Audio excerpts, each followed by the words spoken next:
Vilitch the Curseling, a devout follower of the Changer of Ways, has been waging a bitter campaign rounding up Norscan tribes as his personal entourage and meat shield to break the bulwark of the North. What do you mean he's creepy? No, he's not. He's beautiful. He's a bit creepy. Look at that arm. Ooh. You join us on turn 50, where Vilitch has caused just the right amount of human suffering to push into Kislev's bountiful lands. But the Twisted Twin is not the only one who has their eyes set on the Kislevites' plump and tasty souls. Oh, those cheeky beggars. The forces of Festus have been laying in wait for fresh souls to dedicate to Grandfather Nurgle.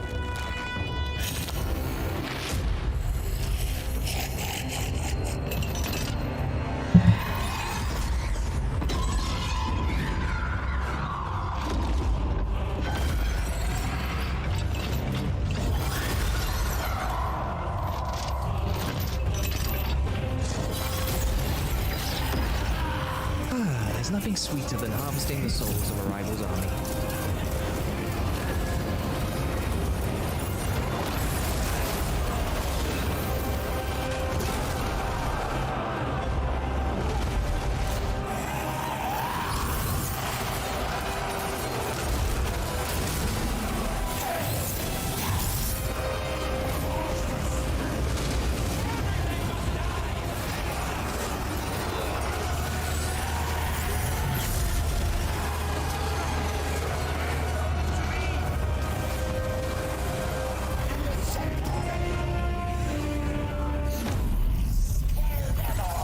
The patrons of Pestilence were unprepared for the presents Zeech had provided our pitiless pack. That was a mouthful. Now nothing stands between us and the souls of man.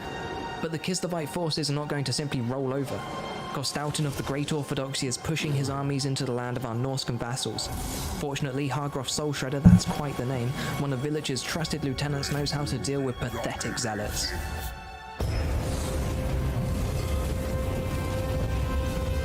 Oh, look at that one.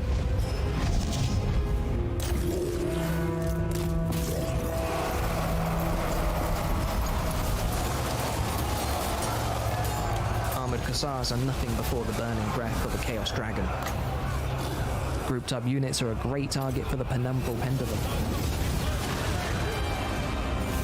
Silly weak humans didn't stand a chance against the might displayed by the forces of Chaos.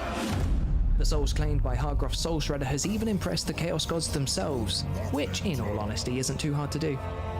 As a lord or hero dedicates themselves to Chaos, they walk the path to glory.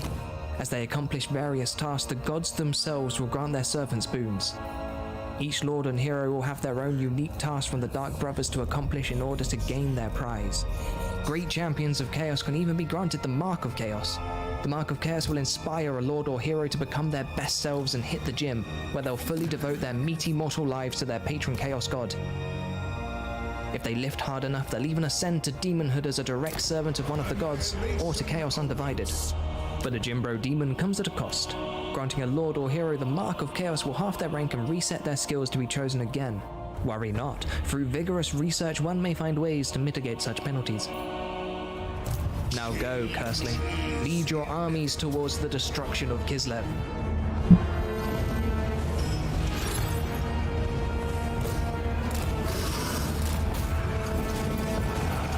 The Soul Shredder's brand new wings easily carry him over the enemy's barricades to attack the backlines. And his ascension gives him access to fun new toys, like Blue Fire of Zeech. Our network of rifts lets reinforcements from the north get straight to the front lines.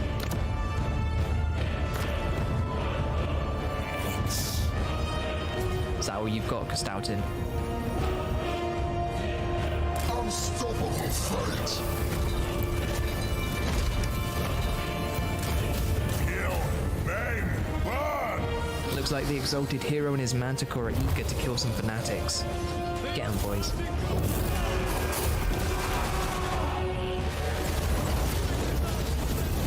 We'll send our Chaos Knights around to the side to capture the main point. Ending them.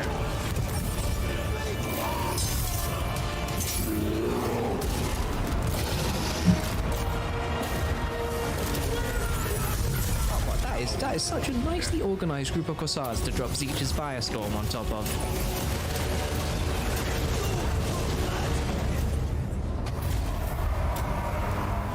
The orthodoxy is destroyed, bet they didn't see that coming, but the armies of the Ice Queen prove as tough as the land they inhabit.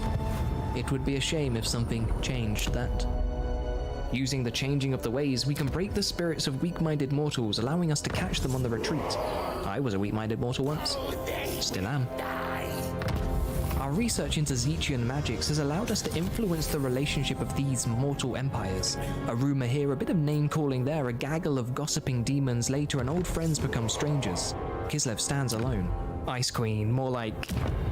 Loner Queen. I'm sorry, cat, it's time to die. Ice cracks and stone crumbles as Vilitch's armies descend on the final stronghold of the once mighty Kislev. Their souls are naught but a delicious morsel, a great offering to the architect of fate.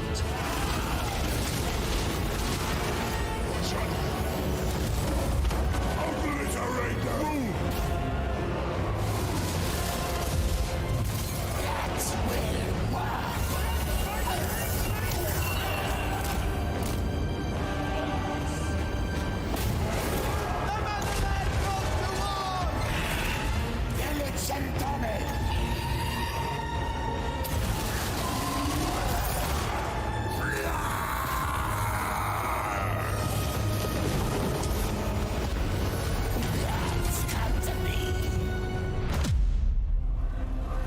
It is not enough. As long as there are still mortal souls to claim, our job is never done. To the south, the lands of the Empire are home to many, but as we step into the forests of Ostermark, what we see are not the sprawling cities that we are expecting. Someone else got here before us.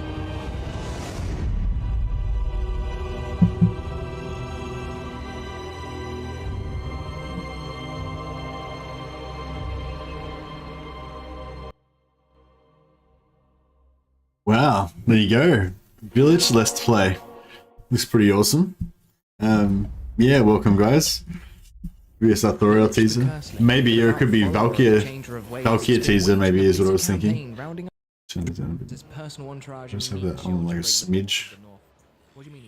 Yeah, that's pretty good. Yeah, Vilitch is creepy. Vilitch is pretty cool. I don't get the rift systems then. I don't know what's going on with the rifts. Yeah, I think there's rifts in the Realm of Chaos campaign. I don't think there's rifts in Immortal Empires. Not normal rifts, but then some factions like Be'lakor has special rifts that they have access to. But I don't think like rifts are a normal thing that normal factions have access to in Immortal Empires. I think. I'm not too sure. Did we, was there anything about rifts in this? I didn't notice anything about rifts in this video. So this part's just for the same from the teaser that we saw yesterday.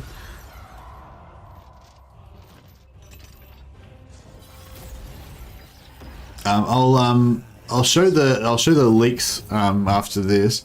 But they're I don't know if they're actually from this video or what. They were up on Reddit like yesterday before this video came out though. Hey, I was wondering where Vilitch's little brother came out of.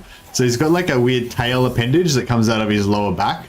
Yeah, it sort of looks a bit weird. It's not actually a tail. It's like it doesn't come out of his butt like a tail. It looks like it comes out of his lower back, middle lower back. Not that that's like particularly important, but yeah.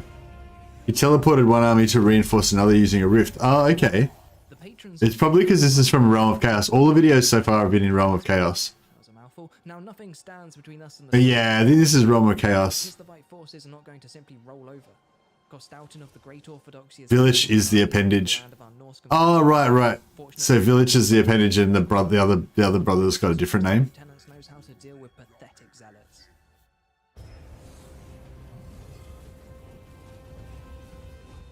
No, I was thinking of the two of them combined as being Vilitch. Thonum is the buff guy. Okay. Thorman. Thorman.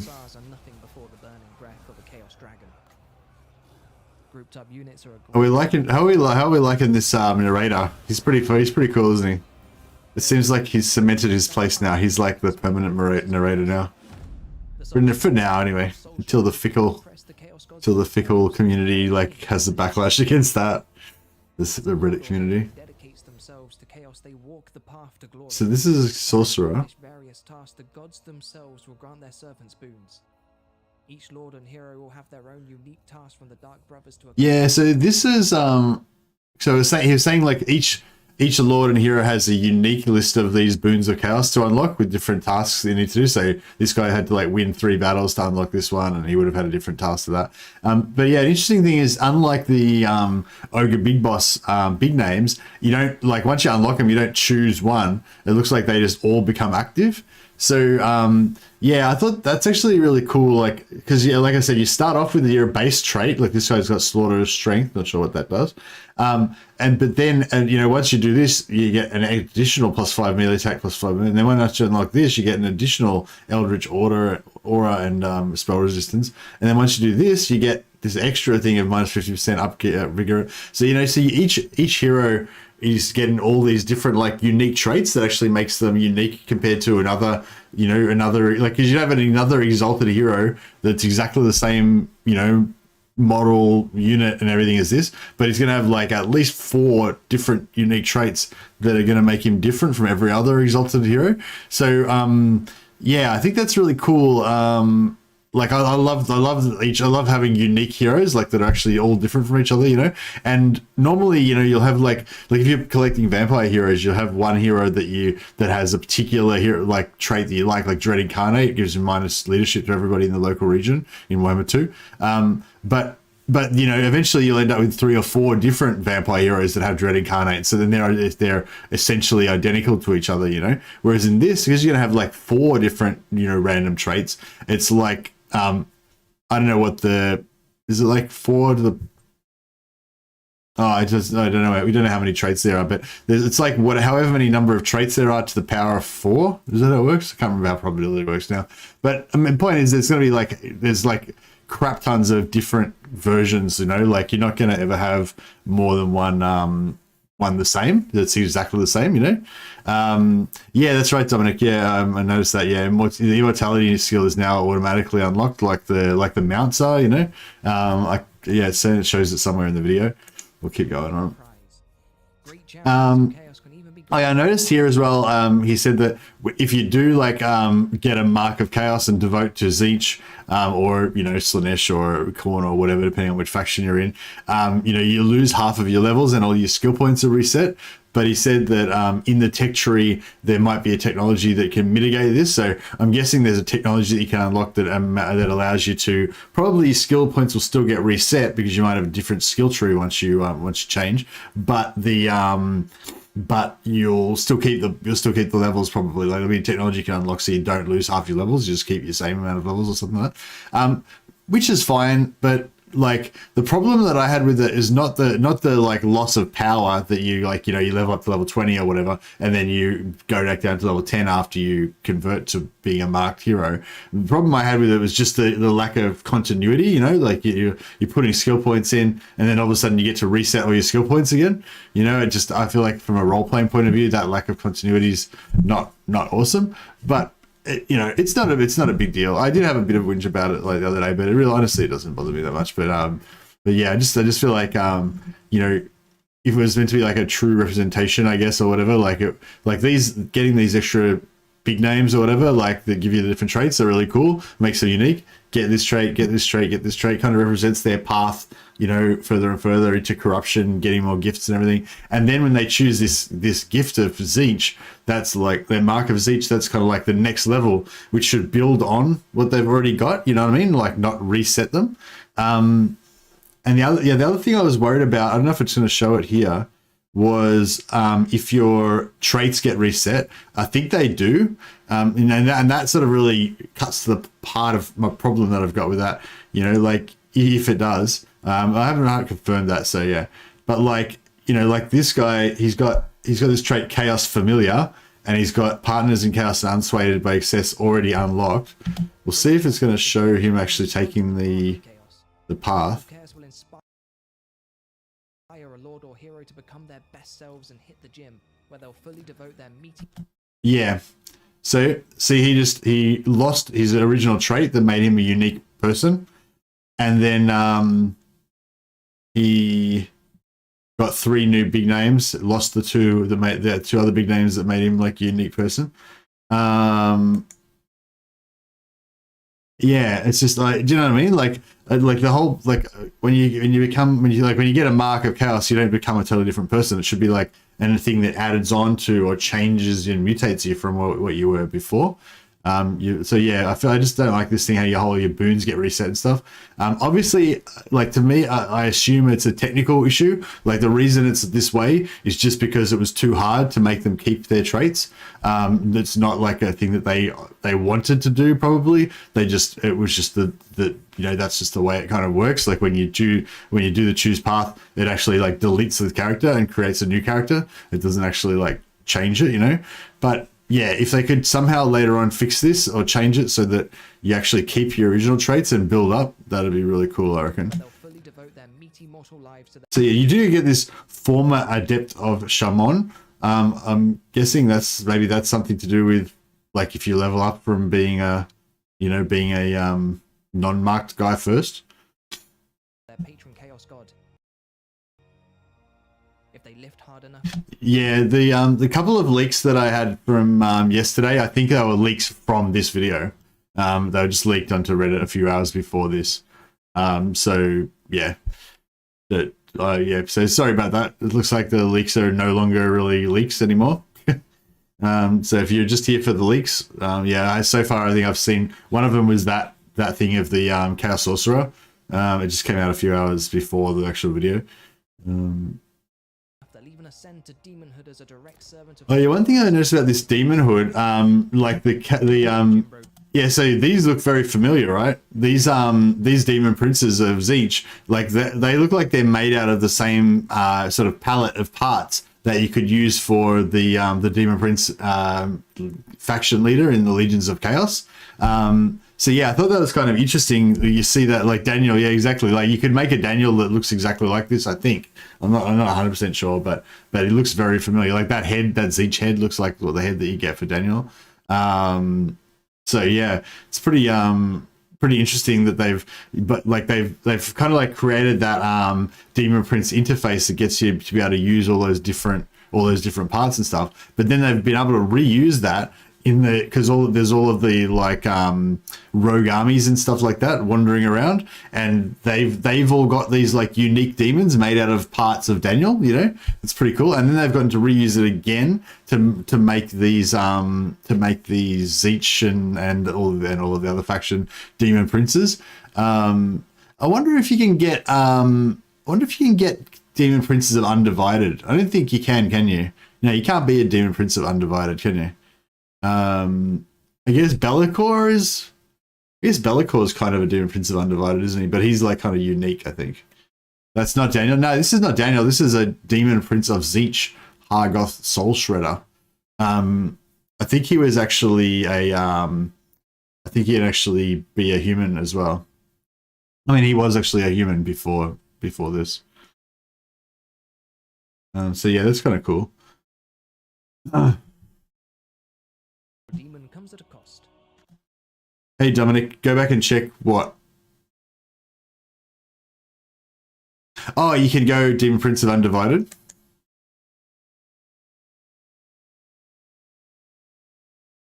Oh, you can too. Cool. Wow. I wonder what. So what is? Yeah. So I wonder what Chaos Demon Prince of Undivided looks like.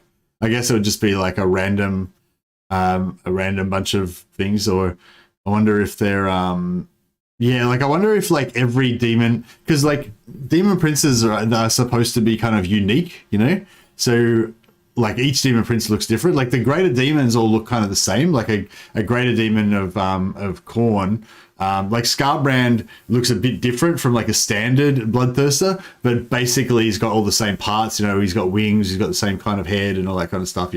And like like a changer of ways, like the normal greater demon of Zeech, they all look the same. They got the like the kind of eagle kind of head and the wings and everything, but then there's like Kairos, which is kind of slightly different with the two-headed version, but basically the greater demons all kind of have the same look. But demon princes are not like that.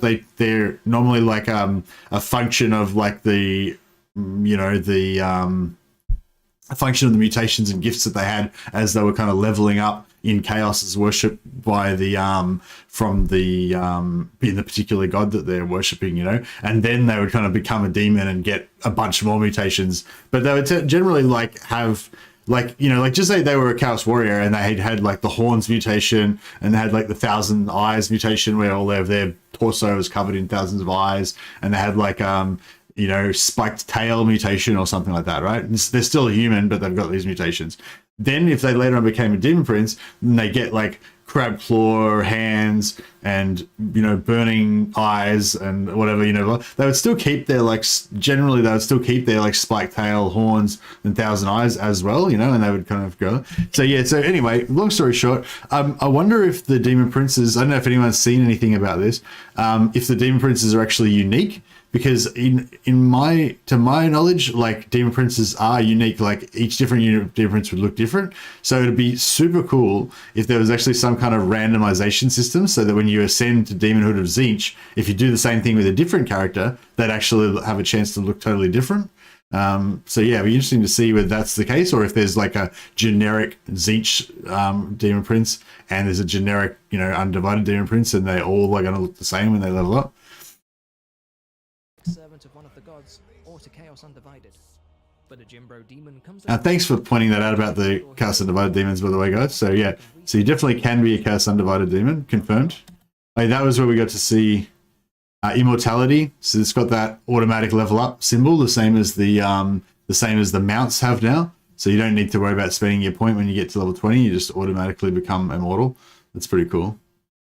Don't say they have parts, so that'll probably be the case. Well, yeah, that's what I was thinking. I mean, they have the parts. They're obviously made using the same thing as Daniel, so I'm guessing that they will be able to get different versions. I imagine that you can't change them at will like you can with Daniel, though.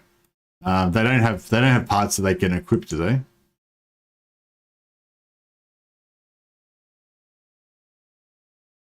Did it show like anywhere like the equipment screen where they can actually equip different parts like Daniel can?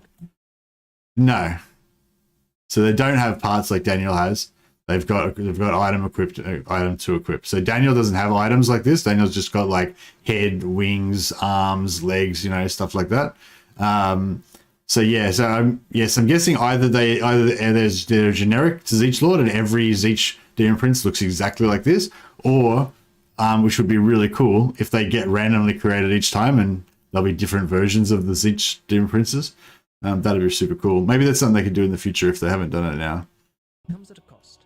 Granting a lord or hero the mark of chaos will halve their rank and reset their skills to be chosen again. Worry not. Through vigorous research.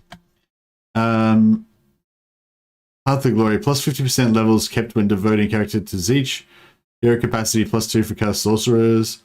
Enables direct recruitment of Chaos Sorcerers of Tzeentch. Okay, cool. So this technology allows you to just recruit Chaos Sorcerers to Tzeentch rather than having to recruit an undivided Chaos Sorcerer and then change him into a Tzeentch Chaos Sorcerer. Although I think that there was that trait called previous dedication to Shaman or something. I wondered if that was something that you only get if you actually level them up from being undivided. Like maybe there's like an additional advantage to having previously been undivided. But yeah, the other thing about all this is that with trait farming and stuff like that, like, you know, if you hire a guy because he has a particular trait, it's kind of irrelevant if you're going to eventually change him into a demon prince or change him into a marked hero, because he's going to re-roll all those traits anyway, you know? And yeah, I feel like that just feels bad. Like if you have a particular trait, it should be a progression. You should keep that original starting trait and add more. You shouldn't like just wipe the slate and get a new dude, you know? It just feels bad in role-playing terms to have your guy get deleted and replaced, I feel like. But yeah, anyway, I'll stop harping on about that. I already mentioned about it last time. It's fine. It's not a big deal. Hopefully they can fix it later on, but it's not a big deal. Gifted unit pool capacity plus 2 for Lord of Change units. Okay, cool.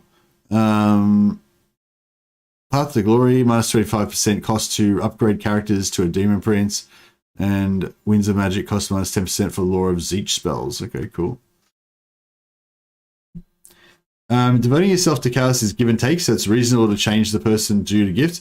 It is reasonable to change, but it's not, to my mind, it's not normal for every single time that you become a demon prince to lose every single trait that you had before and start from completely from scratch. In my mind, the normal way, the more usual way, is that you keep like most of the mutations you had before, and then you get more mutations on top of those. You don't delete the old mutations and get new ones, you know. Now go, Curseling. Lead your armies towards the destruction of Kislev.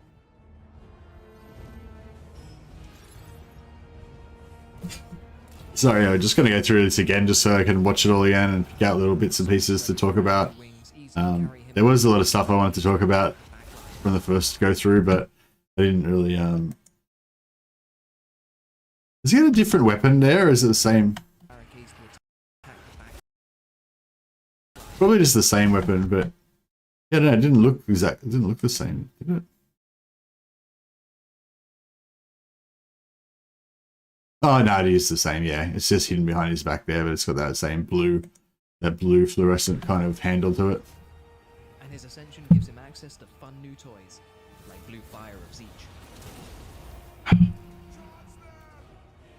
Our network of rifts lets reinforcements from the north get straight to the front line. Just having a quick look at the map here. What's that there? That's a rift there, right? I guess. Can you guys? Oh, can you? What's going on here? Is this not the right size? Oh, no, that seems to be right. Yeah, this thing here. Wait. Yeah, this thing here. So these are like these are like settlements and stuff. That thing there, I think, is a rift. Oh yeah, there's one as well there. But yeah, so this is pretty sure this is the this is the Realm of Chaos campaign 100%, because you can tell by the shape of the map, like that's the new bit of land that got added on up here. Oh, you can't see it underneath my head up here. This is the new piece of land that got added on. That's like those couple of extra Bretonian settlements that got added at the top of the empire. This is where the Wood Elves are and stuff like that. So yeah, so far we're seeing portals again in Realm of Chaos. We knew that you get portals in Realm of Chaos, but we still haven't seen anything from Immortal Empires. So we don't know if they get we don't know if they get any sort of portals and stuff, apart from Bellicor, which I think says that there is So where's his cursor? Is his cursor right here? It says Treacherous Rift, a rift claimed with a rift sigil. This rift can be used by the puppets of Misrule to send a lord or hero to another rift owned by them. Local warband recruitment +4 capacity from rulers of Siege. Siege corruption +10. Okay, that's interesting. So they can only send it to another rift owned by them. So they can't, like, if they take over this rift, they can't blindly teleport forward into a new rift they haven't discovered yet. They have to like already control it.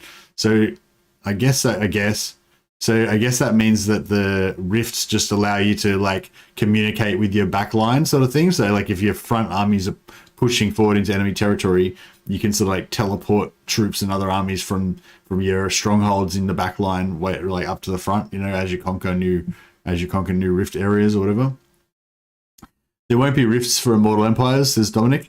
I don't think that there will be either, but I don't think that it's been 100% confirmed that there won't be any rifts in Immortal Empires, Dominic. I'd be interested to know if you've got a source for that, or if that's just your opinion. I think they have 100% confirmed that Bellicor does have the ability to create rifts of some kind in Immortal Empires, but I don't know whether that affects any other factions or what. The blue UI is nice, isn't it? It's better than the red for sure. I think the blue UI is the default color for Zeech now. Yeah, so there's this rift down here that he's looking at, the Traverse Rift. Vilitch looks so badass. He looks so like Vilitch is so cool. I'm so glad that they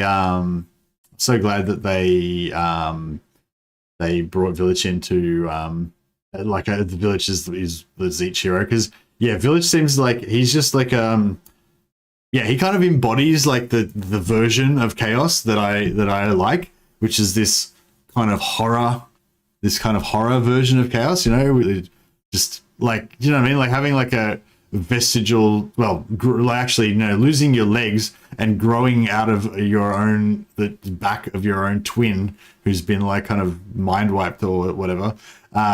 It's like, it's pretty horrific, you know? And that's like the kind of horror of, it's the kind of horror of us that I think is, that this thing is good.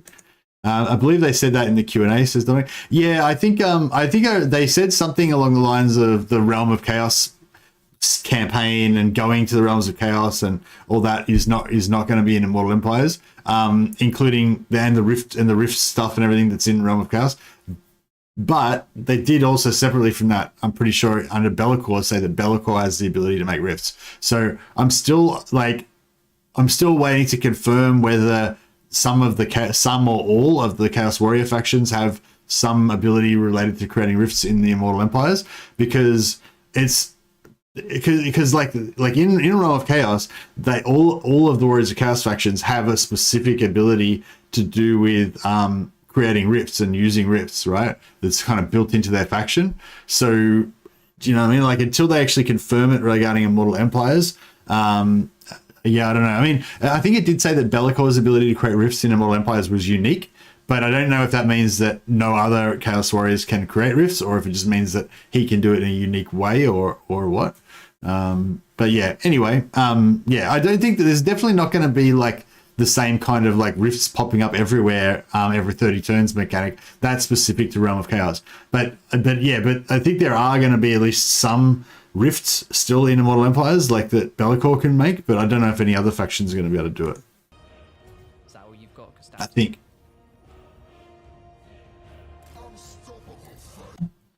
So what's he got down here? Oh, we can't see the icons, but I guess one of these is a warrior. No, actually both of these are spellcasters. No. So that one, so this one's a Chaos Sorcerer. This one's a Tzeentch Sorcerer. This one's an Exalted Hero of Tzeentch, I think, maybe. Oh no, that's Vilitch. Is that Vilitch?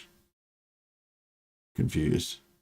And then that's an Exalted Hero that's not a follower, not an Exalted Hero of Tzeentch, I think. This looks so badass. Looks like the Exalted Hero and his Manticore are eager to kill some fanatics. It's interesting that they put the Thoman's head as the they put Thoman's head as the face instead of Vilitch's head. We'll send our Chaos Knights around to the side to capture the main point. Yeah, that's Vilitch. That's a Tzeentch Sorcerer, and that's an undivided Exalted Hero. I remember in the previous thing they were saying something about like if you have units that are dedicated to different gods, then they won't they'll have penalties to them unless you have Exalted Heroes that represent that particular faction. So I'm not sure if there's a problem with the undivided, but like if this was an undivided general and not Vilitch, and then we had Tzeentch units in here or whatever, you know, depending on what faction you are, there might be some penalties but they were saying you could mitigate that by putting a Tzeentch hero in there, and then that would, you know.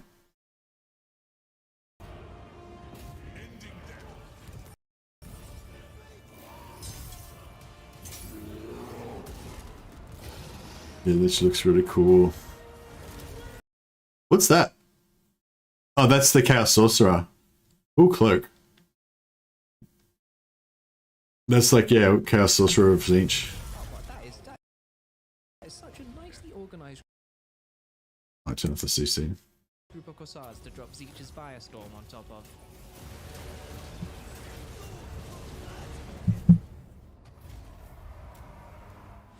The orthodoxy is...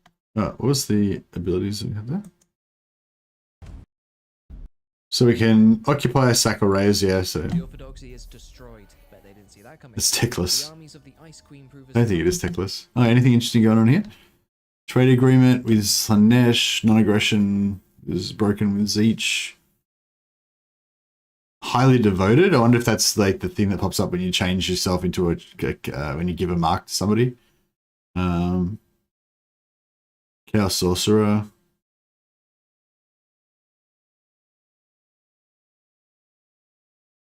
Yeah, no, nothing too exciting there. It would be a shame if something. Oh yeah, I was going to say with the changing of ways, so it says that Vilitch has access to the changing of ways, the same as Kairos, but you'll notice that he doesn't have half of the stuff, right? So he's got Reveal Faction Intentions, Drain Magic, Spawnify, Reveal Shroud, Muddle Minds, Break Alliance. He doesn't have Transfer Settlement, straight off the top of my head. But I think there's also like I think there's going to be, is there 2 more or is there 3 more? I think he's missing at least 2 that Kairos gets. Maybe he's missing 4 that Kairos gets, I'm not too sure. But yeah. Upper right corner of the map. Yeah, I saw that before. So there's Valkyria's start position in, is that in Prague, I think. So yeah, so there you go. Leek, Valkyria's start position. But no, it's not a leak. So yeah, so for anyone who is coming for the leaks, so just reiterate again, it looks like the leaks that were leaked yesterday before I went to bed are actually leaks from this video. They were just leaked before the video came out. So they're like, I guess they're no longer, well, they were leaks, but they're no longer very exciting leaks.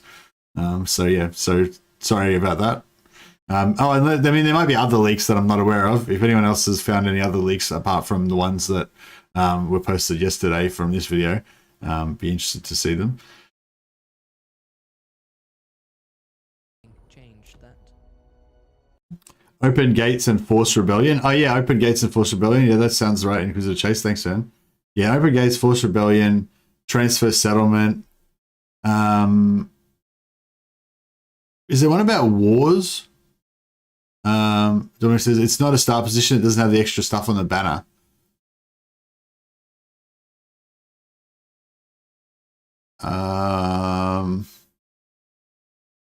Yeah, true. So yeah, so this is, so you're saying, yeah, this is not actually Valkyria's start position, because if it was, it would have the big embellished version of it.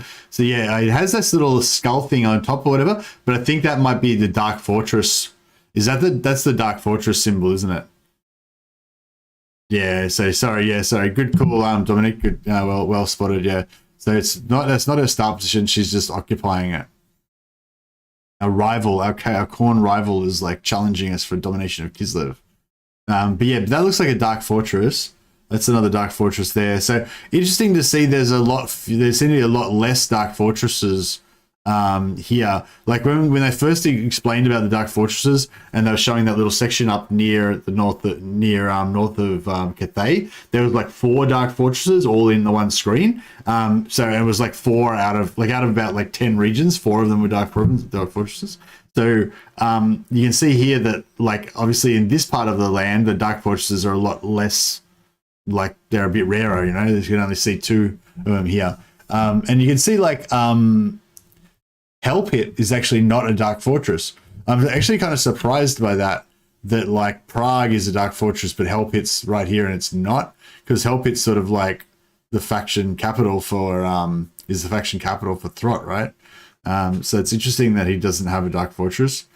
I'm trying to think back to when they were talking about Dark Fortresses. Did the Dark Fortresses actually do anything like unique or anything?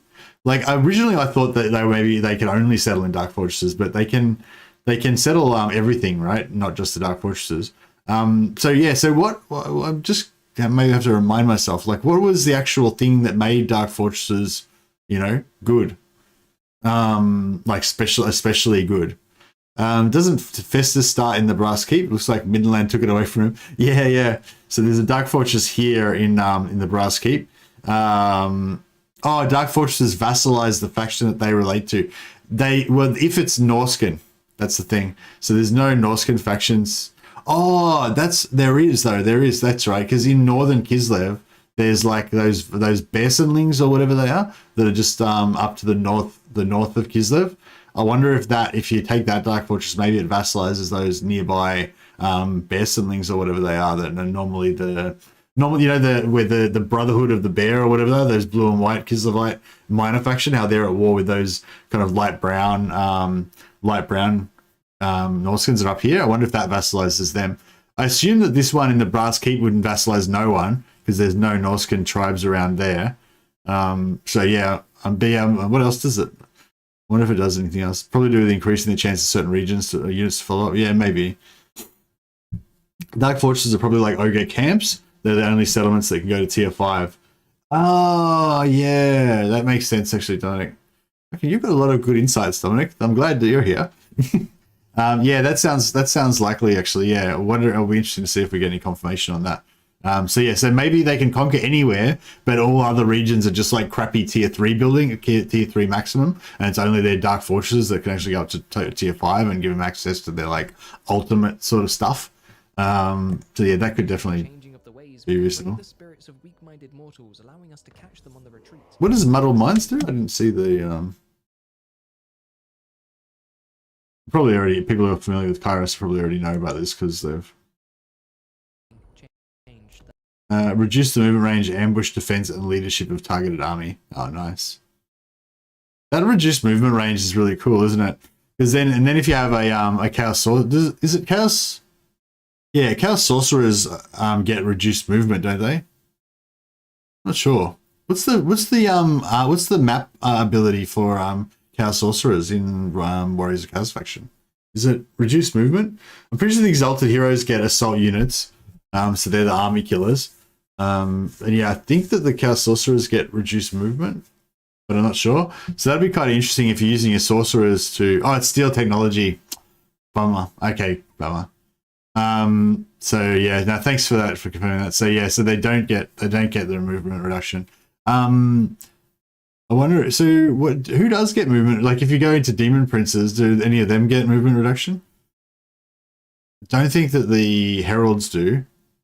What's the what are the cultists, like the Plague cultists and the Corn cultists and stuff? Do they get assault units as well, don't they? They don't get movement reduction, do they?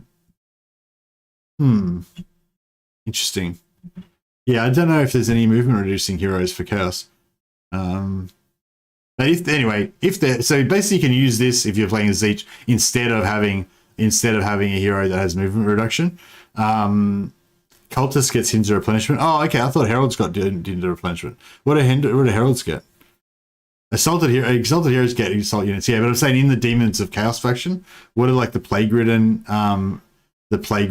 heralds and or whatever? Not heralds. The plague-ridden heroes and the like bloodletter like heroes and stuff like that. What do they get? But anyway, look, yeah. So long story short, you can use this instead of having a hero that's got block movement. But yeah, I was thinking it'd be cool if you could get a hero that had block movement as well as this, so you could kind of be reliably get like double movement block on things when you've got this Zeech ability. Using the changing of the ways, we can break the spirits of weak-minded mortals, allowing us to catch them on the retreat. I was a weak-minded mortal once. Still am. Our research into Zeechian magics has allowed us to influence the relationship of these mortal empires. Maximum active gifts +1 for gifts of Zeech. Wait up, what? Oh, right. So that's unlocking. So in that gift interface where you have the circle and you can slot different gifts in, that's meaning that this technology gives you +1 gifts. Changing ways, break alliance. I wonder if maybe more things appear on the list. No, I think that with the technologies, all of the options are already on the list at the start, right? They just like they become ungrayed out once you get the technology when you're playing as Kairos. So I assume that those 6 options or whatever is all you're ever going to get. It's just that they're not all unlocked at the start. Ability Gate of Zeech for aspiring champions units. What? Wait, what? Gate of Zeech, is Gate of Zeech that like AoE damage spell, or is Gate of Zeech like a summon spell or something like that? But yeah, so basically this technology gives you aspiring champion units. It is the summon. Oh, that's cool. That's super cool. They get a bounce spell, yeah, for sure. I'm really excited about the aspiring champions because they've always been a favorite unit of mine, but they've always been kind of shit. Anyone who not familiar with them, the aspiring champions are basically, they look like Chaos Warrior heroes. They're like giant. They look like exalted heroes basically in terms of their size. They're kind of like Chaos Warriors, but giant versions of them that are a bit more embellished. They're about the same size as like a hero character. So they look almost like a unit of monstrous infantry. I think you only get about like 12 of them or 24 of them or something in a unit instead of instead of having like a unit of 80 or 100 or whatever. But they weren't very good. They were like low tier. They're like tier 2 or something like that, I think, in Warhammer 1. But now they've been upgraded. They got more health, they do more damage. They're just better in every way, basically. And apparently you can get bound spells on them. So yeah, it looks like they've really stepped up to make the Aspiring Champions really cool now.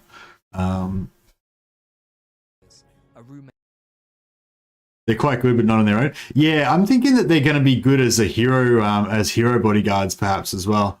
Because having like a blob of 10 heroes or something like that can quite often be quite powerful.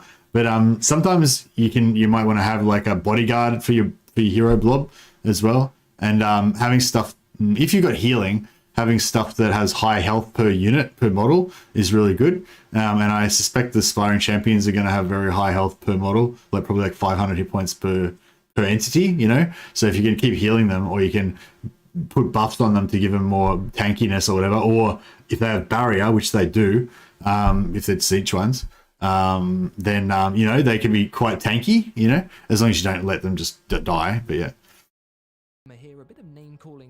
Anyway, super excited about Aspiring Champions. Be really interested to see if any other, like if we see with Valkyria, if her Aspiring Champions get abilities as well. Aspiring Blob with Festus thanks to his AoE regen. Yeah, exactly. You get what I'm talking about, Dominic. You have like a blob of shitloads of Aspiring Champions. If you have multiple units of them, the damage gets spread between them all. Each entity's got shitloads of hit points. They're all regenerating. It could be pretty good. Loner Queen. I'm sorry, cat. It's time to die. Ice cracks and stone crumbles as Vilitch's armies descend on the final stronghold of the once mighty Kislev. He's got some hell cannons in there as well, which is cool. A great offering to the architect of fate. Really curious for Spawnify, although they don't show it in the video. Oh, is Spawnify a new ability? Was that not one that Kairos already had? I assume it means turning something into a chaos spawn, but yeah, I don't know. I don't know what the deal is. Hell cannons are gifted units. So gifted units. So you have like warband recruitment, gifted recruitment, and what was the other type of recruitment? There's like 3 types of recruitment. Marked units. Yeah, marked units. But yeah, the gifted units are the ones that you get from your kind of like unique faction mechanic. What's that? Oh, that's a Chaos Sorcerer of Undivided. That's the Chaos Sorcerer of Zeech. That's Vilitch. That's Exalted Hero. And that's Demon Prince of Zeech. There's our aspiring champions there. One of these is chosen. Yeah. One of these, I guess these are Warriors of Castle chosen, I'm not sure. But these guys, I guess these guys are the chosen, and these guys are, no, they're the same. Oh no, they're the same. He's just got them in different group. I think maybe these guys are the chosen and those guys are warriors. Not sure. And maybe those are warriors and these are chosen with halberds. Gifted unit has limits. Does it? I don't know if gifted does have limits in Adrian. Depends what you mean. I think the gifted units is like how Nurgle's recruitment comes. Like you add, yeah, they get added to the pool and then you recruit them and then you can add more to the pool or whatever, Is it me or do the undivided units with upgrades are better options than the mono versions? i.e. chosen are better than Nurgle chosen? Not too sure. Why do you think that, Mr. Adrian? Climbing them ladders. Giants. I wonder if giants are still really shit and get the crap shot out of them.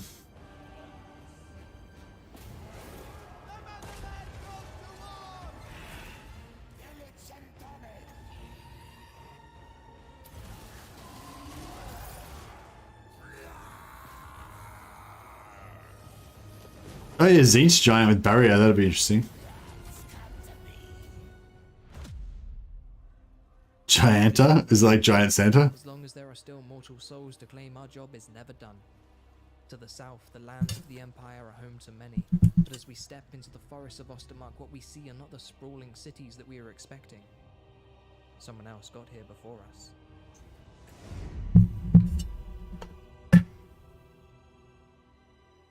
Undivided Chosen were Chad enough to turn down all the Chaos Gods, so they better be absolute units. Yeah, that's interesting actually. Yeah, Undivided Chosen. Because yeah, being undivided is kind of like the hardest path to walk, isn't it? Because you got to try to like give gifts to all the different, you know, kind of follow all of the different Chaos Gods a little bit, so they don't get jealous of you and stuff like that, you know, whatever. I imagine that would be pretty fraught with danger. Giants probably have a lot of capture weight for domination. Maybe. Why do they go out of their way to show that Empire lands have already been ruined, I wonder? Yeah, I'm pretty sure that's a foreshadowing of Valkyr. But there's a bit at the end there where he says something like, you know, he like gets down into the Empire lands expecting there to be heaps of cities to plunder, but it looks like somebody's been there before him and everything's already razed and blown up and shit. And yeah, I assume that that's just a foreshadowing that they're going to have Valkyr is going to be the last lord that's going to get shown, and they're going to have Valkyr being like the most badass of all of them, and you know, just absolutely going to town on the Empire and stuff like that. I guess that's what it'll be, something like that.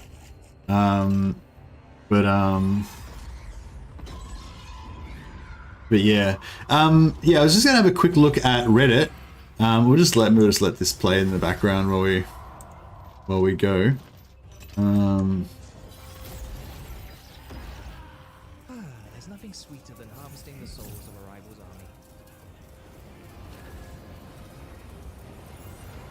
army.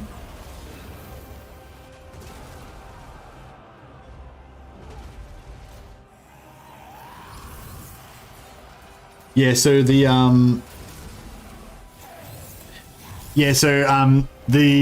isn't the actual leak that I saw yesterday, but I think this is one of the ones that was leaked yesterday. Say when it was 7 hours ago. Yeah, oh yes, that was 2 hours before the video came out. Yeah, so all the leaks that I saw yesterday, they were Star Wars stuff from the video. So yeah, so nothing that we hadn't seen already. Yeah, there's somebody just pointing out that immortality now just automatically updates. It's pretty cool. Pretty stacked skill tree, like a lot of skills in here for Dinner Prince. I guess I don't know. I guess that's pretty standard for Warhammer 3. Like that's what a standard kind of Warhammer 3 skill set looks like. If you look at like Kurgath or something like that, you probably have like that many, sort of something similar to having this many skill points, you know. But like that seems like kind of significantly more than you would expect on a Warhammer 2, or most of the Warhammer 2 lords, I would say. So yeah, I guess we'll hopefully see upgrades to all of the skill trees for legendary lords. Excuse me. Invulnerable through charge sounds interesting. Oh, where did you see that? Who's invulnerable to charge? That sounds interesting. So what do you mean, like when you're in charge animation, you can't take, they get invulnerability frames, they can't take damage? That'd be pretty cool. Yeah, somebody pointed out that Volker is in Prague in Vilitch's Let's Play. We spotted that as well. The Mark of Chaos will inspire a lord or hero to become their best selves and hit the gym. What else was there? Oh yeah, somebody on Reddit pointed out as well that settlement art is back in the next update. I'm not sure what they're referring to there. They mean just these pictures down here. Did we not have that before? I didn't even notice. Yeah, maybe they had just generic pictures on these options before, but now they've brought them back, so there's little pictures on there. Close up look as the Demon Prince. Oh yeah, this is one of the pictures that was leaked as well. Yeah, 8 hours. Yes, this dropped about 3 hours before the videos came out. So yeah, this is the Chaos Sorcerer of Zinch. So yeah, they look pretty cool. They've got this like fluorescent kind of greeny blue kind of color. It looks pretty cool. There's the Demon Prince of Zinch. That's the exact same picture that we saw before. Yeah, it's just leaked from the video.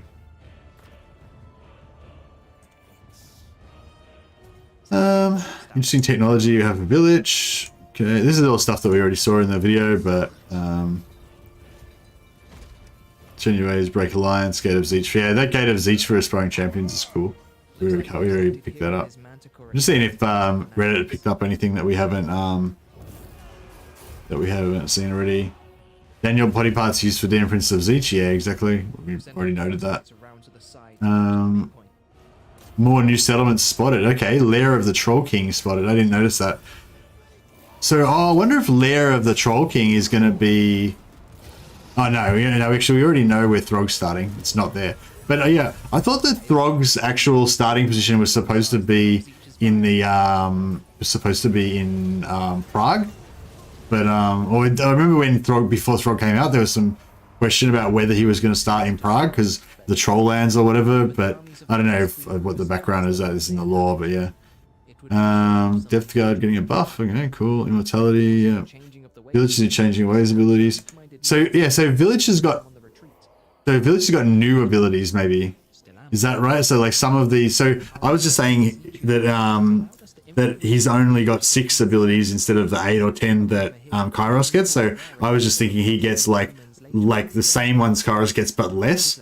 But maybe he actually gets different ones.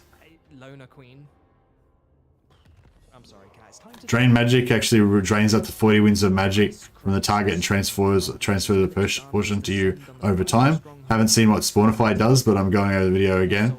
Blah blah. Spawnify does not appear or feature in the video. Okay, so yeah, it'd be interesting to see what Spawnify does. So yeah, so he actually has new. So Drain Magic and Spawnify are actually new abilities that Kairos doesn't have. Is that correct? So that's pretty cool. I wonder if any of that stuff ties into Vilitch's, I don't know, background thing about kind of making automatons out of his followers and stuff like that. I believe he's got something like that in his background.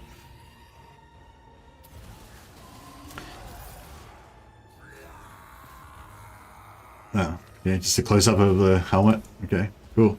Does look pretty cool.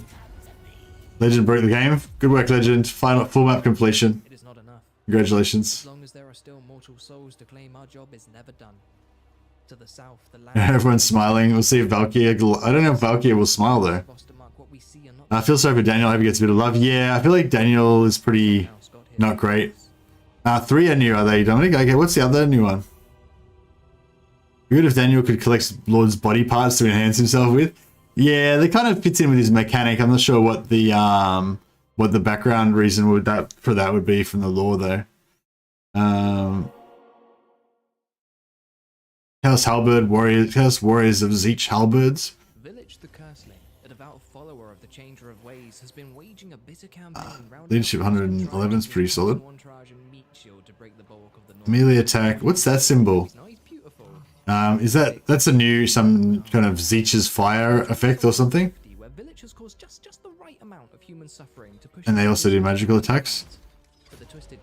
That's interesting. So how come? So it said all Chaos Warriors do magic damage? That's pretty crazy. Or is it just Chaos Warriors of Chaos Halberds of Zeech that do magic damage? Or maybe this is a tech tree upgraders that they got or something like that. But yeah, I thought it was really interesting. They do magic damage and they do you know, Zeech's fire ability or whatever that is. I guess this is just saying they're a Zeech unit. So if there's certain magical effects or whatever that only affect marked Zeech units, that'd be interesting. Warp Flame gives flaming debuff. Oh yeah, yeah, I thought so. What's the Warp Flame effect? What does it do? Actually do? What's the stats on it? I think Chaos should become more horror again, like in older editions. Yeah, me too, Jesus, I agree. Zeech is a magic god, so his followers must have magic attack. Yeah, it may be that just, you know, all of the Zeech guys have magic damage, I guess. I don't know. Minus 10 fire resist is... Oh, okay, so Zeech's Warp Flame gives minus 10 fire resist. Does it actually count as fire damage as well, though? So... Or plus 10 weakness to... Oh, is it plus 10 weakness to fire? Well, that plus 10 weakness to fire is pretty good. But yeah, so... But they don't have the fire symbol, right? So they're doing Warp Flame, that's just giving minus 10 fire resist. But they're not actually doing fire damage, so they don't take advantage of that. Is that correct? or does Warp Flame also count as fire damage One of Vilitch's trusted at the same time? to deal with pathetic zealots. Oh, look at that one. It counts as fire. Oh, cool. So it does count as fire as well. That's pretty cool. Armored Cossars are nothing before the burning breath of a Chaos Dragon. Grouped up units are a great target for the Penumbral Pendulum. We didn't know before Chaos Dwarves are basically confirmed. Silly weak humans didn't What? stand a chance against the might displayed by the What? How? Chaos. What? I'm confused. Oh, Slaves of Tsar. Has even impressed the Chaos Gods themselves. Oh wow, awesome. So that's Slaves of Tsar. Interesting. So this is like a green-skinned faction that's like owned by the... What the fuck? How's Grom the Paunch part of the Slaves of Tsar? So is that icon...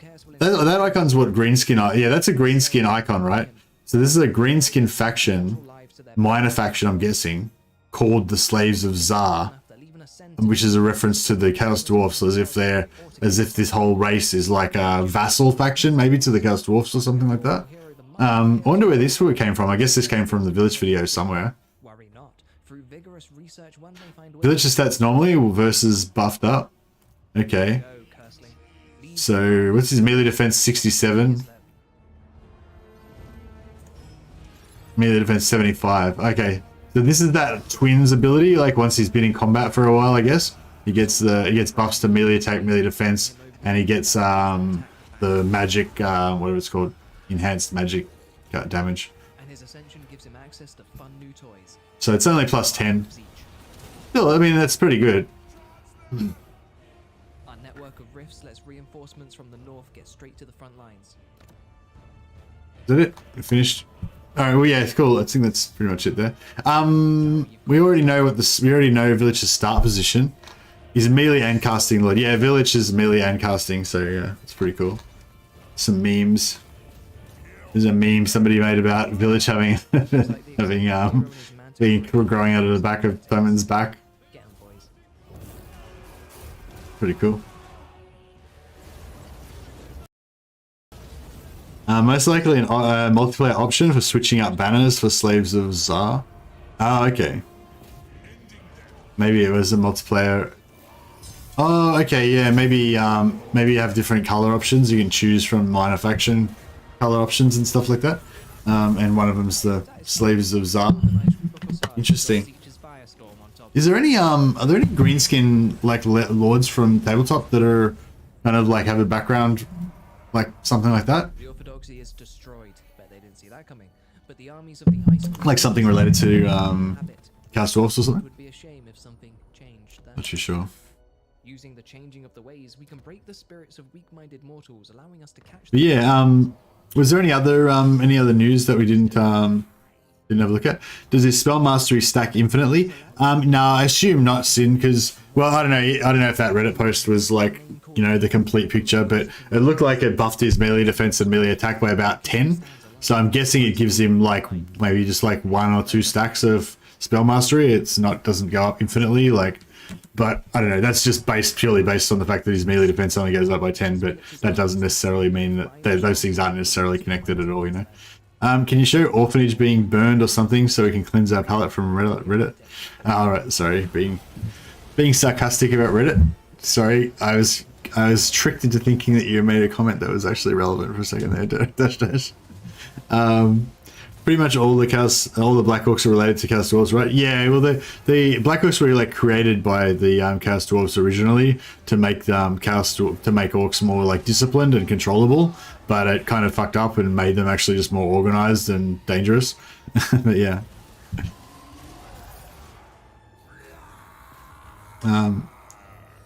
Yeah, no, Reddit can definitely be pretty toxic and like any kind of social media, Reddit just like amplifies everything that's negative all the time, and you know, that kind of stuff. But you know, if you're aware of that, if you're aware of how that sort of stuff works, you know, I think it's still a good tool. It's a great tool. It's a good tool for news. It's a good tool for like, you know, kind of like Twitter and stuff. You know, it's a good tool for just seeing what people are talking about and that kind of thing. But yeah, you do tend to get like on, I guess Reddit focuses more on memes, like anything that's a meme or a joke or that's like a offhand criticism of Creative Assembly, or you know, like a joke style, like dismissive kind of thing, that kind of stuff. You know, that kind of stuff tends to fly well on like Reddit and stuff like that, and probably Twitter as well. The forums can be pretty intense as well sometimes. The official Creative Assembly Total War forums. But I still think the forums are really good because it's a real the forums, like, well, I haven't really frequented the forums a lot. During around like before Warhammer 1 and like Warhammer 1 time, like I was like during Warhammer 1 time, I guess I was pretty active on the forums, but yeah, once I started doing YouTube, I didn't really have time to do that stuff anymore. But yeah, I thought the forums were actually kind of cool because there's quite often some real like deep dives and stuff, especially if you're into like you know, like imagining how future factions could be implemented and stuff like that. You know, there'll be people like writing like 10-page manifestos about how they think the Skaven underway should be you know, should be made and stuff like that. There you can see Vilitch is growing out of the middle of Toman's back. Man, Vilitch looks so cool. He's hands down the coolest Chaos champion to date. But yeah, all the Tzeentch and Chaos Warriors and the Tzeentch Chosen look badass as well. The Tzeentch Marauders look amazing as well. The Nurgle Marauders are a bit disappointing, having that green skin. I feel like they should. Yeah, I don't really like them. I don't really like the Nurgle Marauders. Like I feel like the green skin is a little bit too lame, basically.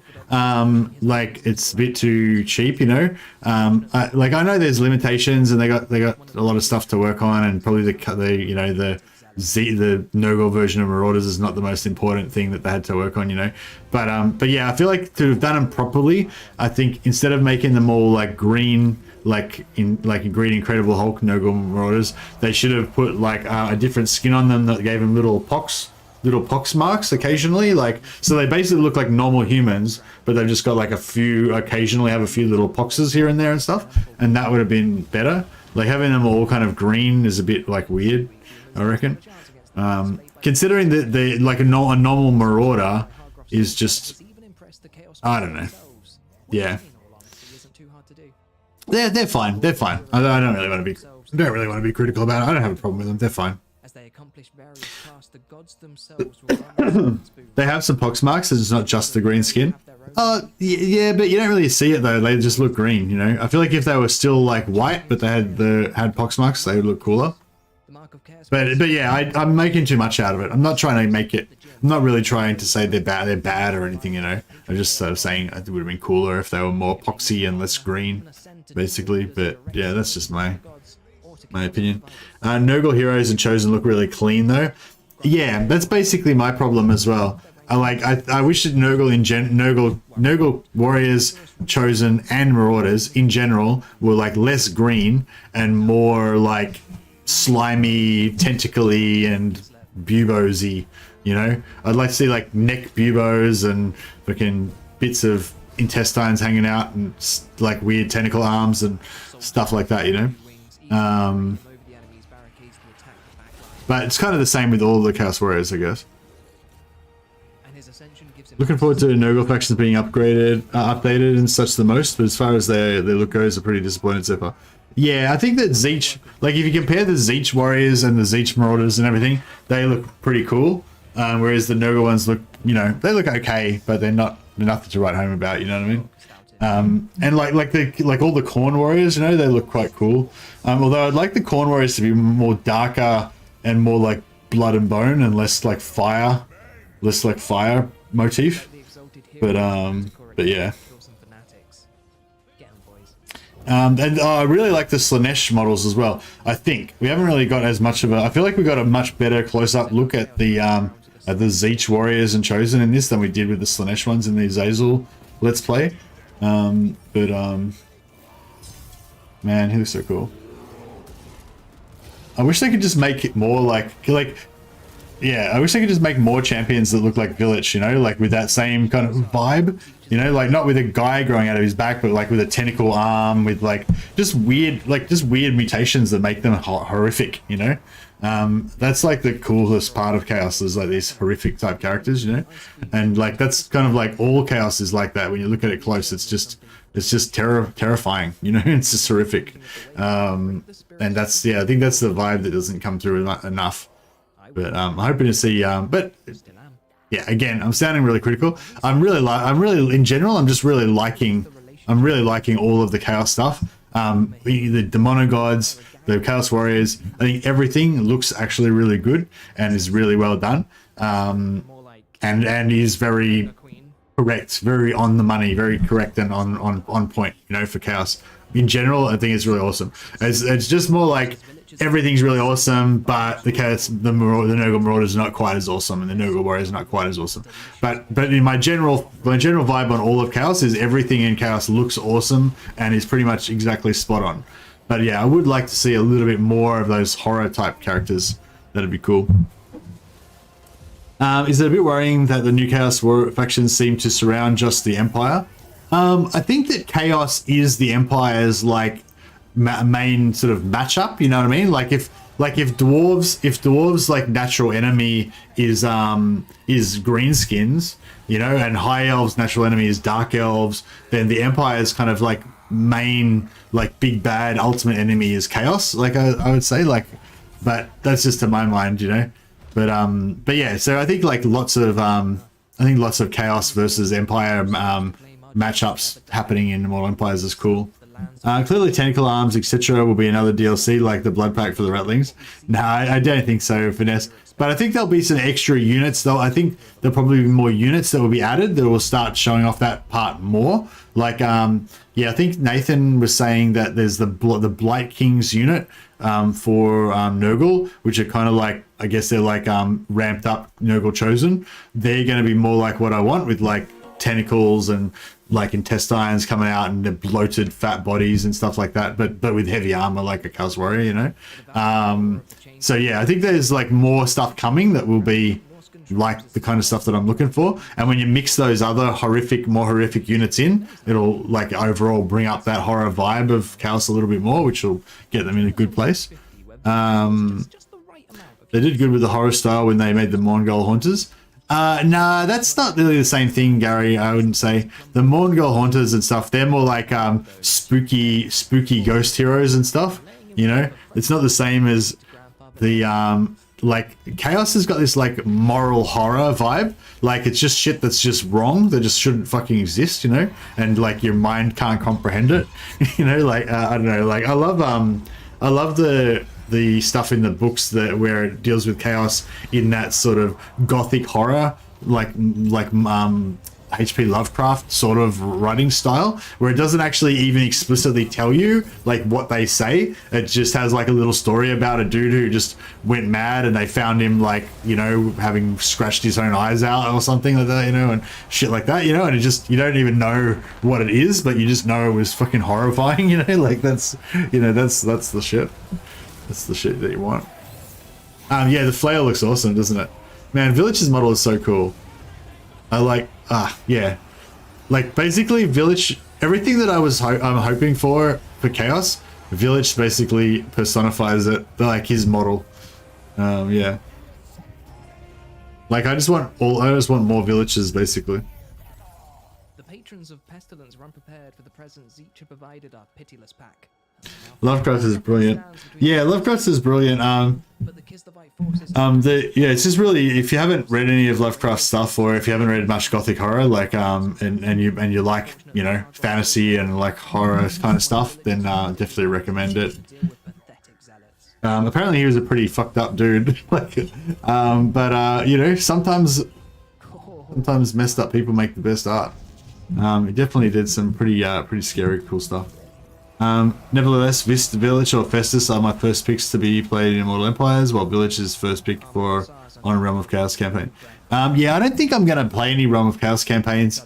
I mean, maybe. I mean, I'll probably play it like once or something, but I doubt that I'll play any Realm of Chaos once Immortal Empires comes out. But I don't know. We'll see. We'll see. Maybe they'll have successfully made Realm of Chaos amazing with the new Champions of Chaos update. We shall see. We shall see.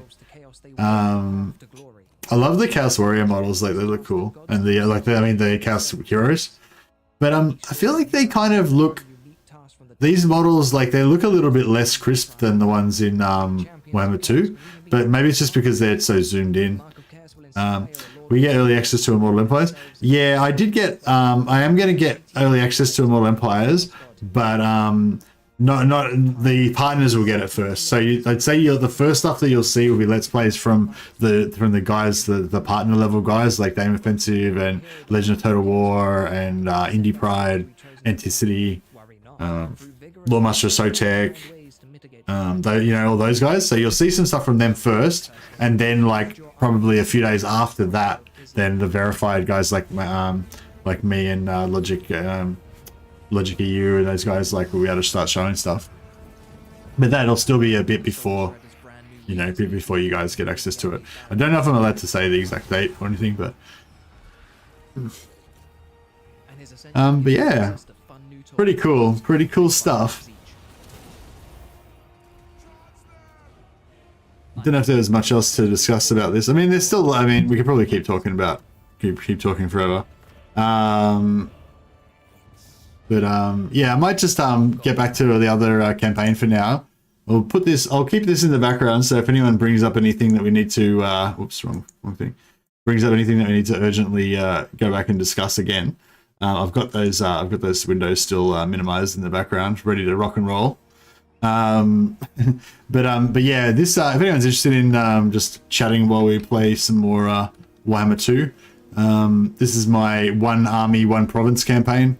Basically, playing a little bit of a challenge campaign where I can only conquer Reikland, can't conquer anything outside of Reikland, and we can only have one army to run around and try to put out fires with. So yeah, you can have additional lords, but they can't lead any troops or have any heroes attached to them. So it's like one army, one province thing. Did you finally solve the main threat? No, I haven't had a chance to do it. I haven't had a chance to play it. Dash. Sorry, man. Yeah, I would like to, but it's like the only time I could do it is now. Like if I just didn't do a stream today and I went and played on my own, that's the only time I'd get time. Like I'm literally just, I stream, I go to bed for like an hour, I go to work, I go to sleep for like 2 hours, I stream again, sleep for an hour, work, sleep for 2 or 3 hours. That's basically it. There's like no time apart from just work, YouTube, sleep. But yeah, I definitely want to get back to that. I might just have to have a day off tomorrow or sometime and just work on it.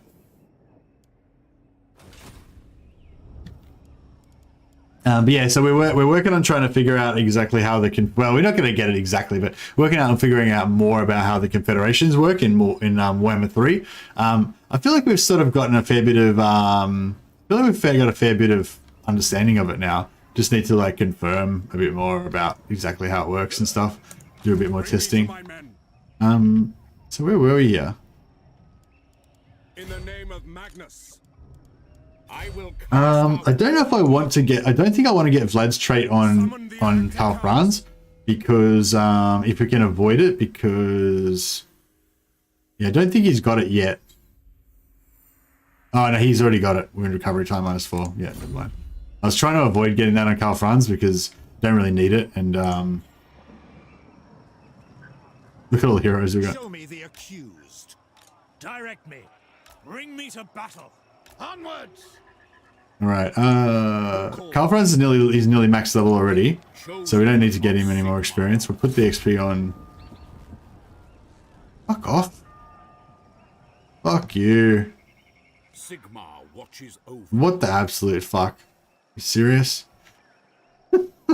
It's so whack how that works. Like, because from here to there was like a fairly small amount of The righteous hammer of Sigmar. Onwards.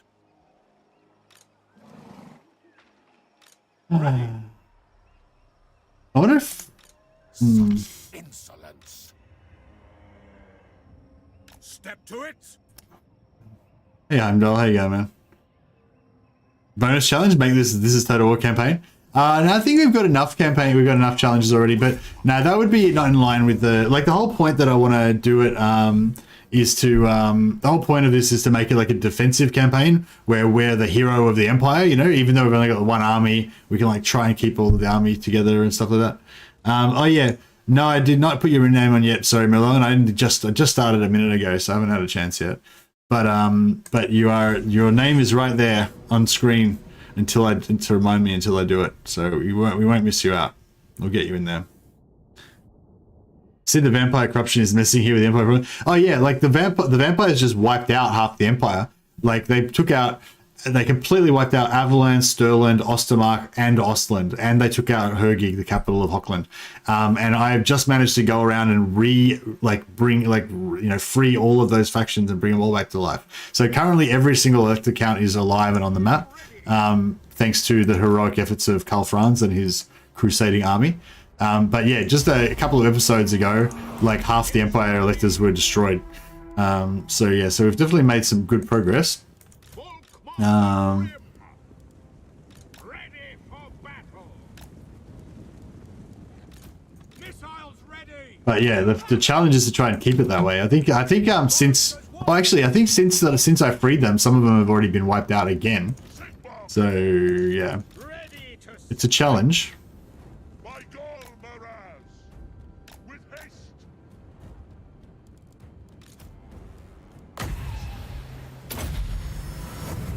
We'll start trying to heal up some of these. Basically, we're in this battle so we can just use up all of our winds of magic to heal all of these characters back to full. Let the wind of life blow. So yeah, so long story short, because basically the vampires have just run roughshod over the entire empire and destroyed everything. We've kind of brought everyone back from the dead slightly, but there's still chaos, there's still rampant vampiric corruption everywhere. We still have to fix that. But the good thing is this army is rocking about plus 500 untainted per turn. So all we have to do is like move this army into a region, sit there for like 2 turns, and like we basically fix any kind of corruption, which is pretty crazy. Because all these heroes have like plus 22 untainted corruption each. And some of them have up to plus 6 from followers as well, so they have like 28 untainted. So yeah, we're pretty much a purifying machine. Pretty cool.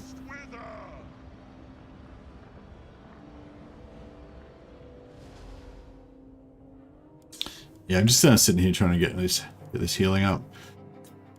Get a few more.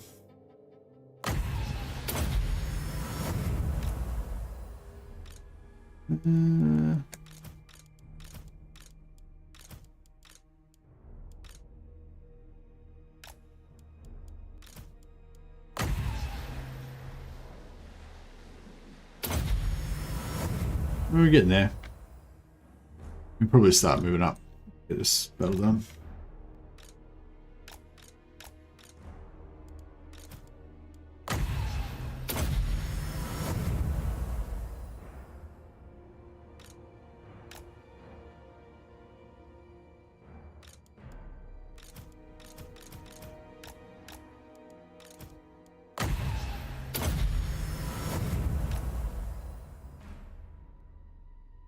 Yeah, look at that. We'll just let that artillery cruise into range. No point to, no reason to get our guys in harm's way. We might get some gun action on them. Oh, here they come.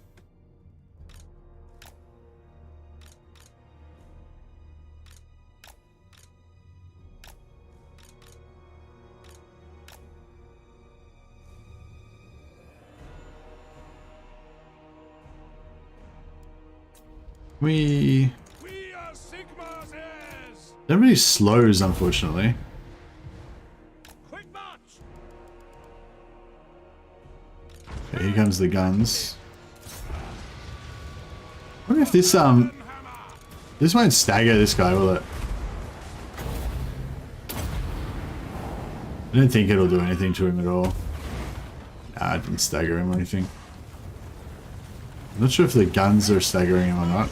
That's just that looks bad, but it's just slowing Karl Franz. It's not a huge deal. Oh, actually, maybe it was doing damage to him.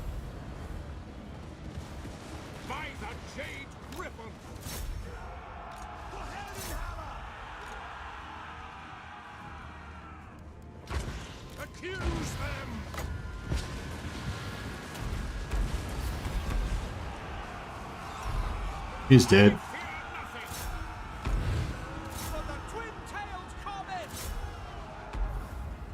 Oh shit, he's not dead. Man, he gets a big smash in on the guns there. There he goes.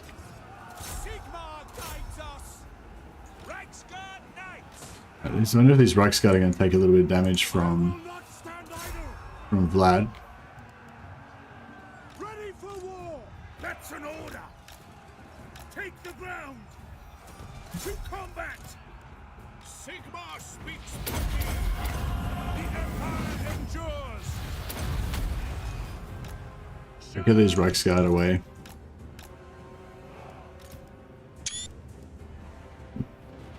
Clean off the right roll on him.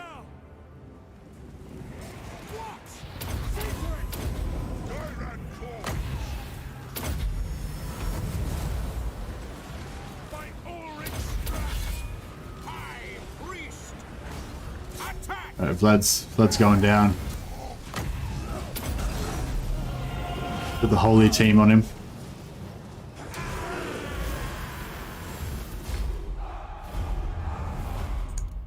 Oh yeah, so the other things are, yes. So we only have Reikland, can't get anything else. Can only have one army, as in only Karl Franz can lead troops. We can have other lords, but they can't have any troops or heroes attached to them. And we can't recruit anything except for Reiksguard. We did start off with some units that we were able to keep, like Karl Franz's loyal household guard, but apart from that, no recruiting anything else except Reiksguard. We can capture artillery, so we managed to capture Shaxman's guns. It's great that you're branching out into vegetables, Mercy. What do you mean vegetables? I'm confused. You mean like tree men? Excuse me. Yeah, and so you only can recruit knights, and you can't confederate, and yeah, no, that's it. Yeah, no confederations, can only recruit knights. I think that's about it. And the goal of the campaign is to keep the empire alive, basically to survive and defend the empire. Alright, we'll get Volkmar back into the moot. And we'll get Karl Franz in there as well. Not in my name. What do we got heroes-wise? We got 2 captains and 2 witch hunters. Alright, we'll send a captain up here just to get vision. Alright, cool. So it looks like there's nothing over there that can threaten us. Just make sure over this direction. Okay, here we go. We got our next target. Wallace von Carstein. Now we'll pin him in place so he can't get away from us using block army hero action. Modifies campaign movement by 75%. It's pretty solid. I wonder if this guy's doing the same. This guy's doing 65. Okay, so this guy hasn't got his full, fully upgraded trait yet. Report. I trust no man. Beautiful. Okay, so this guy's going nowhere now. That's the maximum movement he can go. We can actually try and get double because they've got such positive bonuses. There's still got 100% chance, even though he's already had an action put on him and he's got minus 20% hero success chance. Because their success chance is so high, even with that minus 20, I've still got 100%, which is pretty cool. So what's his movement now? Let's see if this reduces it much. So that's his current movement. I trust no man. Heretic. I block him again. And now... same. That didn't actually reduce his movement at all. But it gave him 2 turns of reduction. Oh, and it replaced... Because the second guy had 65%, it replaced the 75% with 65%. So that's a good thing for next time. You do the smaller one first, and then the bigger one later to update the effect. So yeah, so he's got 2 turns of slowdown now, so that's kind of cool. Out the heretics.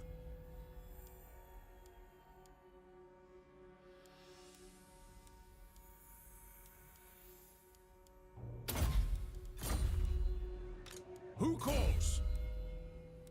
Yeah, so just to reiterate, the point of this campaign is not to be super hard.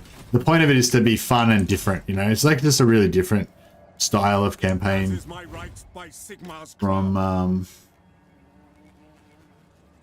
what you would normally play, you know? Sigmar, grant me strength. I'm down for being a witch hunter or a warrior priest if there's a spot available. Well, we're doing all the units. But so technically Zintler's Reiksguard is up next, but if you're but I don't know, since I did make you wait so long, wait, actually is there any that aren't immortal yet? Okay, yeah, so you can be this guy. He's the youngest and most inexperienced of our warrior priests. He's not yet immortal. He's only level 18. So there's still a chance you can die, Milan. Because there's more glory, you know. If you're already immortal, there's no chance of dying. That means there's not as much glory. But if you risk your life in battle, then that's all the more glory.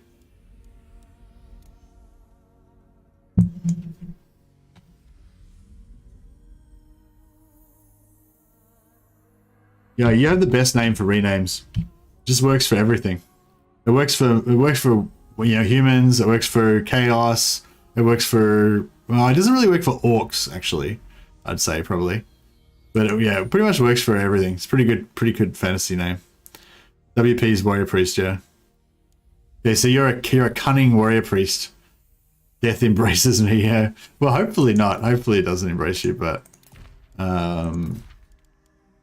we can give you. Actually, we don't really have any good armors.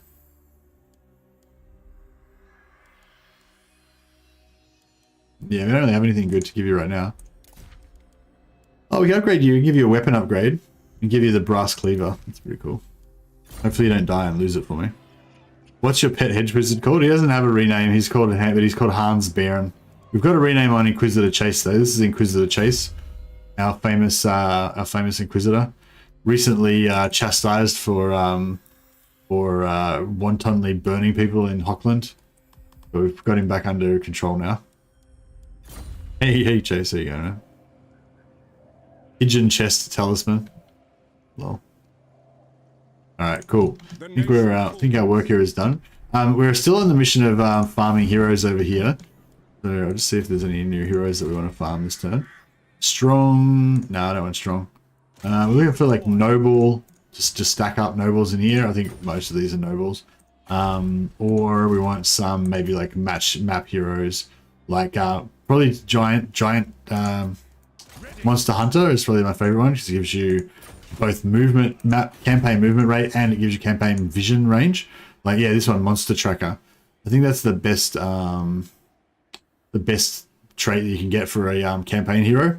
You know, because line of sight and movement range are the two things that you want the most. So yeah, I might actually get another one of these. I think we can afford a fair few heroes, and these guys are the ones that are going to get it done for us on the campaign map. So we want to give each one, if we can possibly get it, we want like each one of these guys to have this servant, minus 10% enemy success chance. There's a lot of enemy heroes, you know, roaming around, and also vision. We get that on like all of them. That would be ideal. We'll try and get this guy over into the theater of battle over here.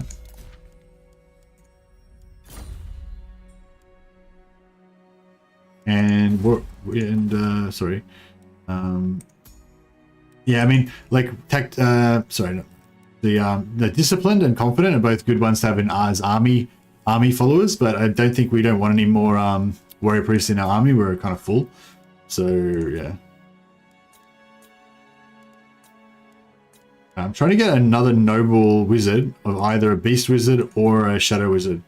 So I might just recruit one of each of these guys just to open up a slot, and then hopefully we'll get a hopefully next turn we'll get offered a noble.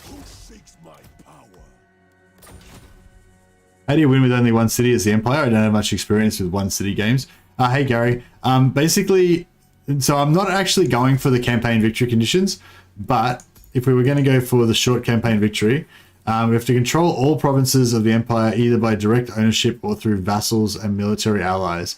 So if we actually wanted to win this minor victory condition, because I've got a no confederation rule, I can't actually, you know, confederate these factions to take over all of the empire. So what I would have to do actually is get all of these factions wiped out and then become military allies with the dwarfs or Retonia, and then get them to actually occupy all these settlements.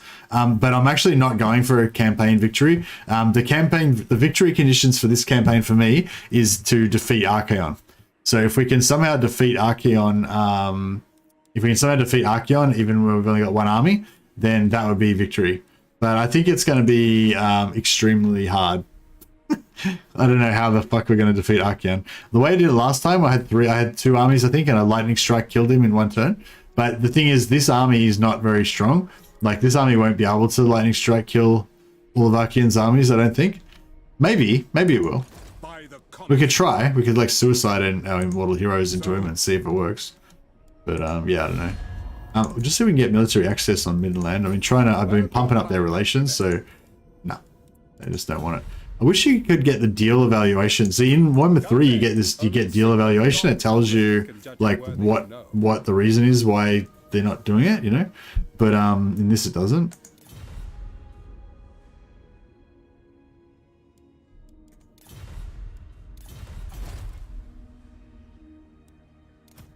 I hope that there's more.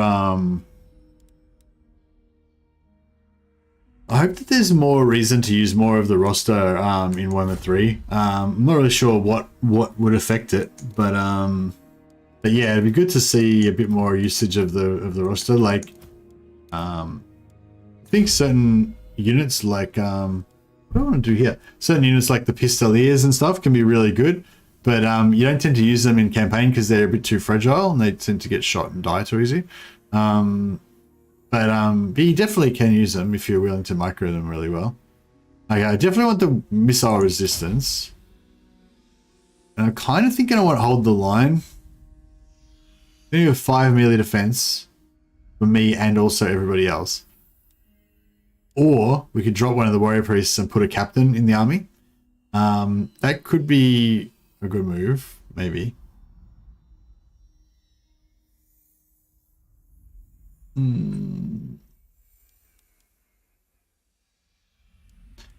Yeah, maybe I should not take hold of the line and we should go for a combat. I go for one combat hero. So if we don't take that, then we've got 2 points left. So we could take Deadly Blade or Blade Master. I would like to get a bit more melee attack because 85 is good, but it's not, you know, that good.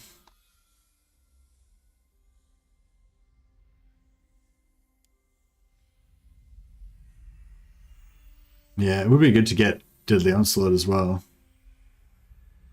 Charge bonus. Okay, maybe we'll go for... Yeah, maybe we'll go for Deadly Onslaught. Screw it. It's just me or Legend Total War doesn't seem happy with the upcoming updates for Warhammer 3. I haven't spoken to him recently, but yeah, when I spoke to him a few weeks ago, or when I messaged him a few weeks ago, he didn't seem super impressed. But I think in general, his general attitude is he's just very cautious, you know, like... yeah, I mean, I haven't seen any of his streams lately, so so yeah, you might have to tell me what sort of stuff you're talking about specifically, but yeah. But yeah, from messages I've had with him previously, it just seemed he's very cautious about it, you know, like he'll believe it when he sees it. Yeah, exactly, you know. He's just tempering expectations. Yeah, I think that's pretty much it. Immortal Empires delayed again, says JC. What do you mean delayed again? Oh, is that something you just say every time just to piss me off?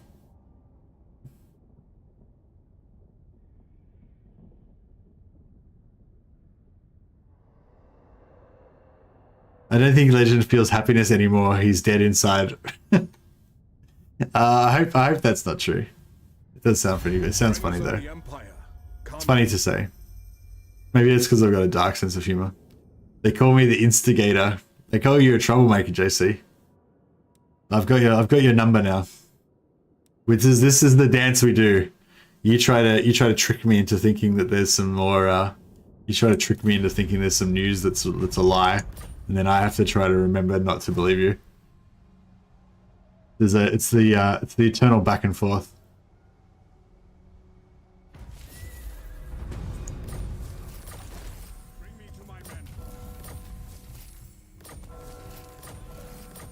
Alright. Legend was very happy today. I haven't seen him laugh this much in ages as he did the last parts of today's stream. Oh, nice. Yeah, I noticed that he got complete map completion, didn't he? So that's really awesome. Yeah, so congratulations to Legend. Got complete map completion with Empire. So yeah, I don't think I'm going to do as well in my Empire campaign. I think Legend was playing Karl Franz. Legend was playing Karl Franz as well, and I'm also playing Karl Franz. But I'm playing, like, I mean, my campaign of Karl Franz, my army actually got defeated in the first stream, and I had to go back to Reikland to rebuild it. Whereas Legend just conquered the entire map of the world, and just like every single faction, every single region, and he didn't lose a single battle in the entire game. So yeah, so that's just a little bit of a snapshot comparison between our two gameplay styles.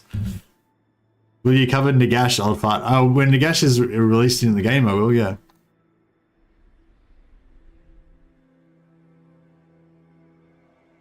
Who calls? All right, what do we got here? Begone. I will not. Okay, this isn't actually the end of the Von Carsteins. They're still alive. Instrument of Sigmar's will. Well, can we make it? Can that guy make it in? I think he can. I will cleanse. All right, beautiful. He made it. So Sigmar. we'll actually raise. Is it time? I see no other option. Ulrich's will. Yeah, I'll retreat that guy away. That way we can get an extra battle, a little bit more experience for our heroes, which would be nice. And then we'll we'll raise this settlement so we don't have to worry about them coming back again. Just I won't auto resolve it so we don't lose any more knights. But yeah, no, I'm glad to have Legend was happy. He deserves it. It's a really cool achievement to conquer the whole map without losing a single battle. I think he did it. Did he do the same thing with Tyrion as well? And I think the first like play until we're defeated campaign he did with Tyrion he didn't lose a single battle, but I'm not sure if he actually got the full map completion or if he actually lost the battle like before he got to the end. So yeah, so maybe is this the first time he's done it, or is this the second time he's done it? Either way, it's pretty amazing. Battle ready. High priest by the Jade Griffin. Faith is my shield. The Empire with speed. He did it with a full stack of Skaven slaves without using lol. Technically he lost a battle with Tyrion with the Lawmaster stack. Okay, so he didn't quite get it officially with Tyrion. So now he's done it undeniable. No one can naysay his achievement. He's actually redone it again with Empire. It's pretty cool. Alright. Alright, so we've got our little Indomitable hero stack here. We can just roll in and take these guys out, basically. Ready for battle. Battle wizards. You got high elf, you got full map in 150 turns with 1 defeat. Nice, but now he's topped that because he did it with no defeats. Couldn't he have auto-resolved it, but he chose to fight it? I forget. Yeah, I believe that's true. He chose to fight it when he would have got auto-resolved. He would have got no casualties. I mean, he would have won it if he'd auto-resolved it, but he fought it and he got a loss. Favorite one from his stream was the 4-hour turn that he had with Torux in Rampage mode. Lol. Yeah. I think, like Dame Offensive did one where... I think the Dame Offensive did one where she went for like a week and a half on one turn with Scarbrand. The thing is, that sort of stuff's really cool the first time you do it, or the first time somebody does it. but it's not like a very, I don't think it's a very entertaining gameplay loop. Not criticizing Dame or Legend, because they did do it the first time, so it was cool. But you know, but from CA's point of a design point of view, it's like, yeah, those things are really cool when you first discover those exploits and really like max the shit out of them. But then you never want to play the faction again after that. Like that's just, there's no more interest after that, you know? So it's, yeah, it's a bit, I feel like they need to, oh no, I don't know. I think they're fine. I don't care. It's just like Scarbrand and Taurus just aren't favorite factions of mine because of that. You know, I just don't really, yeah, I'm not interested in playing them because of that. But I think it's cool to have factions that are like that are really different. Empire was full map, no defeats, 330-ish turns, and it broke the save as there was no faction left. Yeah, so what how did the save breaking work? Is that like does that always happen? Like it breaks the save, like it always breaks the save if there's no factions left? I thought heaps of people had done full map completions before. Or does that always happen? Does it always break the save whenever you get the last? Yeah, does it always break the save when you get the last faction destroyed? Is that normal? This is my command! Sigmar's will!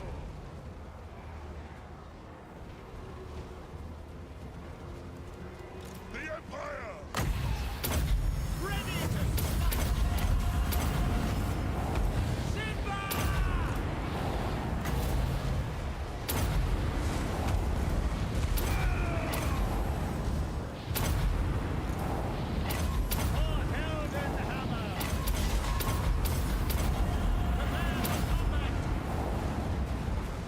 Right. My goal, Miraz! Let's guy that no!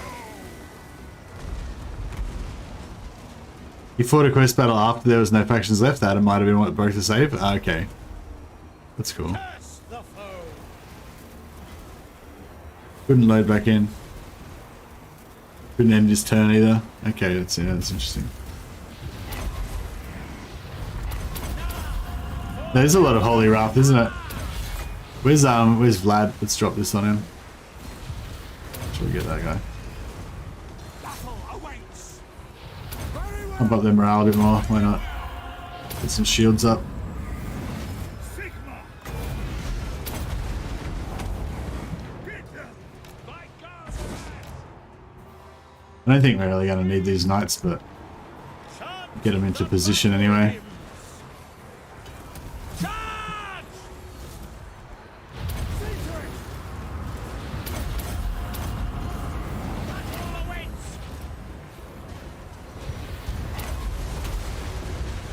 War! Pull our defenses up. We're Sigmar's heirs!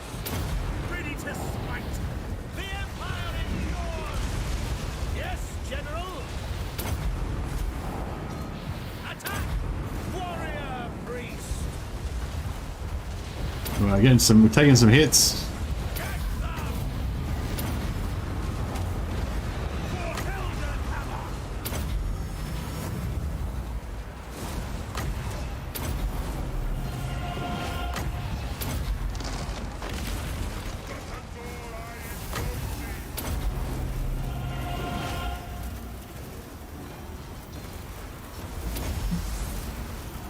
For Heldenhammer! Power of life! The Empire is yours! Alright, we're getting Vlad down. Going down. Attack! Ready to smite!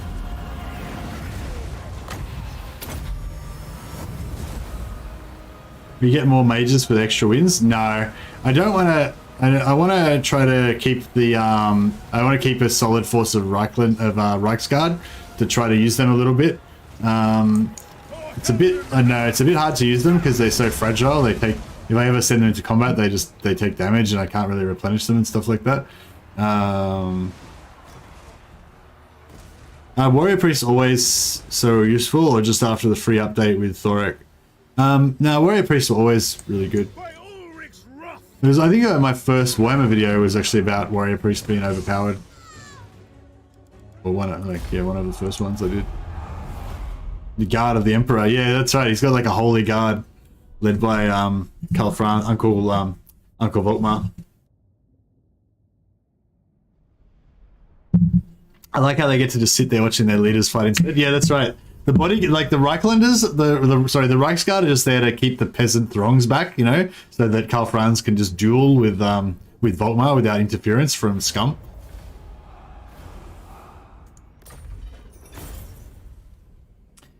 Okay, so we'll raise this. So the mission now is to basically just exterminate the Instrument of Sigmar's will. the vampires. They will be judged. So yeah, we'll keep practicing our. I will stop them. Yeah, nice. He's got his extra +10 block army now. I trust no This guy can. Pick up the pace. He's already got his +10. And we may as well level this guy up a bit over here. Let us move. Oh, he'll probably fail though.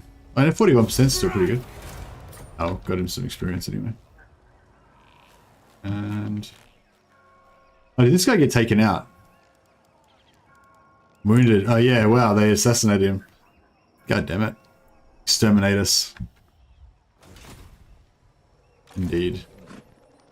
Alright, let's get it. I wouldn't have minded getting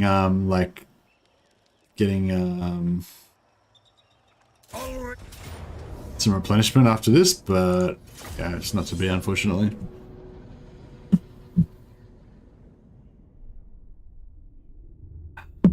The only way you can see full map completion campaign continuing after you've killed everybody is if a rogue army spawns. Oh, okay, yeah. Or what about if you had like a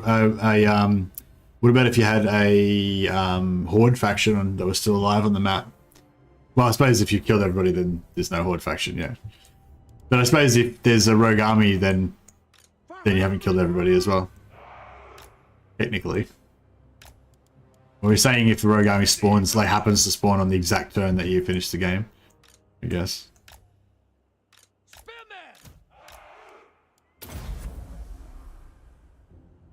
Couldn't you force rebellions and revive races? Yeah, but you can't because the game crashes, right? Or it doesn't continue. I think that's what they were saying, like the game doesn't actually continue.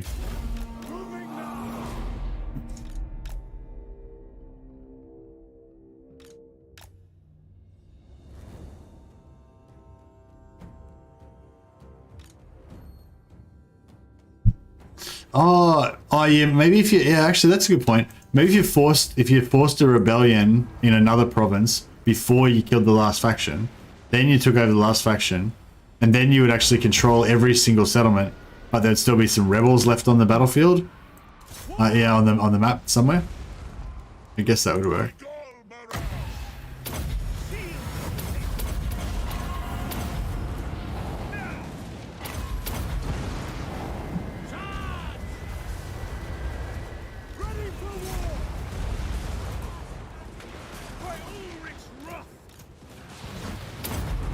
We'll do a triple.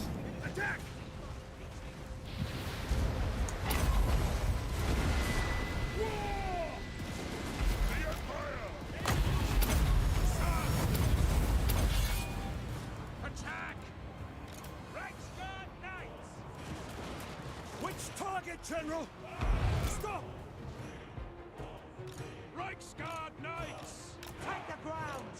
Yes, sir, quickly! To battle!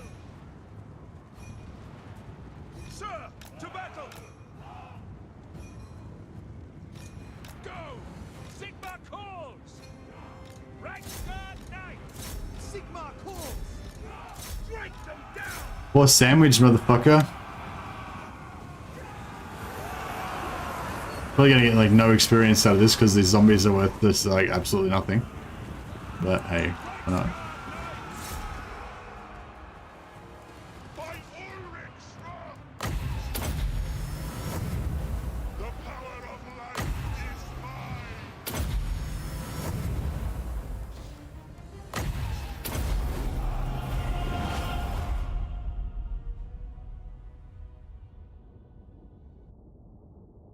Quest battles also count. As long as you have one uncompleted, you can still load the save.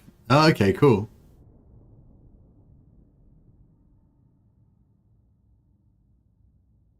Oh yeah, we can get rid of Merlin off the list here. There you go. You got your rename already, Merlin.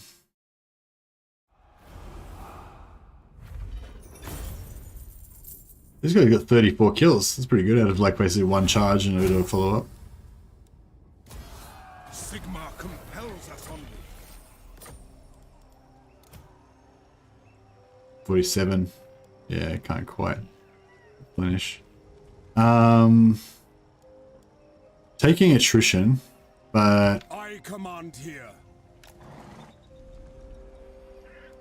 yeah, we're not going to take much attrition because we've got like 65 or 75% attrition resistance, so it's not too bad. Yes, General.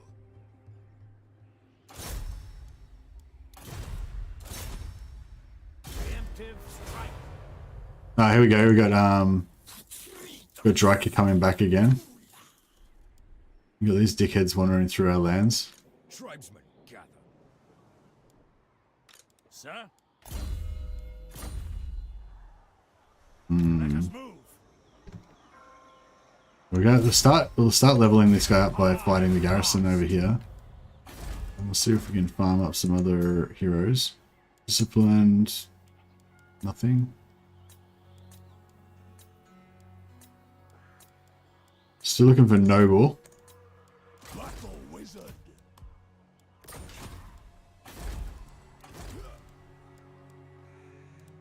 We can start farming for new warrior priests as well. Just looking for noble at the moment. And for empire captains, we're looking for either noble or monster hunter. Monster hunters one will go out roaming, and then noble ones will stay home and defend. Basically, that's the plan.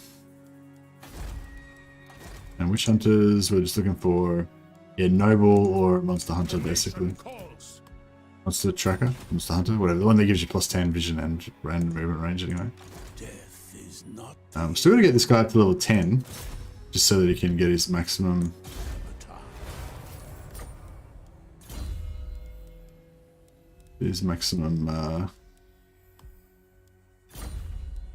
Bonus to upkeep.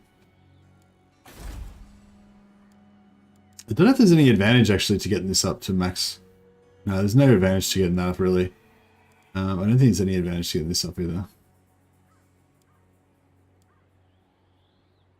Nah, just like unlocks recruitment of Luminarch of Hish.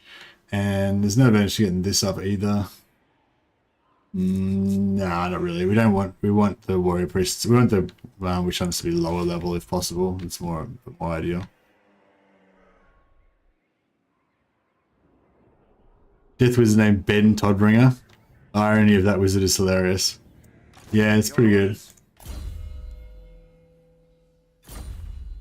Alright, I'm gonna put these guys around the edge of our empire just to give us like extreme increased vision.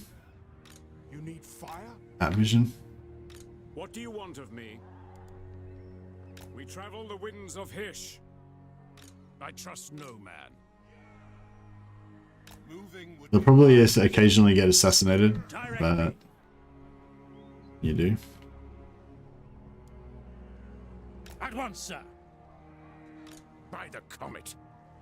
Hunt them out.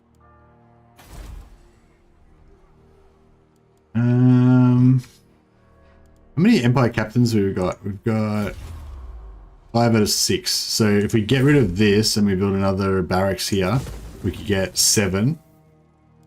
And then once we've got the 7th hero, we can get rid of all these barracks, get another building in here, put Reiksforts here, increase our garrisons.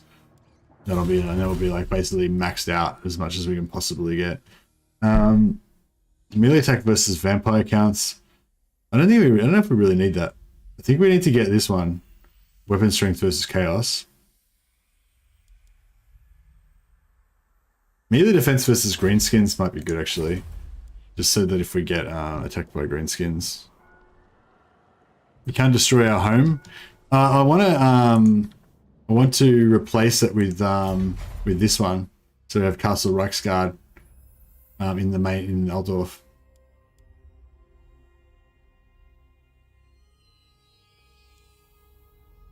We could go for the discoverability of Skaven cities, but I don't know. Or another thing we could go for is replenishment, like +4 replenishment when we're at home. That could be good. Or this one, campaign movement range as well, could be good as well. But yeah, I don't know. Basically, I'm going to rebuild all the Reiksforts down here. Actually, yeah, maybe we don't need it here. Maybe here we'll put maybe we'll put this toll gates instead. Give us extra movement speed in Altdorf. That could be good. Alright. We are good.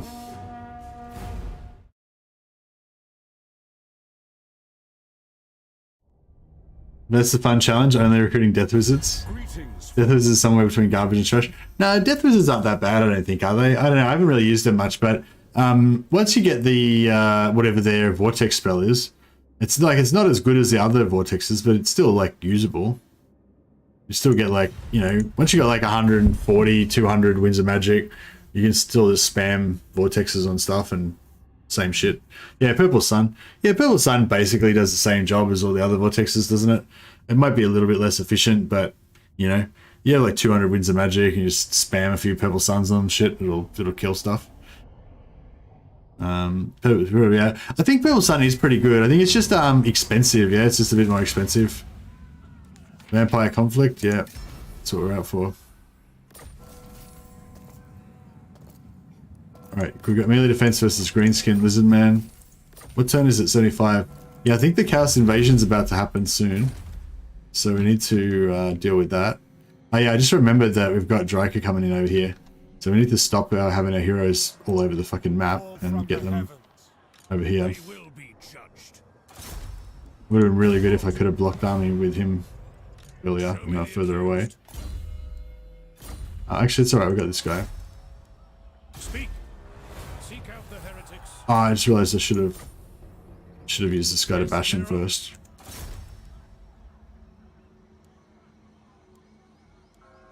Okay, this guy can... Should I assault units or assassinate? Go assault units. Yeah! Success. Nice. Cool. Alright, that's good. Her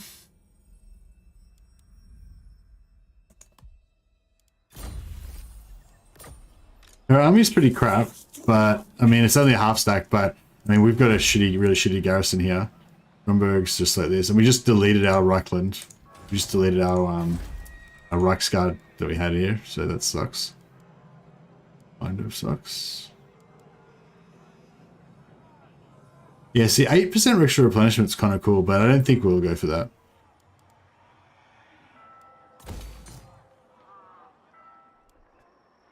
Ready.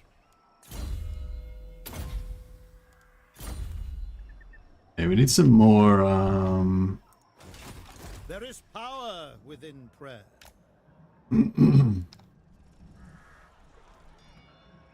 Ready. The nation calls. Preparing rites of exorcism. Yeah, we're going to bring all of our defenders over this side to try and deal with this situation. And we can put a new lord. So we can recruit individual lords. We just can't give them any troops. They can't get any armies, basically. So we can put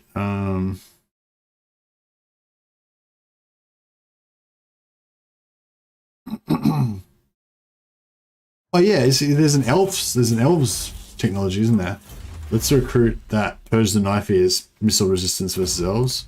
Has she got any missiles? No, she's got like 1 unit of archers. Still, it might be useful if we're going to continue in this war against Dryker. We might, that missile resistance could be good.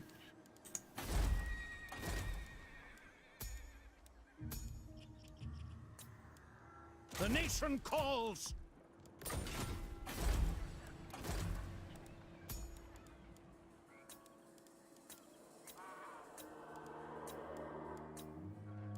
No, still haven't got noble. Who seeks my power? Have we already got a Shadow Wizard? I don't think we do. I'm just trying to collect them all. We've got Celestial, Light, Fire, and Death. Yeah, so we need Beast and Shadow.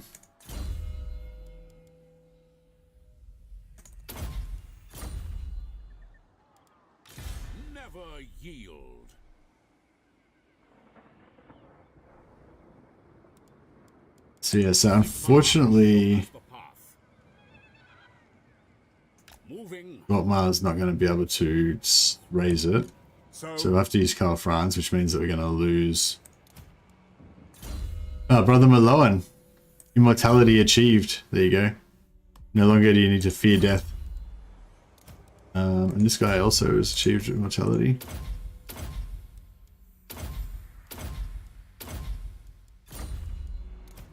And so has Brother Liskin.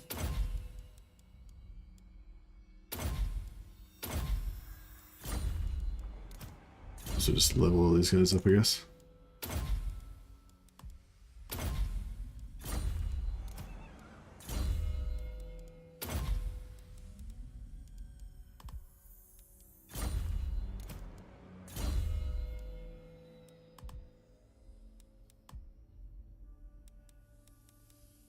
Yeah, this guy's like completely maxed out.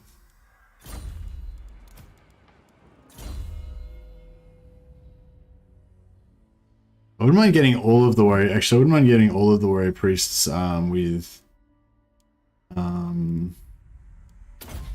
getting all the warrior priests with replenishment, just so that we can.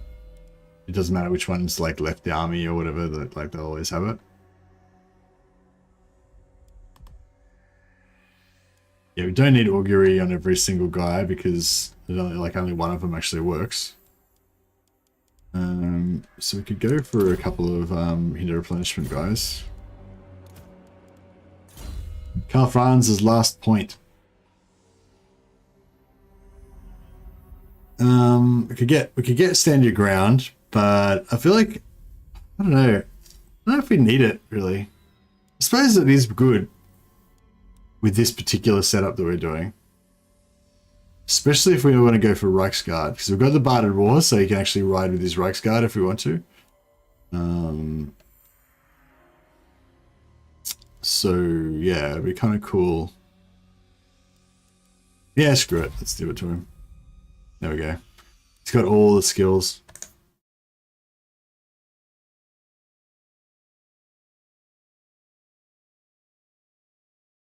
It didn't take to hold the line, so I'm thinking I might take a Empire Captain with cunning for poison, or like tough, or maybe just disciplined, and pop him in the army as well. So our hero stack will have more melee defense. But yeah, I don't know. That means we get less bombardments though.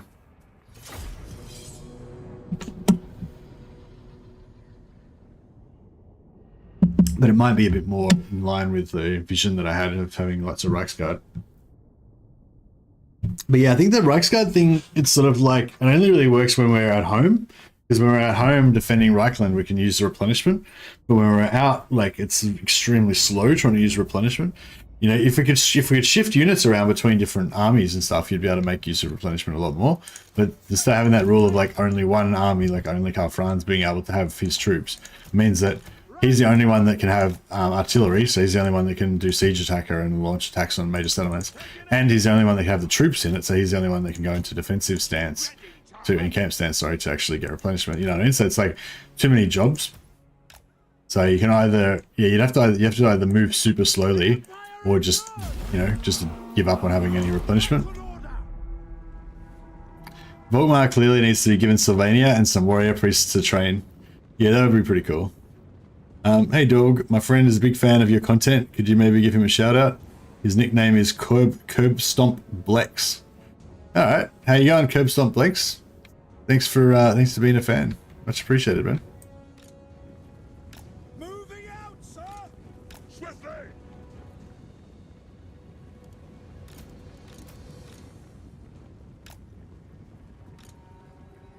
No lingering!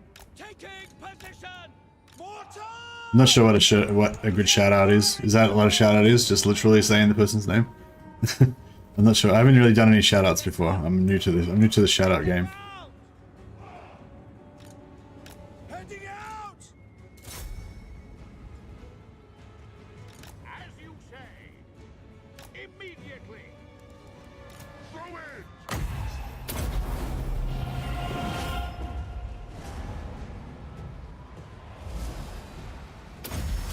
So yeah, so your friend's a big fan of me, but you're not a big fan of me, I take it, Lord Horatio? You're just new to the channel, are you, or you just found out about me through your friend or something? Take the ground. Behold the light of Sigmar.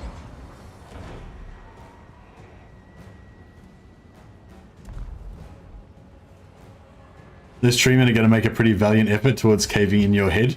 Yeah, I don't see how we're going to hold against them. I think what we're going to have to do is just prepare to lose Grunberg. And our heroes are just going to have to... Oh shit, he's not supposed to be in there.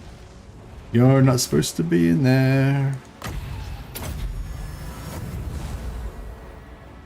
Yeah, he actually went on the inside of the door. Using his flying ability to, you know, leave the rest of the army and go on the inside of the door. This is definitely not what I had in mind for him. Alright, let's do this shit. Charge! You can just heal yourself now. Where's that sorcerer? Yeah, I'll just pop that on in the hopes that they cast a spell. Probably won't, but... Alright. Now I've got like even more abilities.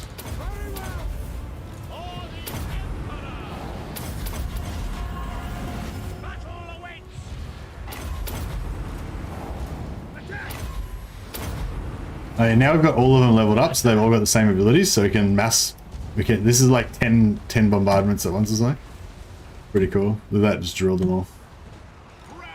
Yeah, once you get a fair few of these guys, you drop all the bombardments at once, they start doing some serious damage. That was like a pretty good, like, you know, vortex spell or something, basically.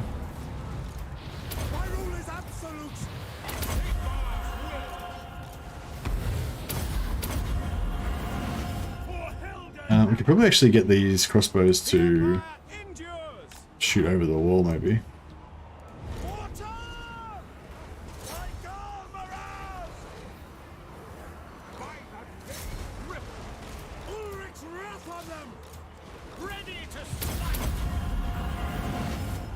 Getting mounts for free in Warhammer 3 is a really good idea.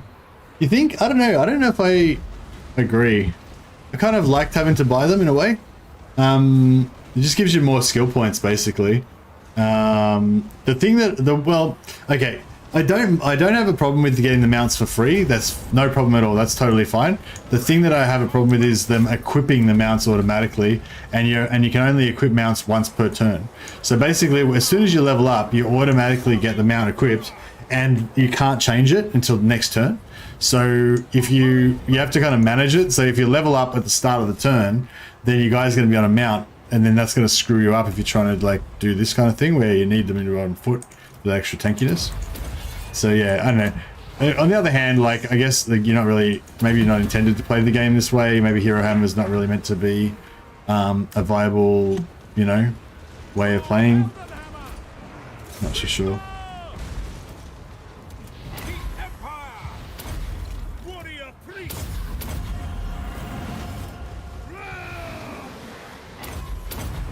Alright, this is 1, 2, 3, 4, 5, 6, 7. This is 7 bombardments at once. Yeah, I think they just... Well, there wasn't much left there to actually kill. That pretty much deleted them all. Alright, let's get him, and we'll... Oh, we've already used our markup. Would have been good.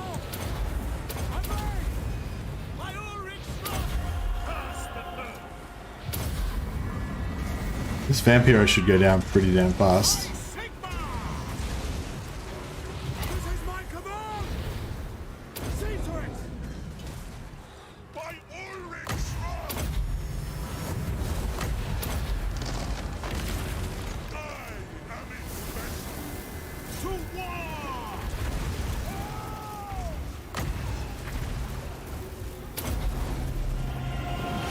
She's actually doing a pretty good job of... Oh no, there she is.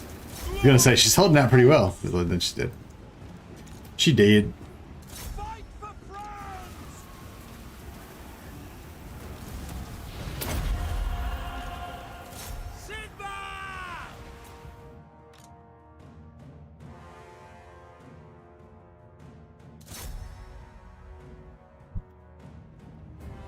The idea that it takes you a year to get off a horse and you can't back on is a bit silly. Yeah, that's right. Yeah, I feel like you should be able to change your mounts as often as you want. Yeah, that's a good point. How come like two characters that want to switch items that are on the opposite sides of the continent can do it instantly, but a character can't get on and off his mount in the same turn? You know what I mean? It's pretty fucked up. No, it's not that big of a deal. But. The Empire endures! For Heldenhammer, we're Sigma's heirs! Karl Franz!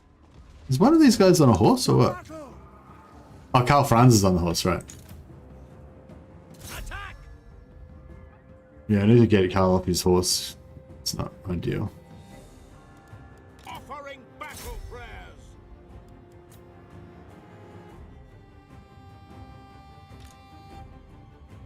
Karl Franz can just go and solo the rest of these guys. Charge!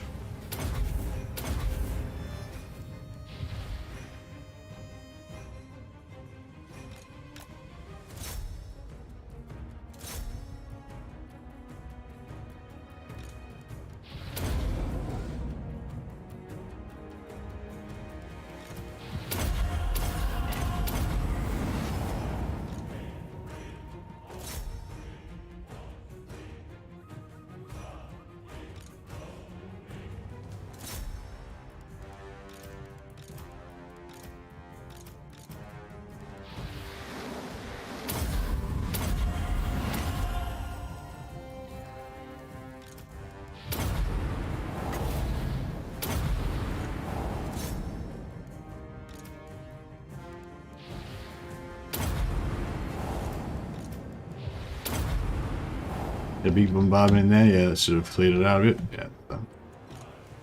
Fixed.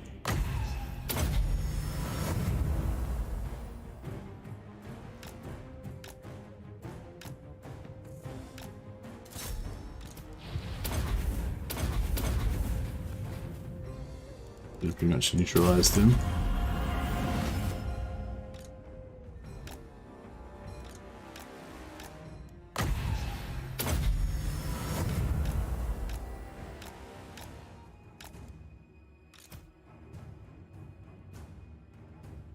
Yeah, it was interesting that the Zeichan warriors got that in those magic attacks. I wonder, yeah, really wondering whether that's all Zeichan like Chaos warriors get magic attacks, or I reckon maybe it's a technology, either it's a technology or it's a skill point that the Lord had or something like that, and it's not like a default thing that all Zeichan halberds have magic attacks.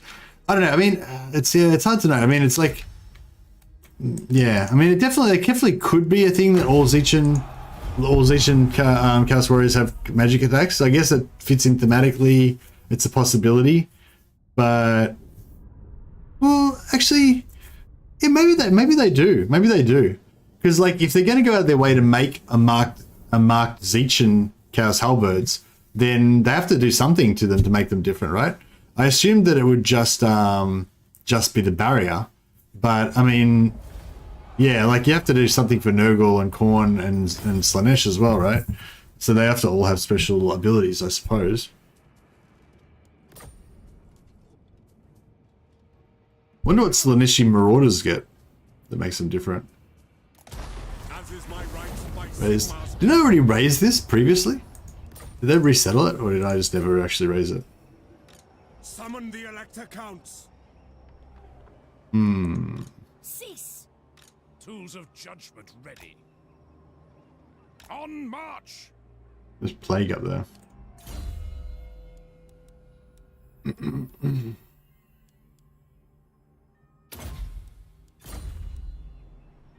Yeah, I'm gonna just raise it. Oh fuck, Kragmir's down here now. Shit, they took that.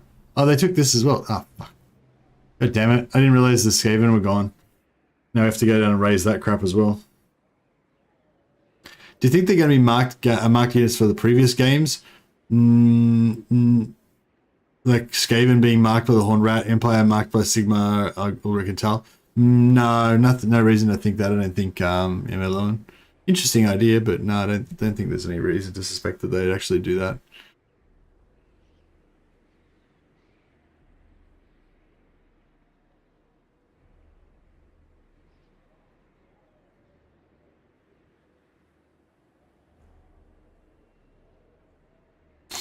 Sorry, I was just reading some random comments that somebody had written that was I command here. Sigmar weird. grant me strength. Mere mortal men. Frenzy for free company militia all units. I wish I had some of those. Diplomatic relations plus 40 for all men, empire, and southern realms. That's pretty cool. That's going to bump up our relations with Midland. Maybe they'll finally give us fucking military access. No, Leeks. Onward. Who else working on Nordland? Come then. Nope. Only six. To war. Everland? Come on, Everland. You didn't even exist before. There we go. Everland are good. Oh, I won't take any money off them because we're trying to make them strong. They'll probably get wiped out next turn and we'll lose that military access. Friend and make On it. Sigma's approach as friend. Yes. Oh shit. I didn't mean to go military alliance. Fuck. That means we get drawn into any wars that they do. Yeah. That's not good. Yes. You have a Border proposal? princes, We we are can willing go to trade. Military access. And yeah, I won't ask for any money. All right. We'll try and keep the keep all the humans as built up as we can get them. Oh, here we go. We got elf trade. Beautiful. Gladly. Who calls? Tilia. I am ready to Our trade's going crazy. Was wise. Of course.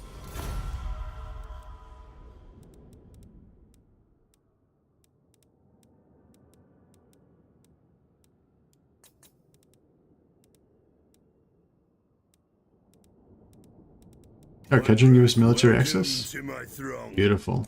Fine. Carrying on. Aye. Let's Beautiful. hear what you have to say. We'll hear. Yes. Yeah, we won't bother stealing money off anybody anymore. We're pretty much rich now because we don't have hardly any units. We can't really Aye. spend our money on anything anyway. So we may as well just try and buff up some of our allies. Honor before. Welcome, friends. What do the I suppose so. We get military I access am ready to parley. with absolutely everyone that we can. Yeah, alright, cool. Pretty good.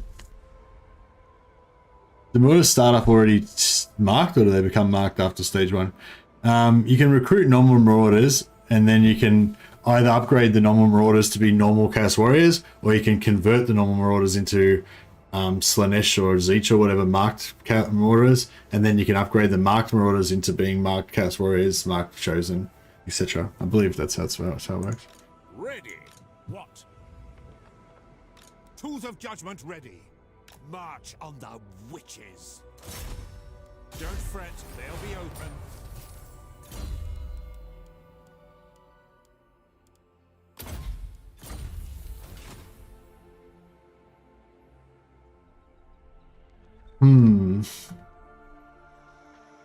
Show me the accused. Direct me. Might send this guy back and get him to start tag teaming on Director as well. Pace.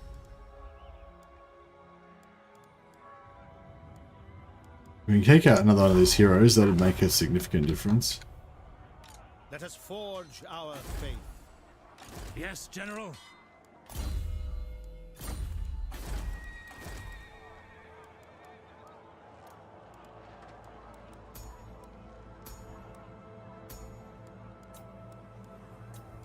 What do you seek? Okay. Warrior of Sigmar. I go where I Alright, need we've raised one more. Actually, no, we'll put him outside because that worked last time where they attacked this guy first and they chased him out, and then I think he might have died, but then that meant that they didn't end up sieging Grunberg, so it gave us like an extra turn. champion of the We can always run back if we need to and try and save it with Karl Franz as well.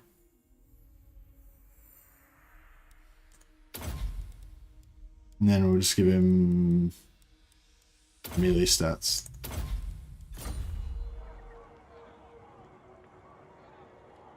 Listen, that a leek is a type of vegetable. Oh, right. I spelt leek wrong. I think it kind of makes it better though. Now that you mention it, yeah, Leek is spelled L-E-A-K. But Leeks is funnier though, right? Seems like Lord's gonna add a lot of fun for Warhammer 3. It was not intentional at all. I didn't even like.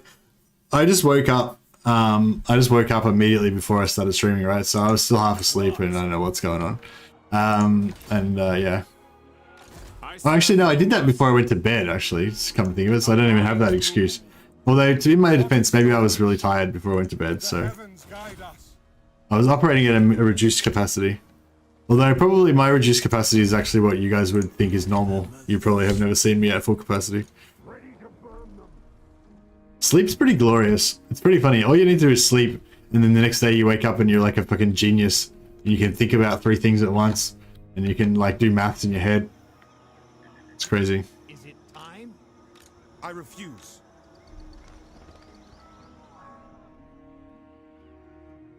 What do you require? We got here monster tracker. Okay, this guy's a full-on.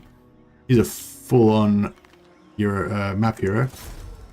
Hinder replenishment 100%. Yeah, wound 100%. Actually, yeah. Let's assassinate some of these fuckers.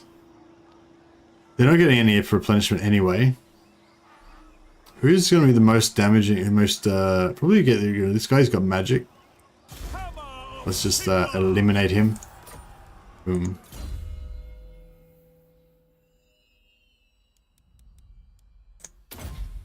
Actually, no, he doesn't need that because he's got a 100% success chance anyway. I guess in case we wanted to use him in an army, we can. That up. All right, I think we're about good. Hey, Wooda, how you going, man? I feel like I haven't seen you for a while. Is it Wooda or Wouter? Probably Wouter, isn't it? Wouter, sorry. How many heroes do you have on the field? Hey, Inquisitor Chase. In my actual army, I think I've got 8.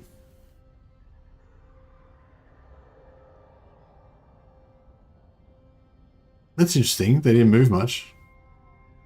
It is good to see our allies of the mountains. Walter? Okay. Try to remember that. Yeah, when was the last time we were around? Was it during the Chaos Gate streams? Went back to Warhammer 2, I see. I never left. Nah, yeah, I did go back to Warhammer 2. I pretty much played out everything I could kind of play with Warhammer 3 first, and then I kind of went back to Warhammer 2, and then every now and again when I think of something I want to do in Warhammer 3, I'll do another Warhammer 3 stream. But you know, Warhammer 3 is not the full game. It's just like a little segment, you know, so it's not that awesome. But once Immortal Empires comes out, that's the real shit. That's what you want. Okay, which hunter was he a noble? No, he's a monster trucker. Alright, cool. So has he got... No, he doesn't have it. Alright. So, what do we want to do here? We want to go... First we want to damage units with this guy. Make sure he's got the highest chance.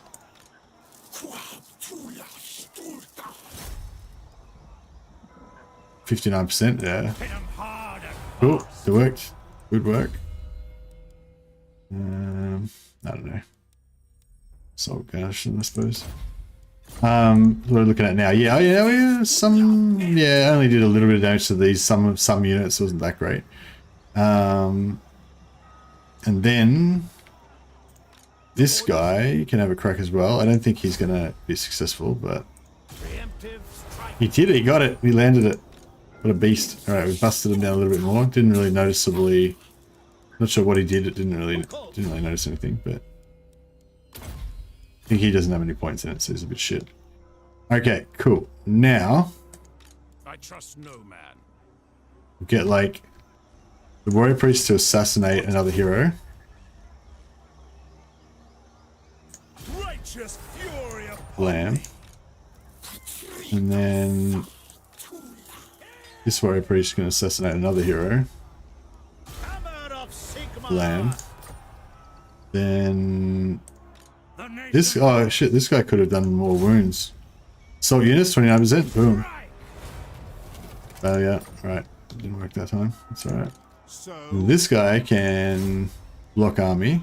100%. Cool. So now she can only move that fast. She can't even make it that Grunberg anymore. Good job. And then this guy can block army again, just to make sure it's 2 turns worth, in case we forget or whatever. This guy can assassinate that guy. Done. And then everyone's done. Yeah, cool. Alright. So we've killed all of her heroes and we've started to work down her army composition. I think it's going to take her about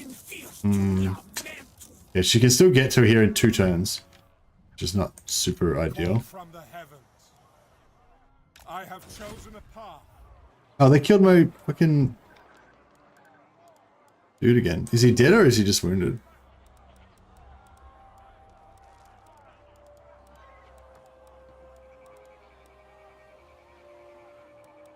Shit, is he dead? Oh no, there he is. Grave time. It happened. So it's 2 purple, blue. Bayleaf. Oh, nice. Bayleaf. And this goes up to level 9. Just need 1 more level and then he'll be maxed out. I wonder if we go to town with the assault units, if that would actually make much of a difference. On then. Actually, yeah, let's maybe we'll give that a try. Let's get all these we'll get all these wizards up here. And once they're in range, we'll start trying to delete like individual units. That'd be actually pretty good if we could get that happening. Let us forge our fate. Shit. Actually, need to do that.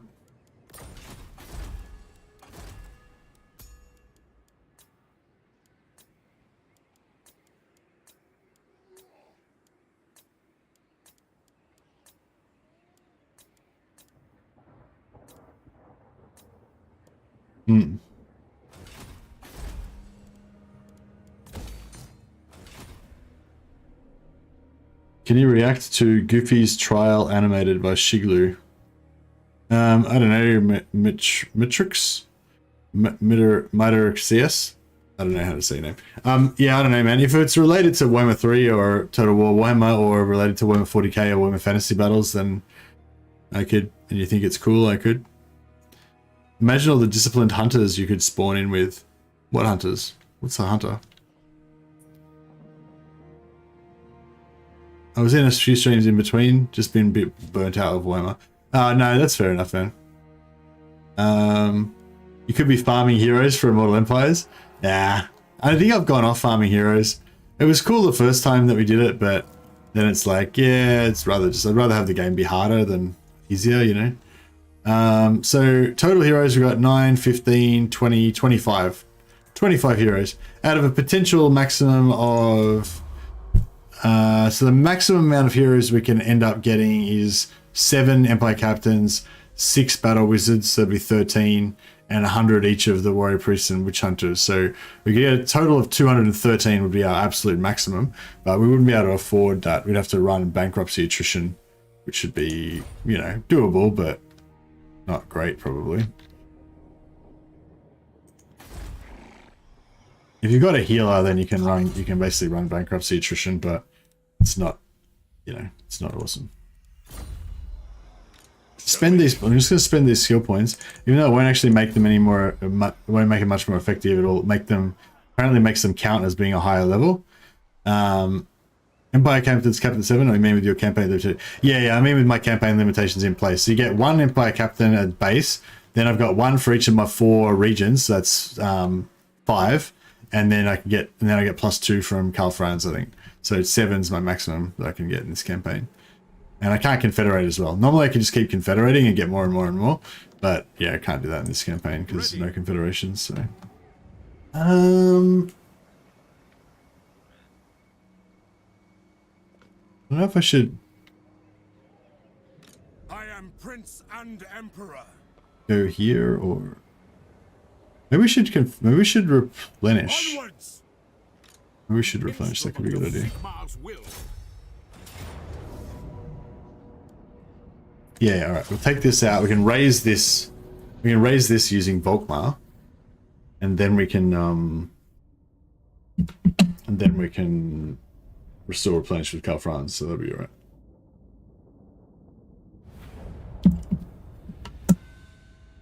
It's roughly 11 armies full of heroes. Well, yeah, we could definitely do all hero armies if we weren't playing this campaign limitation, but in this particular campaign limitation, only Karl Franz can have heroes, so even no matter how many heroes we can have on the map, we only use like there's so many of them actually in battle, so.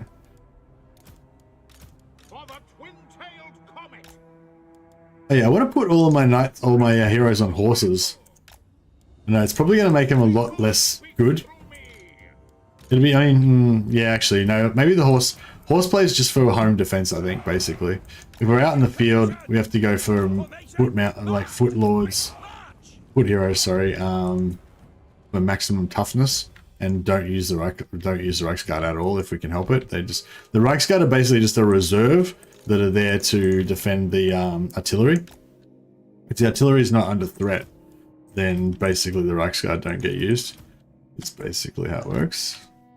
Basically. If we do an auto resolve or two, we'll be able to get some of these guys up to gold chevrons though, which should be nice.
Cool.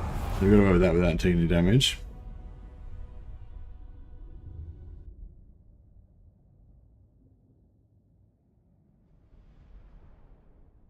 Surely you can't save a level 50 hero and import it into the turn 1 campaign. Yeah, that's exactly how it works in Inquisitor Chase. You just save a character and then you import him in at level on turn 1 as level 50.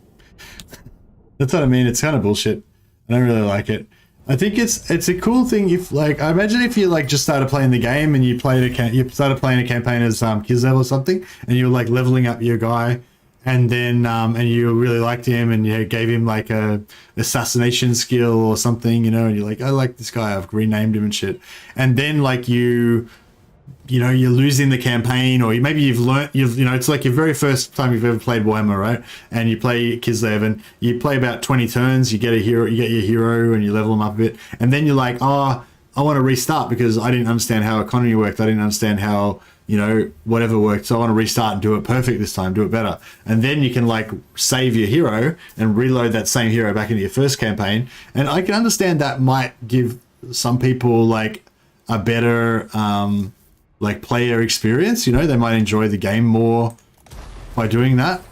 But I don't know, I feel like in normal gameplay it just doesn't really make sense, I guess. I don't know, like if your characters were more unique, like I think the saving characters for Chaos will be cool because Chaos has so many traits. Like it's worth it more with like Frost Maidens for Kislev, because Frost Maidens can get 4 different traits. They can get their starting trait plus 3 different traits. Yeah. They get trained up to get 3 different traits. Yeah, it's really cool that Warriors of Chaos also get that 3 different trait thing as well. So you can get some really unique combinations, potentially getting some abilities that stack with each other and stuff like that. I am Prince and Emperor. Alright, so I might leave these guys with Karagdromar. If they happen to survive long enough for us to get back here, maybe we can farm Isabella's trade a little bit or something.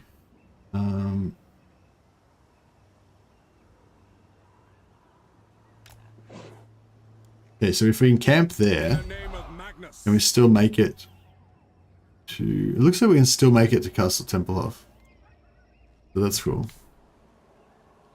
What about equipment? Surely that wouldn't carry... No, the equipment doesn't carry over. You can you only put the levels and the skill points spent.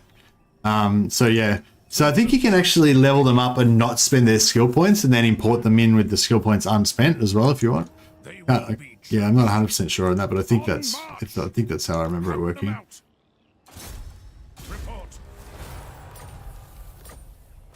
Building up.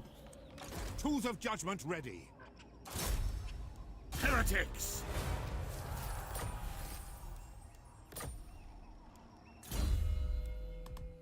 Actually, we don't need to level these guys up anymore, I just realized. It just makes them more expensive. It does make them more resistant to enemy agent actions, though. So it might be good to level them up to at least level 20. Oh, no, they're replaceable, though, anyway, so it's not really a big deal. So, yeah, the Empire Captains, we need to level them up to level 40 as soon as possible, so they... Or level 20 as soon as possible, so they get immortality. Because we can't really replace them. So, yeah, might have to just go ham on them.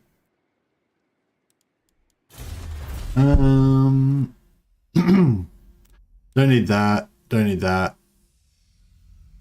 Do need that. Hero action cost is really good for us, and success chance is pretty good as well. All right, let's get onto this. What do we got? 250% research rate. We've probably got a few students rolling around. I command here. Let's just so we've got hedge wizard and apprentice wizard. So we want basically want every character to have a hedge wizard, and we want everyone to have a student. Student, hedge wizard, hedge wizard, hedge wizard.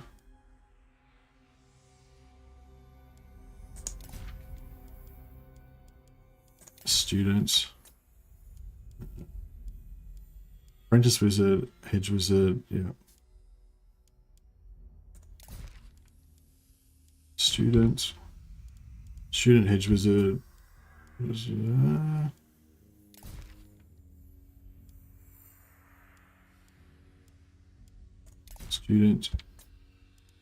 student, hedge wizard, students. There's no more apprentice wizards, is there? Yeah, there's one there. Oh, actually, he doesn't need that. Sweet, another 20 wins of magic. And students. No, we run out of students. Alright, that's cool. No problem, no problem. Blessings of Sigmar upon you. Yeah, so everyone's immortal now, I think. Or they're in our main squad here.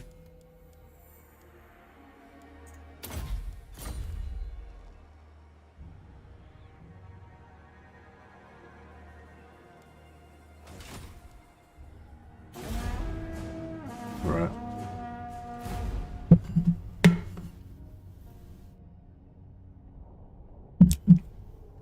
Yeah, I think this campaign, like, because we've only got one army and we don't have much variety in terms of what we can really do, I think it's important to keep the turns moving, so I need to kind of get a bit more, like, it's more about this is more of a strategic overlay kind of campaign without like just moving our little guy around the map everywhere, trying to like put out fires and stuff. So yeah, I probably should try to keep it moving a bit quicker. It's also just kind of like a backdrop really, so I can just talk about Warhammer while I'm just kind of diddling around with this campaign, you know. Yeah, 14 looking pretty good. Leave the treasure. I might go waste the prestige. We've got 9,000, so.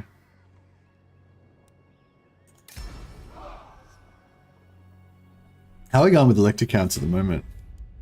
Yeah, so these two guys have been wiped out again. Yeah, Ostermark's completely dead. Can we put someone in charge of... No, we don't own it. Unfortunately. Ready. Okay. Orders by the comet. I am Franz. They will obey. Alright, we'll knock down the walls on this. Open gates. Oh, we could knock down the walls. Oh wow, I just realized we can actually use Volkmar to raise major settlements, because if we knock the walls down, then he doesn't yeah, then he doesn't have to shit, you can't reach, can you? You should be campaign movement plus 50% in March stance, blah blah. Yeah, so they'll pop, we'll put this guy to put They will be judged block army on by him. the silver hammer.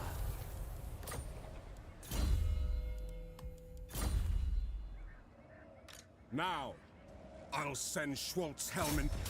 Raise this.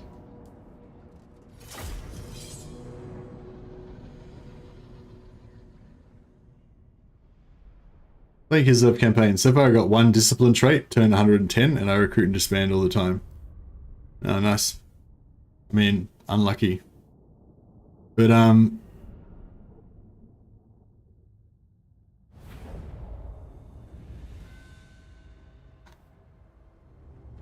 yeah, saving and importing characters works right now in Warhammer 3, yeah. I've done a couple of little videos about it. There's one about my Patriarch Doomstack. You do it by farming and recruiting a particular trait on ice witches. And there's another one about just like getting the perfect traits on, just a little joke video basically about getting the perfect traits on your Frost Maidens. Nothing, yeah, it's nothing, not very good videos, but just pretty basic stuff, but... I mean, I don't know, let's not overcomplicate things. Crossbows ready, General! Witch Hunter!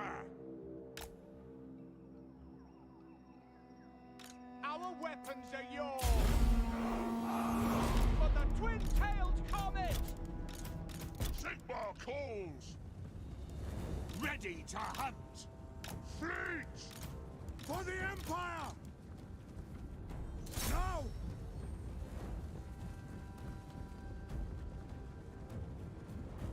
Charge, indeed. That's our strategy, we're just going to charge. Go! Watch! Very well! I'm afraid I didn't like this rule, to be honest. What about one balanced army per elector count appointed by you, balanced with no more than 4 or 5 of each unit type? Keeps Empire fun for me. Throw it! Sounds too easy, Anubin. Calls! For the Warhammer! Yes! Spearman! Well, no, sorry. No, it's not that it sounds too easy. It sounds too exactly the same as a normal campaign. You know what I mean? Like, I don't think you'd really notice any particular difference between playing like that and playing a normal campaign. Like, I tend to do that just anyway. Just to add a little bit of a roleplay, a bit of theme in, have some themed armies, you know, just for fun. But, like, it doesn't, like, essentially change the way that you play the game. Like, this type of campaign like we're doing now, this, like, completely changes the strategy, you know? And I'm not saying this is a better way to play the game. Like, I think, like, playing Total War with all of the stuff that you can do, like with every single exploit and every single thing that you can do, like, is the, well, maybe not every single exploit, because some of the exploits are a bit shit, but you know, I mean, playing the game with everything that's all the content that's available is the best way to play the game, I would say. It's just that if you've already done that for like 7,000 hours, then, you know, it's kind of fun to mix it up and have some different play styles, you know. But yeah, the way of having like one balanced army per elector count and giving them like you know, like themed armies that realistically make sense and stuff like that, that's kind of just something that you do in most campaigns, don't you, just for fun. The Empire endures! To me, man! It's not really anything special, I wouldn't say. I mean, I guess it's a bit different from doing like ultra efficient like doom stacks of every faction, you know, every unit or whatever, but it's not like, you know, it doesn't like hugely change the game, I wouldn't say.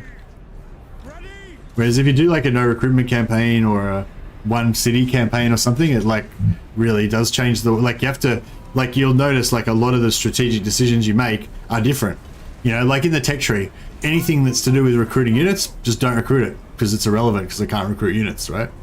You know, and it, like, you know, and it's refreshing having that different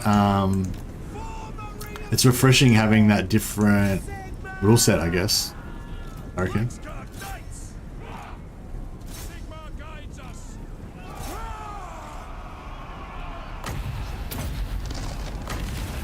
Channeling the guide! Ready! Formation march! For Franz! Crossbowmen! Handgunners!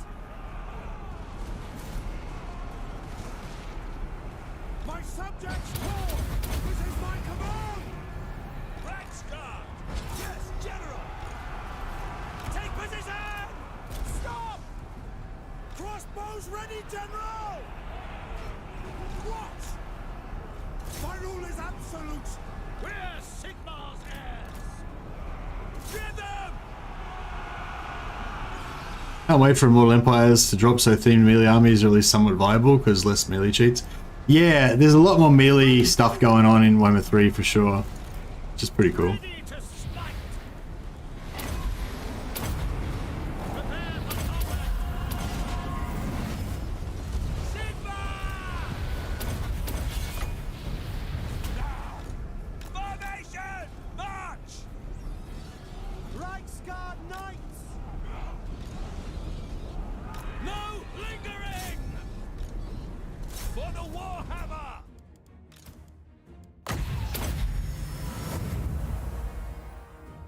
Work here is just about done. Current Hellebron, best example for that info. Yeah, current Hellebron's pretty fun. Going like witch elves. It's not like super good, but it's fun. I very rarely make doom stacks, I always have a mixed stacks. Yeah, there's something about having a whole stack of one unit that just kind of offends me. Just doesn't feel good, you know. For more variety, character, you know, that makes the armies feel better. Like armies that have all one unit are a lot easier to control though. And it is kind of satisfying and fun sometimes. Like I remember when I first played Warhammer 1, when I first played Dwarves with Warhammer 1, you know, when you'd rush that quest so that you could get the Rune Priest hero, the one where you fight in the underway, like when you're on like turn 2 or something. And you know, and quite often I'd mainly just have all dwarf warriors because you hadn't leveled up enough to be able to recruit quarrelers yet, and you just like you just build as many dwarf warriors as you could and then just rush that underway battle. And so you'd have this cool battle where you're basically just maneuvering blocks of dwarf warriors around like Roman Legion maniples, and it was really cool. I see no other option. But you know, if you had to fight a whole campaign with just dwarf warriors, it'd probably get a bit boring.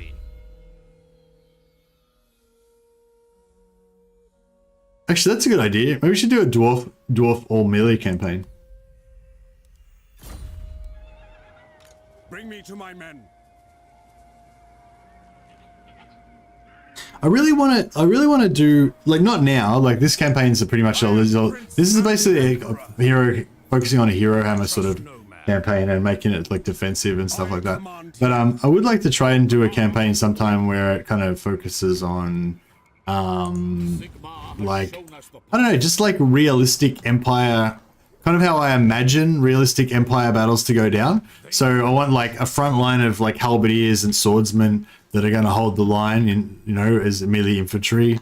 And I want, where the fuck did Dryker go?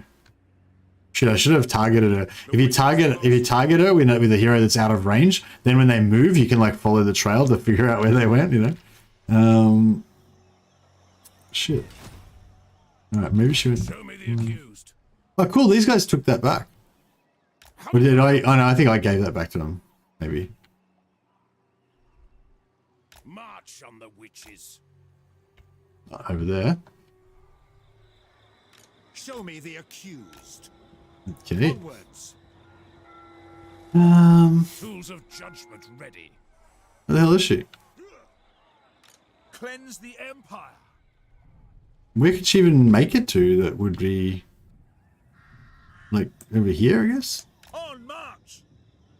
No, Pick up the fuck, pace. where the fuck did she go? Maybe did Talabheq take her out? Oh yeah, Talabheq's at war with her. I think maybe Talabheq might have killed her. Awesome. You can't return Sylvania to Stirland. In the law, Sylvania is de jure Stirland. Yeah, that's cool.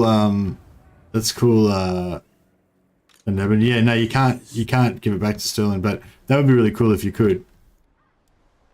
They should specifically make stuff like that so that when I do these themed campaigns, like it works. It works in the lore. All right, cool. It looks like all of our heroes are Yes. can go back to what they were doing before. What is your wish?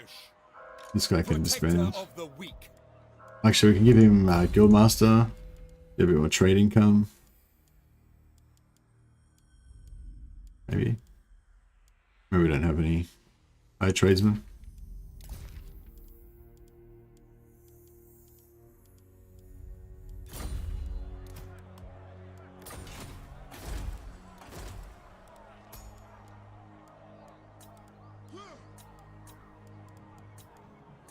Still not getting my noble hero.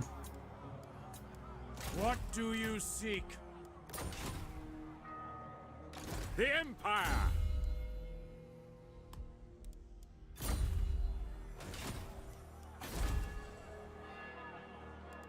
How much do we need? 3,000. Alright, we'll wait till next turn and then we'll take that. How should we proceed? Yeah, monster tracker. This guy can... I might send a couple of heroes just to monitor this situation in Character MR.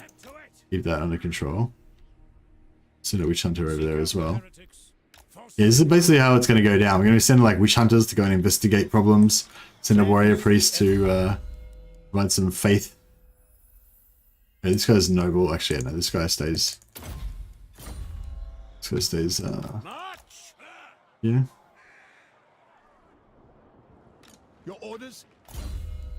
Monster tracker. Alright, this guy's a map hero. Get him to go and keep an eye on Dryka. What do you require? Now. Yes, for now. They will be judged. Is that where heretics lurk? Pick up the pace. Alright, we've got all our noble heroes back in Reikland, buffing our income.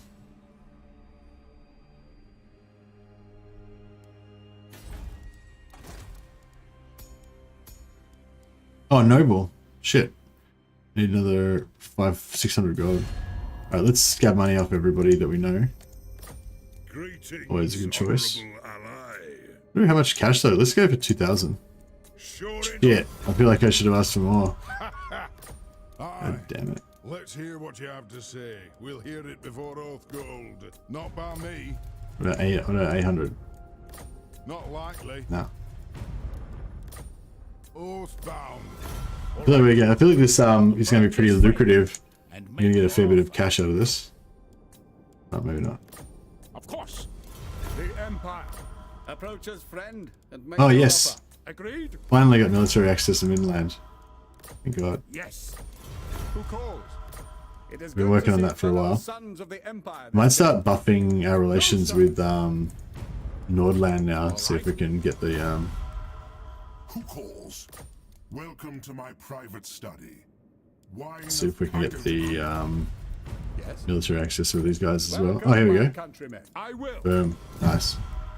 So I wonder why. See, these guys don't have the Distrust Empire, but they still were holding out a long time to get military access.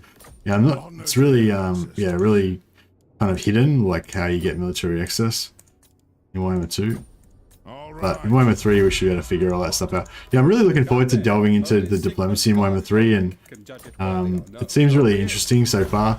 I think it needs to be tuned a bit more, you know, like, but like the things that are wrong with the diplomacy in Warhammer 3, it's not because the engine, it's not because the diplomacy mechanics or diplomacy engine is not there, I don't think. It's just because the values need to be tweaked a little bit, you know? Like, I think in terms of a system for diplomacy, it's basically seems like it's basically the Three Kingdoms system, and it's a good system, you know? Currently it's not necessarily representing, you know, how you think the diplomacy should go down in all situations, but it's not because the diplomacy system is broken, I don't think. It's just because the values for certain things are a bit out of whack. Like the way that it's so hard to confederate Cathay, You know, I think it's just because the base deal evaluation is set with too much of a negative against it. It's not because, but all the stuff from the stuff we were doing with Very Special and Dash those conversations we were having, it sounds like all of the modifiers and the way that you affect it and everything, it all seems pretty logical, and it seems to, you know, pretty representative of a realistic system. It's just, you know, it's just too hard basically. It's just a bit too overtuned. So yeah, I'm hoping that they I'm hoping that it'll be really good basically. So we'll be able to get a really good diplomacy system from it. And it would be easy for them to just tweak those values and keep improving it.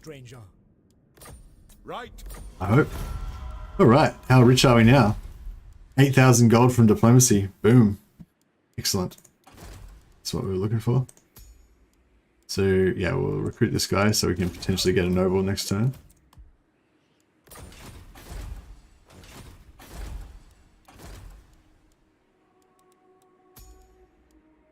Get this guy, who is a noble, which is exactly what we want.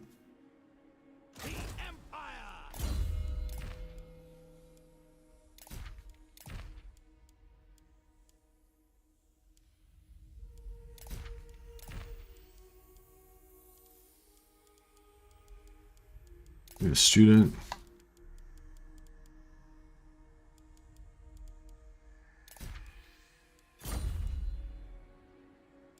And we're to now 6 out of 6, yeah. So we'll get one more. Get one more capacity here, and then we can disband all of these Empire Captain buildings and put Reiksforts everywhere. That'll be pretty cool.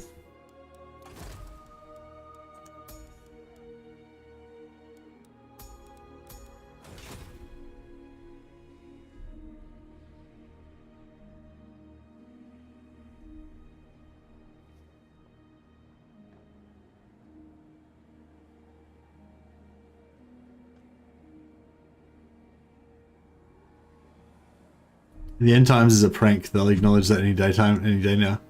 Yeah. Yeah, it'd be good if they did just revoke the end times and just, yeah, said that it never happened or whatever. Insolence. But I don't know. We'll see how the old world happens. I think people are mistaken to think that the old world is them bringing back Warhammer Fantasy though. I think the old world is a completely new background. They're not bringing back Warhammer Fantasy, and I'm just waiting to see how much they change it from Warhammer Fantasy. Like I suspect there's going to be fundamental changes to the background aimed at making it more sellable, give it more wider appeal, and you know, worried that will like dumb it down and make it not as good. That's the worry, but I don't want to be negative. Like it's definitely. I see you, Wilder. Thanks for dropping by, man. But I don't want to be negative. I'm looking forward to Old World. Old World is the tabletop game that Games Workshop are working on. It's probably still a few years away, but basically they're bringing out a new version of like Warhammer Fantasy Battles called Old World, but it's set a few hundred years before the Warhammer Fantasy Battles that was destroyed. So yeah, I was going to say is yeah, it's not Warhammer Fantasy Battles. It's a new setting. It's called the Old World, and it's set a few hundred years before Warhammer Fantasy Battles. So yeah, I feel like a lot of people are like, oh, they're bringing it back. It's all going to be fixed now and shit. It's like, no, not really. They're not bringing it back. They're bringing it out a new thing, and yeah, I'm worried it's not going to be great, but I don't know. We'll see. And one thing I was going to ask, I don't know if anyone knows, is Warhammer the Old World set at the same time as Mordheim? Because I think Mordheim is set a few hundred years before the current timeline. Well, before the Warhammer Fantasy Battles timeline, isn't it? Not sure about that, but I thought it was. Okay, so we want to get Volkmar to raise that. And he's going to solo it. What a beast. Tremble before me.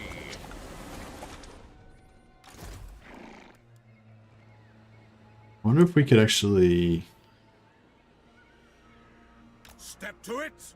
I might just auto-resolve this, just to see if we can get some experience, because if we can get some chevrons on these knights, that'd be nice. Nah. We didn't lose any casualties though, so that's okay. Oh! I didn't mean to sack it, I meant to raise it. Fuck. Now, Sigmar, grant me strength.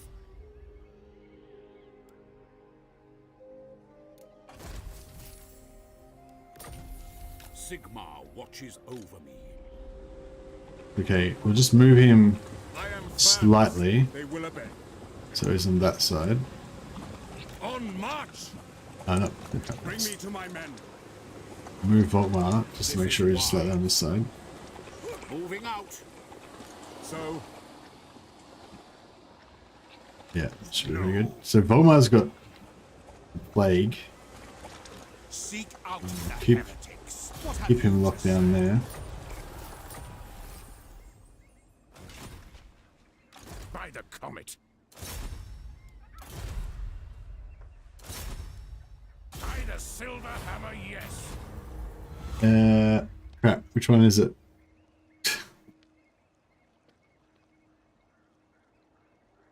We'll just check out the Discord. If we go to the Mr. Mad Discord under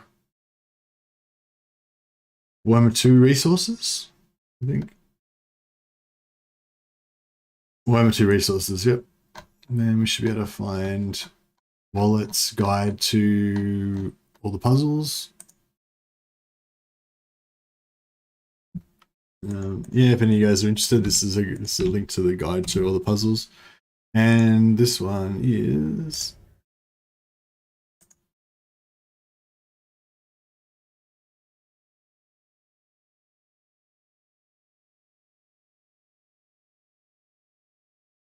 oh. Did that.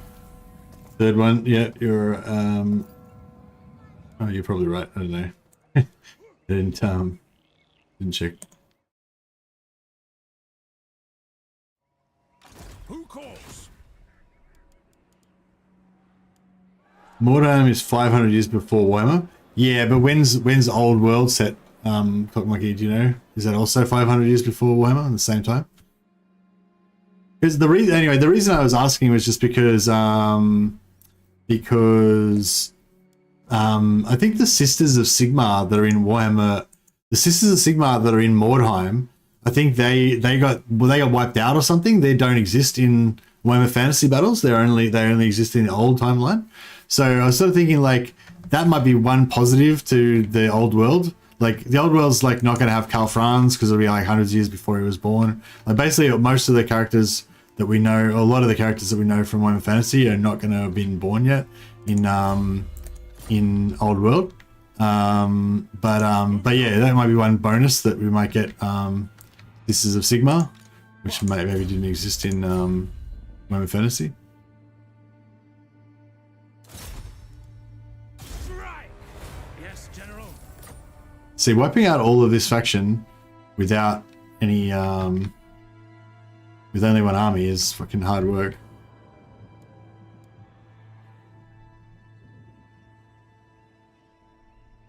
Yeah, we need more heroes over here. Nation calls. Yes, for now.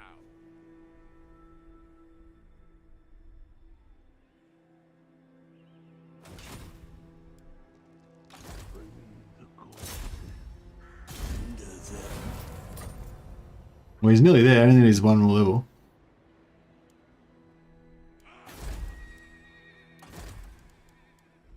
Monster tracker, nice. All right, we've got another map hero there. Our faith. Give him in line of sight.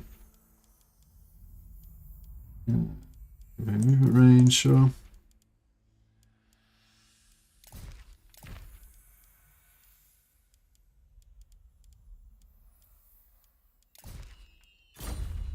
Ha!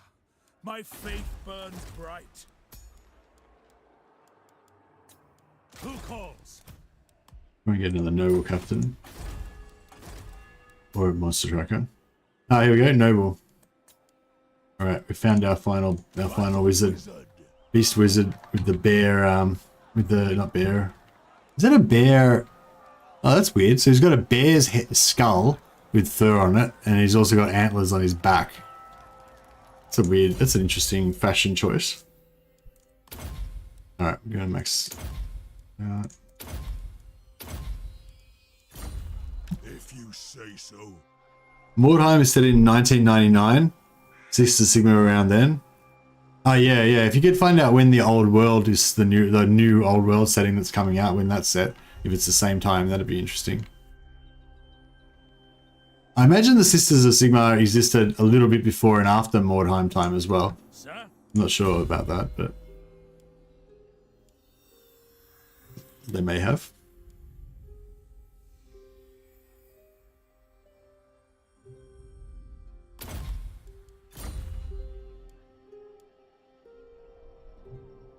Blessings of Sigmar upon you.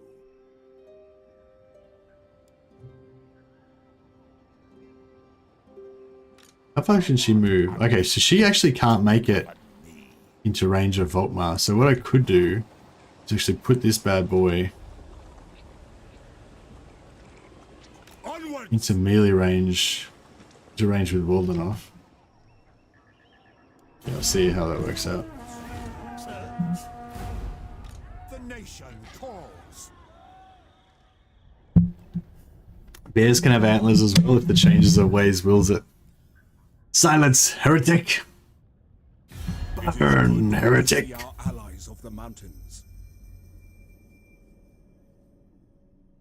They could easily generate those procedurally, that would have been way cooler. Yeah, definitely. If those puzzles were generated procedurally, that would have been way cooler. They could have just like made them spin around randomly or whatever.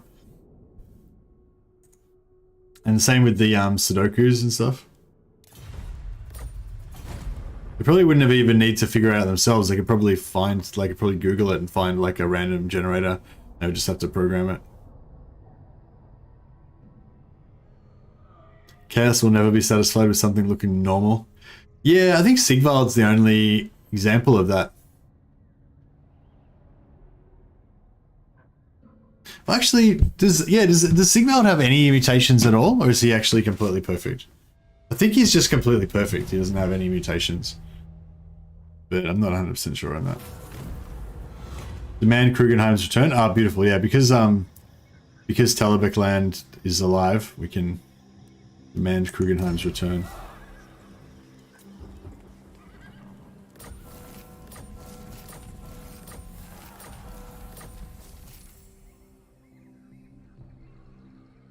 He has one mutation when he counts. He has a horn on the back of his neck.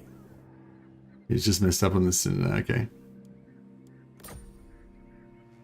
That's weird that he's got a horn on the back of his neck. What's the deal with that? Can he like not see it because it's behind him? Take them before they get to battle. Well, yeah. Noob. How many more? Trying to put down these vampires is a fucking nightmare.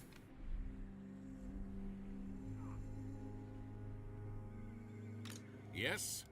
Alright, he should be able to take this by himself. Drilled. Good job. Raise. Sigmar has heard my Done. prayers. And then...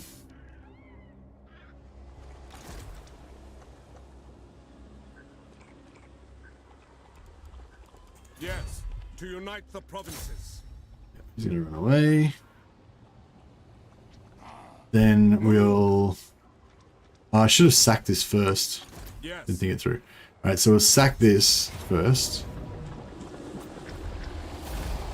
And then... Yeah, sack it. And then that doesn't move out of our movement. And then we leave Volkmar here to raise that after we leave.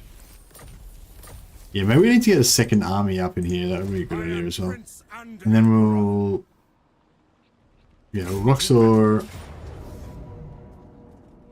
Vlad.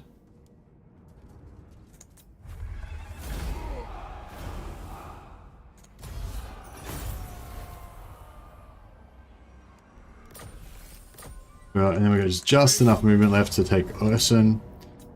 And then we can gift that back to Ostermark. Bring it back to life. Make haste, men.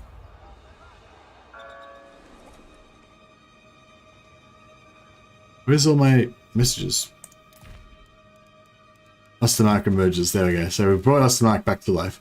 So it's really good to, it's really important you keep all of the factions alive as often as you can, because now that Ostermark's alive, if Talabek land takes Mordheim, I can force them to give it back to Ostermark. And if like Ostland comes down and takes Naganoff, I can force them to give that back to Ostermark, you know. But if they don't exist, it doesn't give you the option to actually return it. I trust no man. It shall be done.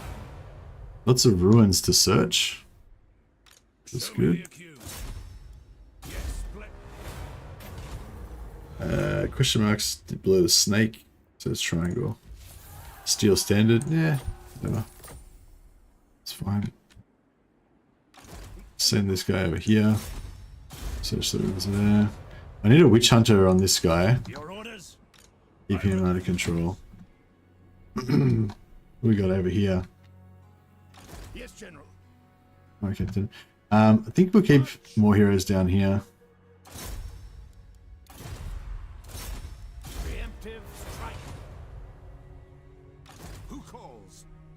Yeah, I'll try and like send the heroes to where I'm not going and see if we can like slow down their reconquest so they're not constantly taking it over again as soon as I leave. Tools of judgment ready. That'll be the way to go. Step to it. Noble, beautiful. What do you require?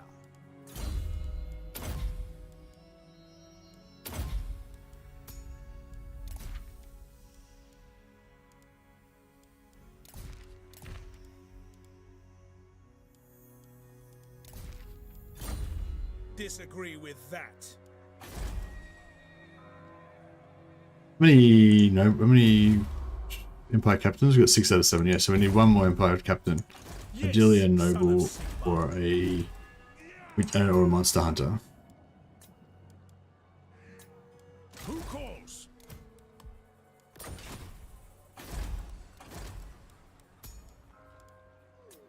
The Empire.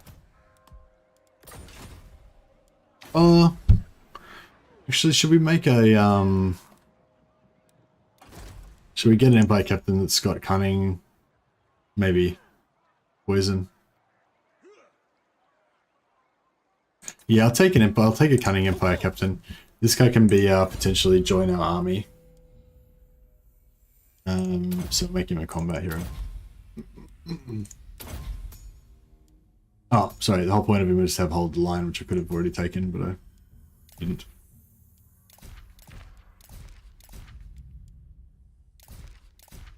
I'm pretty sure those casualties in post-battle doesn't actually work. Somebody was saying they didn't think it worked, and that sounds right.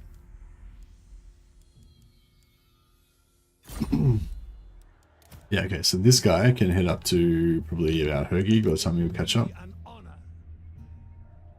Mordheim can't be gifted if I recall correctly.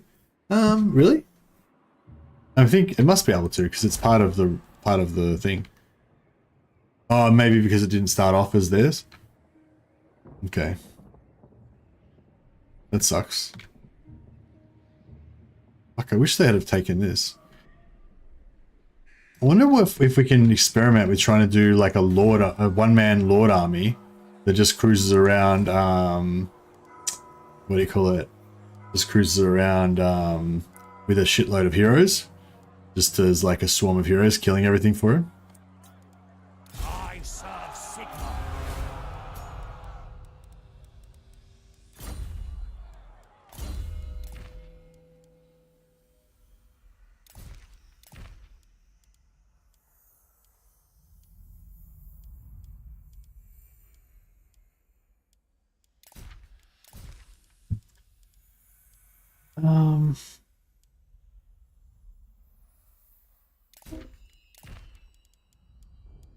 Let's see any followers we can give him that are actually...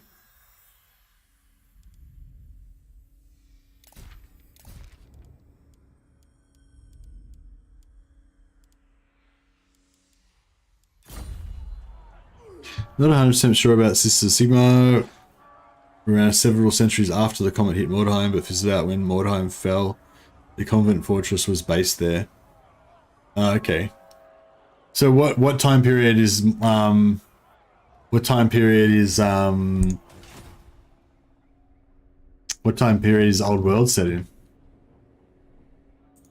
Is it around 1999 or is it different? Let's see if we can get the last point here. Actually, you could probably get it there. Ah! God damn it.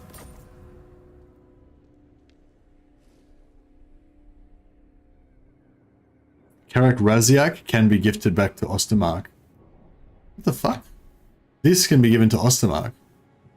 How the hell does that work? It's not even part of Ostermark. Are you serious? Are you 100% confirming that that's correct? Hold on, that sounds really weird.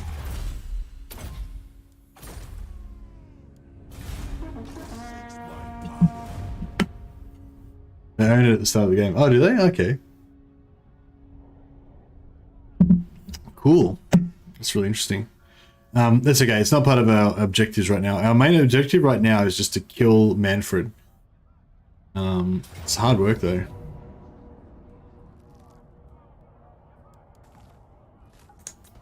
Oh, she's still around. She's just invisible. Bitch. Excuse my French. Damn it! I thought that Talabheim had killed her. I'd totally like written her off as being a you know, a threat. I was like, yeah, we're sweet now, we're fine. But no, we're not fine. We're still in trouble. Snagger the Terror's hanging around as well. We might actually have to abandon our we might actually have to abandon our yeah, as mentioned, can't ever confederate, so we have to always assert independence. Mighty Lord, the fates have surely selected you. Musion's been destroyed.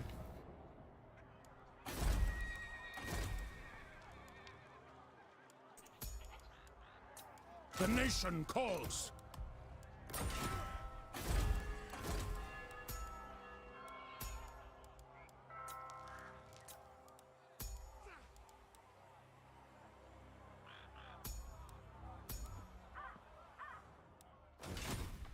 All right, let's try and go to town on this lady again. So, first of all, we want to go with the Direct me. Empire How captains. should we proceed? Now, sir.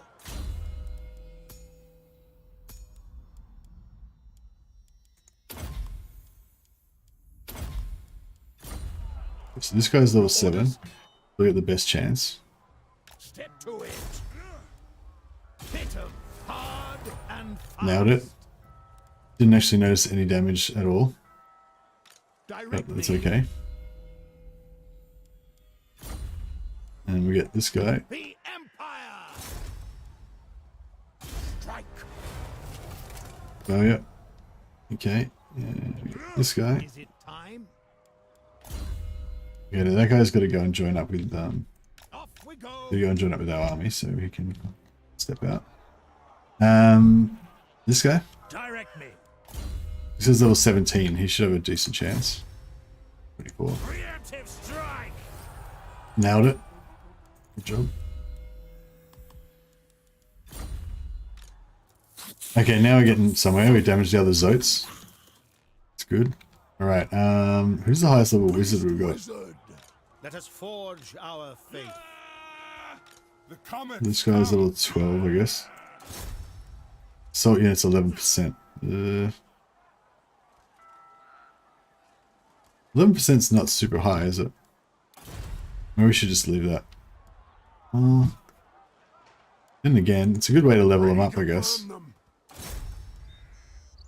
Piercing bolts of burning. Oh yeah, we've got some experience, but it's not really worth it. Alright, Yes, son of Sigmar.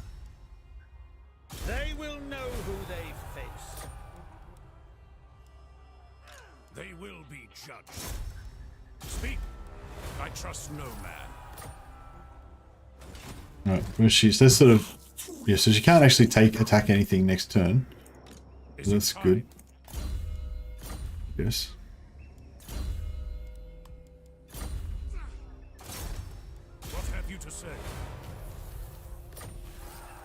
Could probably just completely block her in so she can't actually move at all. Let us move. Let us forge our faith. For Sigmar! Ready!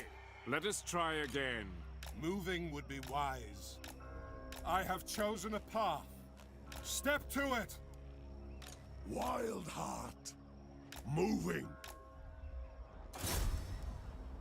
She'll still be able to get out of that, but... Sir?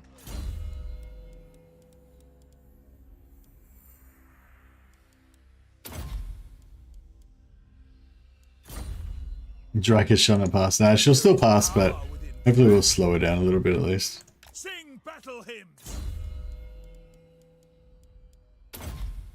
Actually, don't need success chance, we just need forgiveness and price, I guess. Right. Yeah, we'll send a bunch of heroes down to try to fuck with this guy, basically. Tools of judgment ready. By the silver hammer. Take them before they get... Wounded. God damn it. Your orders, hit them hard and fast.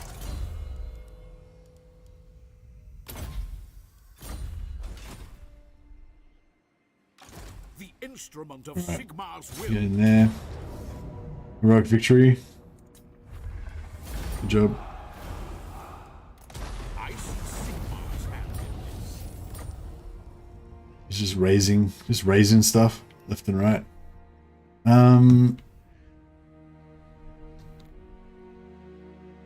Kind of feel like I should rush back over here and take this guy out. Otherwise, there's no point going further up here.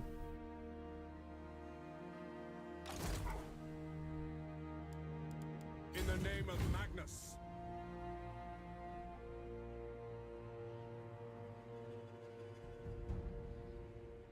Pick up the pace. Chosen of Sigmar. Might replace this guy. Start leveling up. Let's start leveling up a another warrior priest.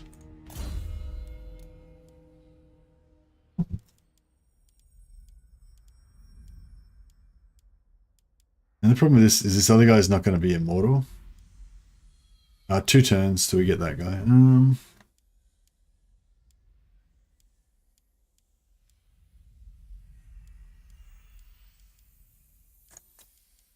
Warrior of Sigmar. Who do you think will colonize those ruins? Well, these guys, if we don't get rid of him, Almond Gorst will colonize them, which is not what we want. That's why I've decided to come back down here. If the Von Carsteins colonize them all, that's okay. Because I'm trying to take out faction by faction. It's like the only thing I can really do with one army. Can't really take out like all the settlements, you know. So I'm trying to like break the vampire counts, basically Sylvania first, and see how we go from there.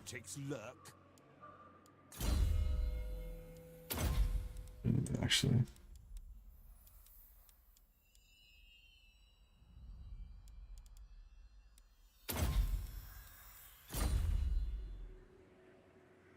After you destroy it all, well, we're obviously going to try to get Sterling to populate it, Sterling and Avalanche, but I don't know if it'll actually work. Seek out the heretics. The nation calls. The nation calls. Bring me to my men. Praise be to Sigmar. Moving out. I serve the Helden Hammer. Force march for glory. Sigmar lightens my step. Hopefully no one assassinates him. So? Yeah, I think we're going to start trying to roll with 4 armies now. We'll start with 3 anyway. And then we'll go from there.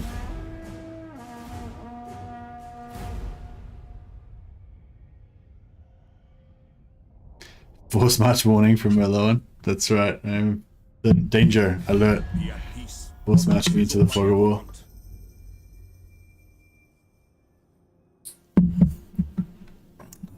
Yeah, everybody loves me because I've got heaps of Use of connections, and I'm rich. Peace, for that is all I ever want. I suppose everyone loves me just come beating the crap out of the vampires, and no one likes the vampires. Basically. Hey Andrew Jones, how you going, man? Welcome, welcome. Andrew Jones is one of our patrons of patrons. Friends of the Empire, come.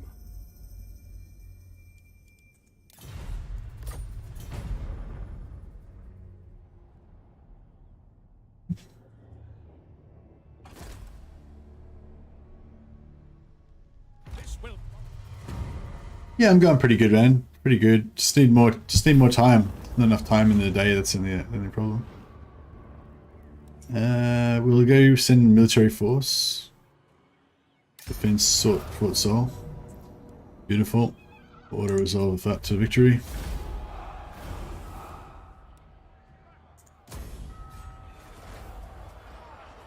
Oh, is it actually going to give us the extra lord? Sometimes it bugs out and you actually get to keep the lord. If that's the case, we just have to disband it. Oh no, no, he's not here. I think that we did get him though. I think he's in our. He might be in our recruitment pool.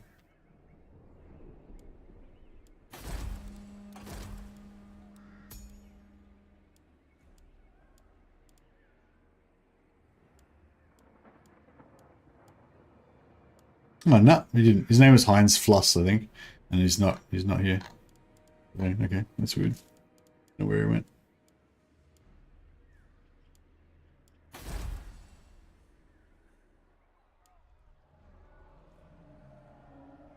Okay, we've got Draca's bedraggled army here, trying to get away from us.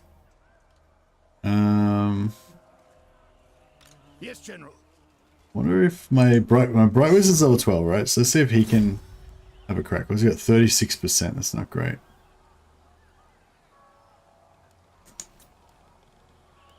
See if he can damage the malevolent treeman. No. Alright, see if Empire captains can get in there. Yes, General. Strike! Directly. Take them before they get to battle. Hit them hard and fast. Right. Trying to I am a soul keeper. No. Winds of Gur. What do you require? The enemy will falter. What do you require? Rout! Yes. Report. Ready. Speak.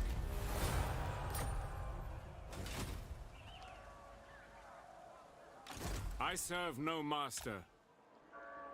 I am fury. Alright, I think we've got her under control. I think she's potentially weak enough now that we could maybe beat her with a garrison army if we really had to.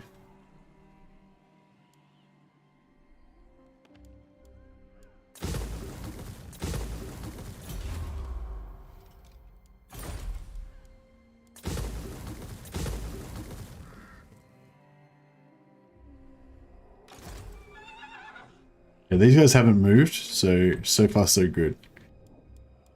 As is my right by Sigmar's crown. To war! Sigmarite Arch-Lector. I will do anything. This is Karl Franz's new best friend. Oh, we got greenskins. Cool. Alright, that's alright. I can handle that. It's fine. By the comet. Moving off. On As long as it's not vampires, it actually helps us if the greenskins conquer it. ordered to serve. Just stops us from having to worry about Show me the accused. Now, any pick up the pace. Onwards. Tools of judgment ready. Speak. They will be judged. By the comet! Preemptive strike! What? Alright, we're gonna get these vampires. One way or another. Men, forward!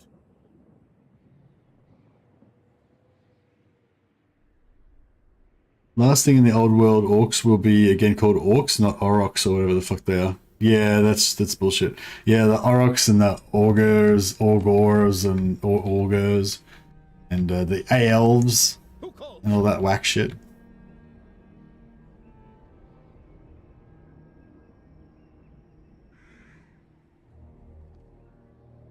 The Duarden sounds kind of alright, but the Duarden sounds a bit too Tolkien-y. And the Dawi sounds like, I don't know, the Dawi just is more classic, I guess, now. What's the difference between Dawi and Duarden anyway? Is Duarden like, Duarden sounds like an elvish name. Is Duarden like the elvish name for dwarfs or something? It's not whack, it's just copywriting everything. There's things that are not mutually exclusive, Shrekrin. Things can be copyrighted and they can also be whack.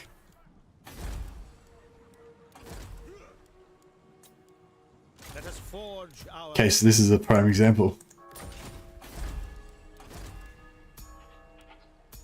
It's just like, I don't know, it's just like you're wrong.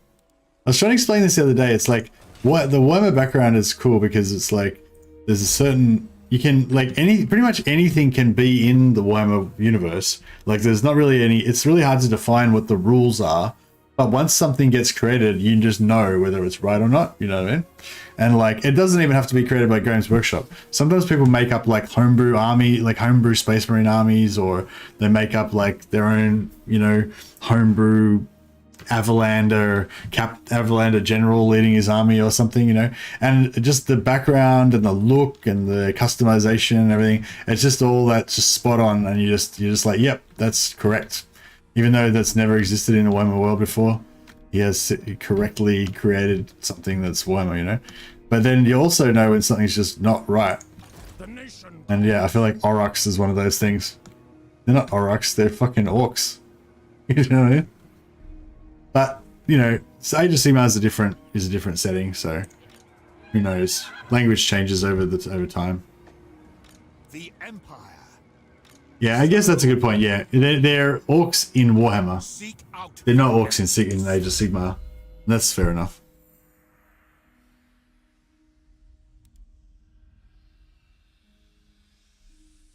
But yeah, I think it's entirely appropriate to go back to the old names for sure. But it just depends on what you're used to, I guess. If you first got into the background in Age of Sigmar, then you would be probably totally fine with all those names. They probably sound pretty cool because they're, you know, because you didn't know the old names, I guess. What? And maybe and probably even elves. I'm guessing. Yeah, actually, that's a good point. Probably if you started off with Age of Sigmar and you always knew orcs as being called aurochs and ogres as being called augurs and elves as being elves and all that, then you would probably think that elves sounds really generic and cheesy, whereas they're not elves, they're elves, you know, or whatever. So yeah, I can kind of dig that. Just a matter of perspective. Scribblings or Eden Blighton. What's wrong with Eden and Blighton? Fucking just shooting down random people for no reason. What did Enid ever do? Enid's not in this fight. There's no need to drag Enid into it. Oh, Marius Lightdorf. What a fucking legend. Finally, somebody doing what I want them to do. So he's actually going to occupy this for me so I don't have to raise it. Perfect.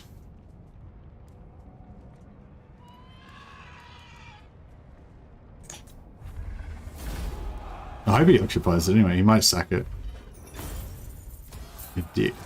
You did sack it. What a loser. Just occupy it, for fuck's sake. You can always count on Marius to be a good dude. Yeah, you can always count on Marius to be a good dude. But then he also sometimes just forgets what he's doing and wanders off chasing butterflies. He's still a good dude though. And he's an excellent sword fighter. You gotta respect that. He might be nuts, but he's got balls.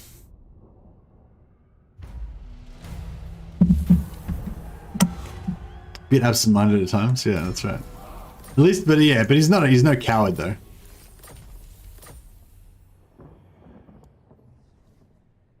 He might be mad, but he's not a coward. He's not a traitor. My newly discovered love in this game is Grom. Yeah, Grom the Paunch is pretty good. I still want to do a Grom the Paunch Invasion of Ulthuan campaign sometime. I don't know if I'll get to do it in Warhammer 2 or if I'll have to wait till Warhammer 3, but... To battle! Following Sigmar's path. Return to Elector.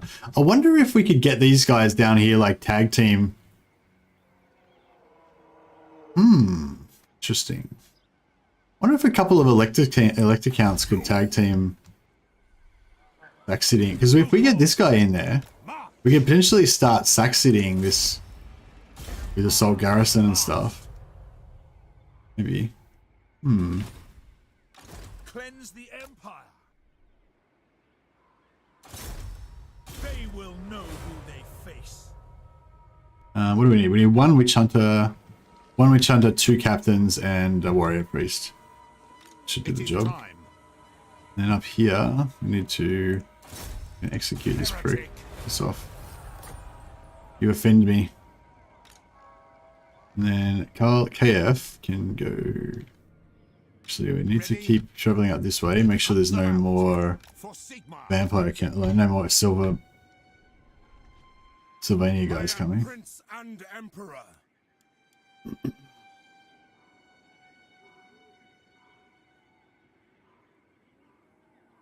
Let's just do a little bit of a replenish on the way up I here. am Franz. They will obey. Direct me. By Captain, yeah. I hope this could work. This could work. If we can do like, if we can sack city with two lords, maybe actually we get 3 lords. If we get 3 lords over there, get them just tag teaming on it. With sacking it. Okay, and then we'll get this guy. Solid units. No, it's alright. This gets experience. Your orders? Take them so? That's right. Let's see how to crack. Take them before they get to battle. All these guys are failing miserably. Preemptive strike.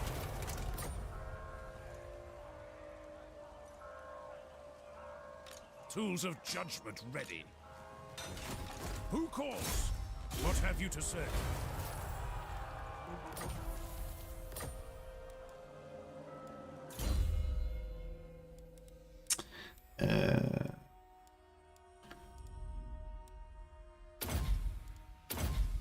Okay, then we want to build. What do we want to build? So we could put the Reiksfort. That reduces the upkeep of our Reiksguard. Recruit rank +3 for Reiksguard units. +5 for Reiksguard units. Yeah, that's really good. That way we can just keep recruiting Reiksguard every time they die. That could be really good. Also vying for our attention would be paved roads. 10% movement. 15% movement.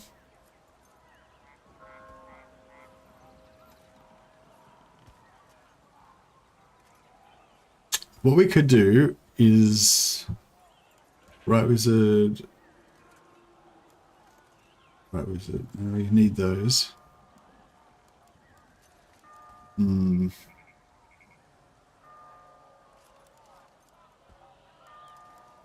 Yeah, I think the Reiksfort is pretty good, pretty important. And then we'll put the Red Moon in here instead of the Reiksfort. Gives us the heroes. And put a Reiksfort.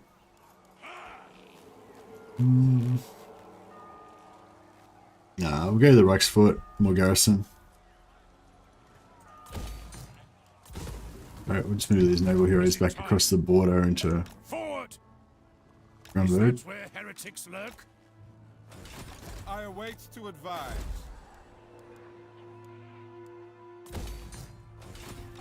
The Empire. Pick up the pace. They will be judged. Moving would be wise. By the comet. Who calls? Should better get one turn here as well. Boom. Yep. Cool. Shaman. Alright, so in one turn we're going to have maximum garrisons everywhere. Step to it. Ready. Pretty solid. They did a growing invasion of Wulfhart, seemed like the right thing to do, so much fun. Seems like what they wanted to do lore-wise was just licking his wounds in Bretonia after the failed invasion. Yeah, and also I think it'd be fun to do like another hero-centric, kind of like this, not with the restricted rules, but same kind of thing, like trying to get heaps of heroes and using them as map, like using your Black Orc big bosses, running around smashing everyone with those, and yeah, and because you've got Marathi nearby, so you could get that free hero actions thing going if you can get the farm on Marathi.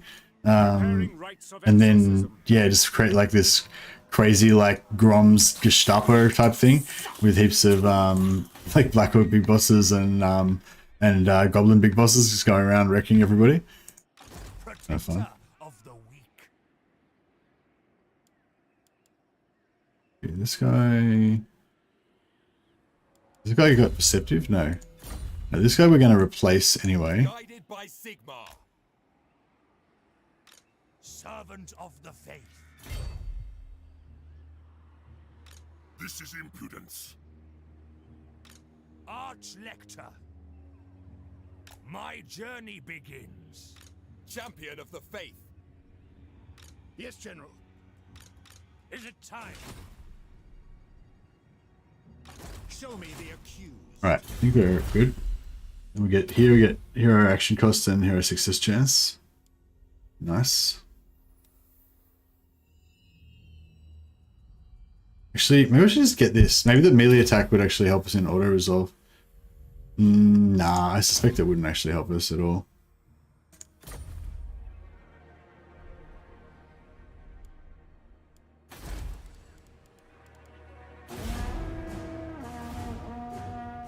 Alright. See how this goes. I hope we can get this sack going on their last settlement. Because it'll mean that we'll be getting heaps of positive relations with everybody who hates them. You are not welcome in my And it means that we can also farm Isabella's regeneration trait on 2 or 3 of these other archlectors. So then potentially we can get them into being little like one man armies. So we'll have essentially have all these heroes on the map that can go around and like do their hero actions, and then we'll have these like lord heroes that can go around and do like extremely minor military actions, just where one dude can pull it off by himself, you know, like raising settlements and stuff like that. But if we can get Isabella's trade on a couple of them, it'll be super good.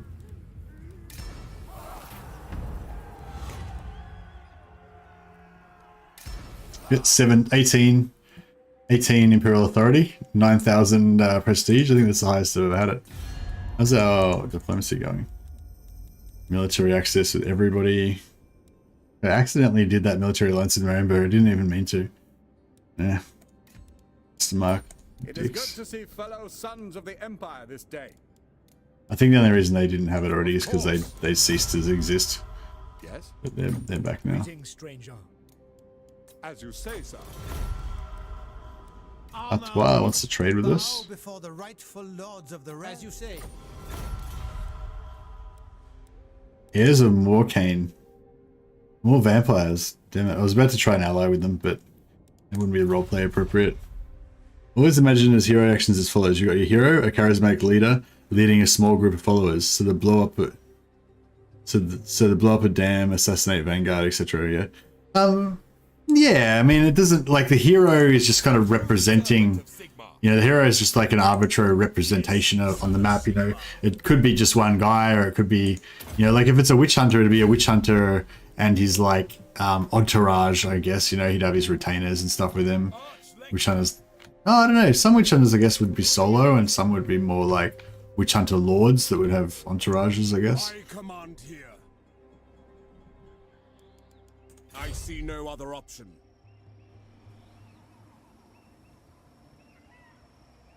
No peace. Okay, we'll... Should we auto-resolve?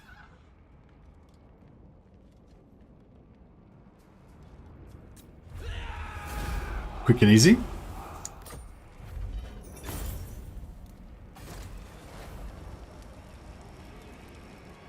Sigmar compels us on.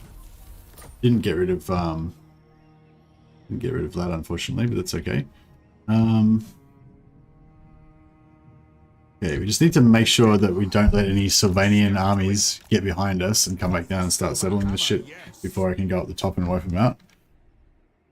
So, march. I'd really like to get another Witch Hunter over this side as well. Just running interference on this side if we can. I'll just get this guy. Oh, here we go. Fuck. Yes, righteous fury upon them. They're coming for us. Right. What happened to where did Dryker's army go?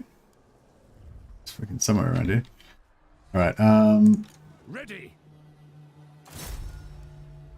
block her. So at least it's only one. My order agrees. Your orders?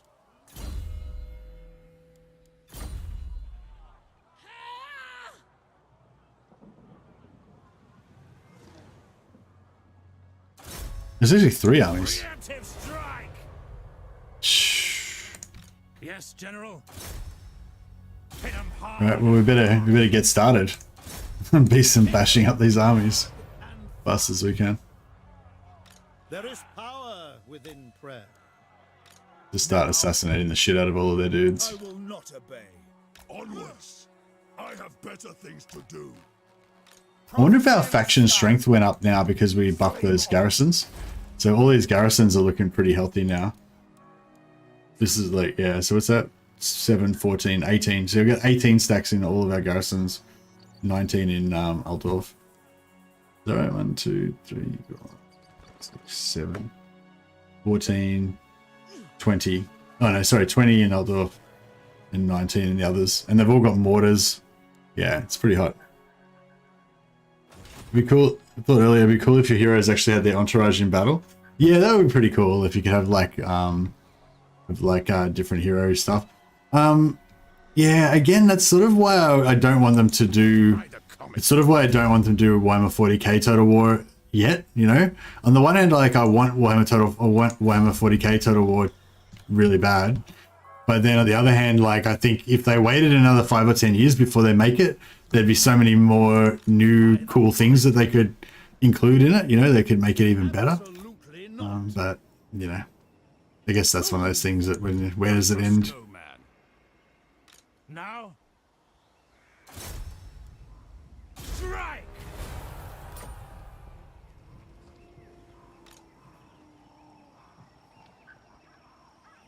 The Empire.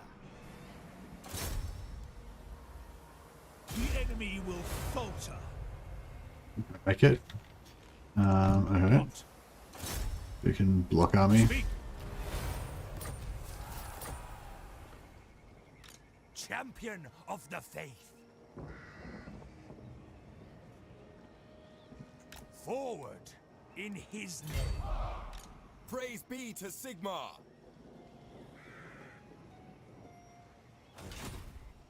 I serve Sigmar. That's a trucker. Can we replace this guy with perceptive? Because when I'm on perceptive, if they're going to be sack sitting, so they can get maximum amount of loot.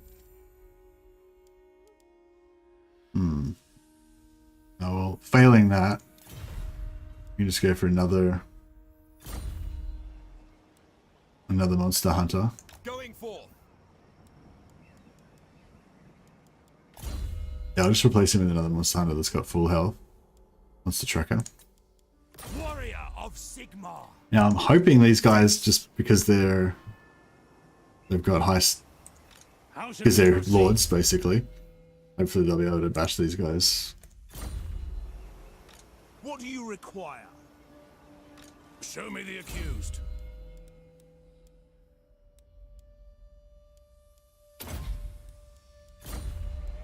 Wait to make 40k. It's going to be fully immersed in a virtual reality pod when I play it. Yeah, that's like, you'll be like riding a horse in amongst the Reiksguard, you know? Thundering hooves. Yes. Protector of the weak. Yeah, we'll keep our tradition of force marching blind. Oh, shit. No, this will weaken me. Sigmarite Archlector. Can we get a sneaky block army on her somewhere? No. How come her movement's so small? I don't think so. Oh, it's because of Wurtbad. She could potentially sack Wurtbad and then kill him. Ah, fuck it. Let's risk it. It'll be fine. True servant of Sigmar. What?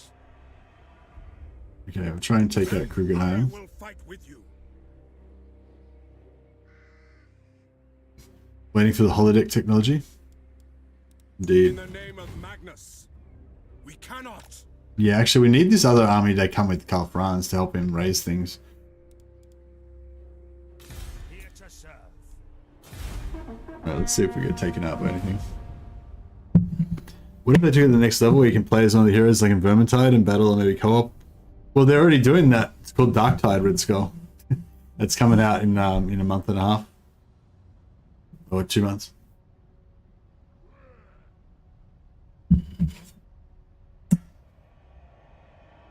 Yeah, I'm looking forward to Darktide. Like I don't know, it's hard to say until you play it how much you're gonna like a game, but yeah. I don't think that Darktide's gonna like take over my channel or anything. But yeah, I'm definitely looking forward to it. Kind of in the same way that you look forward to a movie, you know, like when they announced that June was coming out.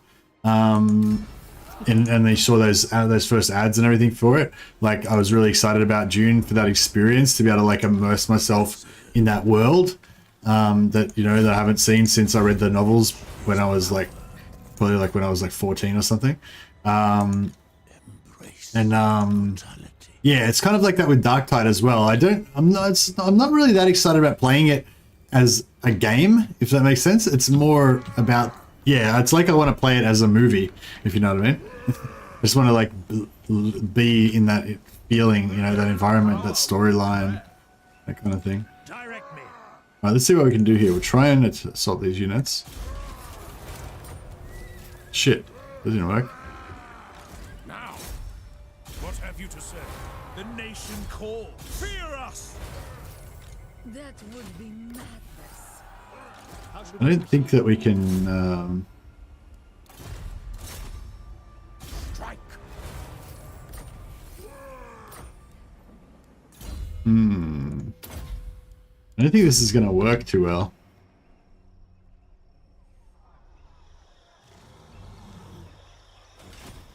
So?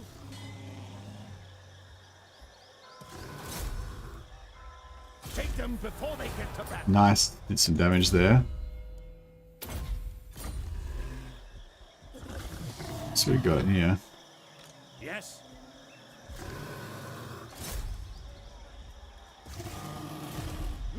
Absolutely not. No mortal. No. Sir? Preemptive strike! Oh yeah. And then Witch Hunter. Empire. I guess we'll just use this on whatever, that one. Report. We can probably delete a bunch of these. Speak. A bunch of these heroes. Let us forge our faith. What?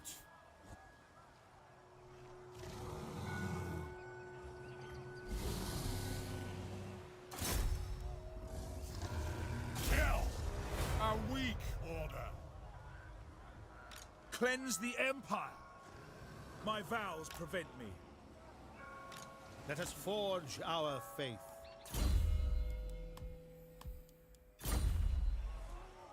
So,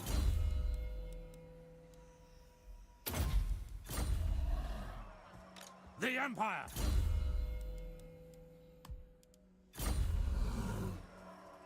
Tools of judgment ready.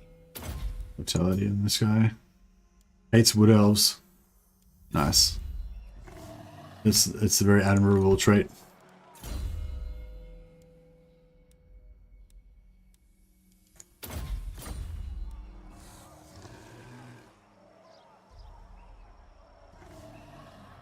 Yeah, no, Dark Tide's just a 140k version of Vermintide, basically.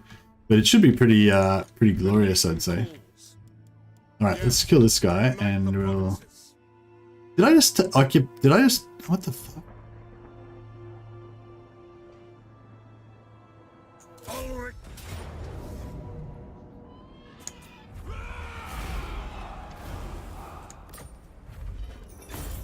Moving off.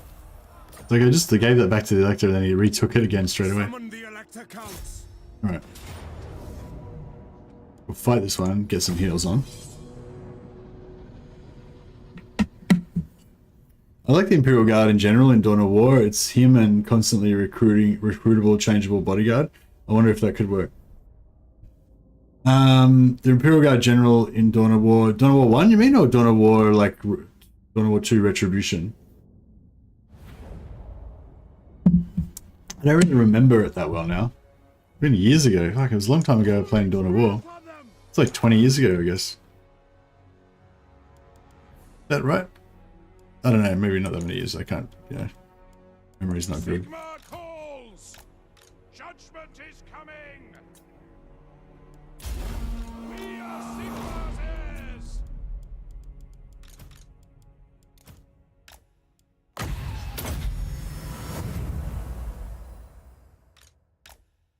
Yeah, I've still got Karl Franz on a horse. I need to sort that out at some point. Detachments move. Attack. Move out. Sage Wizard! Garen, rise! The Empire endures. Did she already, he already cast the spell? Things must wither! I'm gonna try and get the, Feel life flow! Now!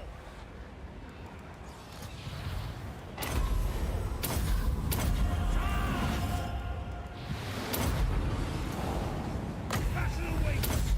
Ready for war. Battle and blood await. carnage.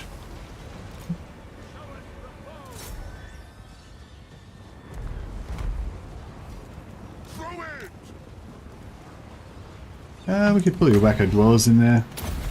Get things moving a little bit. Let the wind of life Check them out, they came out of the sun. They just like flew over the top of the statue.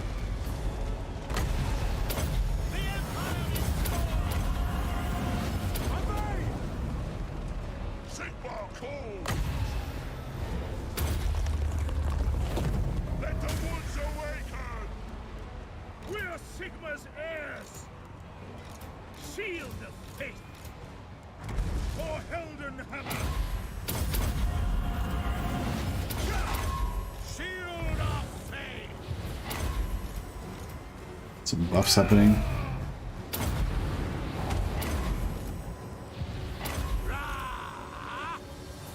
Date order! What does charge depleted mean? I don't know if I remember seeing this charge depleted thing before.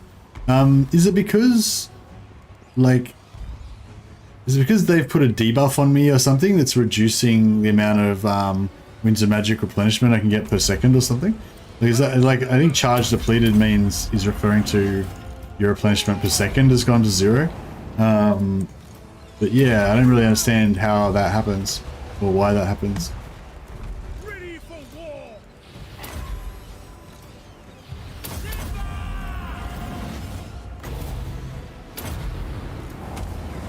Attack. And when I do this, that should fix it. All things must wither! By Golmaraz! By Sigma! Yes. Battle order. War. By Ulrich's wrath. Get them. No, I didn't fix it. So yeah, I don't really know why the charge depleted's gone down to 0, because I'm pretty sure, because I've got so much winds of magic still. I should still be able to get more replenishment, I think.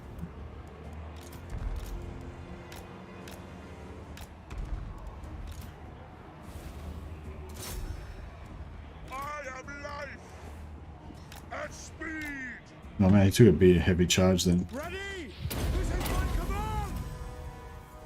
Yeah, I'm not sure why I couldn't replenish anymore.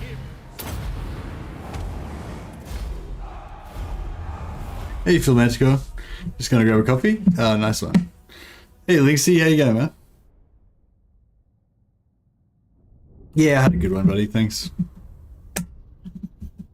Like Dark Crusade and Soulstorm, your faction leader had 4 slots where you could add a bodyguard unit, psychers, commissars, Kazakh, and priests, made him a little one-man commando group. Yeah, I do vaguely remember that. That was one of the things I really loved about Dawn of War. It doesn't seem like that revolutionary now, maybe, but like compared to those older RTS games, like Dune was like the original RTS game, or Dune 2 maybe it was called, I can't remember, Dune or something.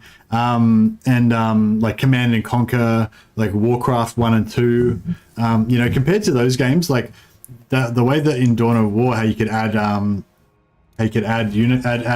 extra characters to your squads was so cool. Like even just in Space Marine tactical squads, you know, you could get a tactical squad and then you could change one guy to have like a missile launcher or a las cannon or something, and you could change another guy to have like a flamer. And then later on, I think once you get a tech upgrade, you could add a sergeant to the squad. I think it gave you an extra guy in the squad. I can't remember. Or maybe it converted one of you guys into a sergeant. And yeah, it's like you got this like cool little squad that's got like special weapons, got like an elite kind of tougher guy leading the squad and blah blah. But yeah, that was super cool. All right, so should we go for their settlements, or should we zigzag over here and like? I reckon we can handle this. Maybe I don't know. Maybe not. I kind of think maybe all of our heroes can deal with this shit, and then we can come back and sort it out later. We don't want to lose our momentum. So I've only got 1, 2, 3, 4, 5. Yeah, I've got 5 settlements to take, but if I go this way, we could maybe sort of chain. We can maybe chain it together and take it out fast, you know? If we go up here, we'll do a force march, and that might actually lure some people into attacking us. Would be good. Yes, son of Sigmar. What do you require? What is your wish? Cleanse the Empire. Is it time? Get some scouting up there. Praise be to This guy, actually, yeah, no, this guy will take him up with Karl Franz, and he can be our main. He can be our main raising bro. Charge of raising duties.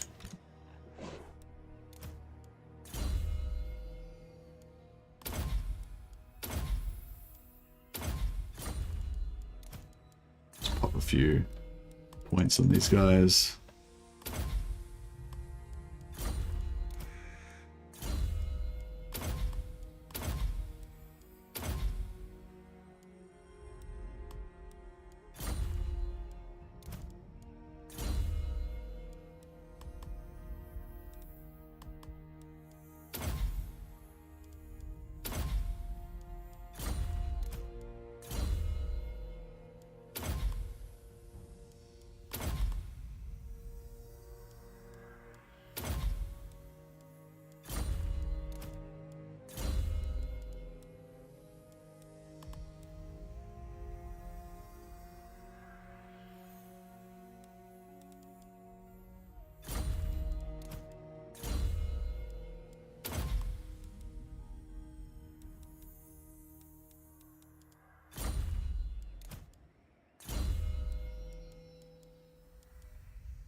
Alright, cool. The little squad's pretty good.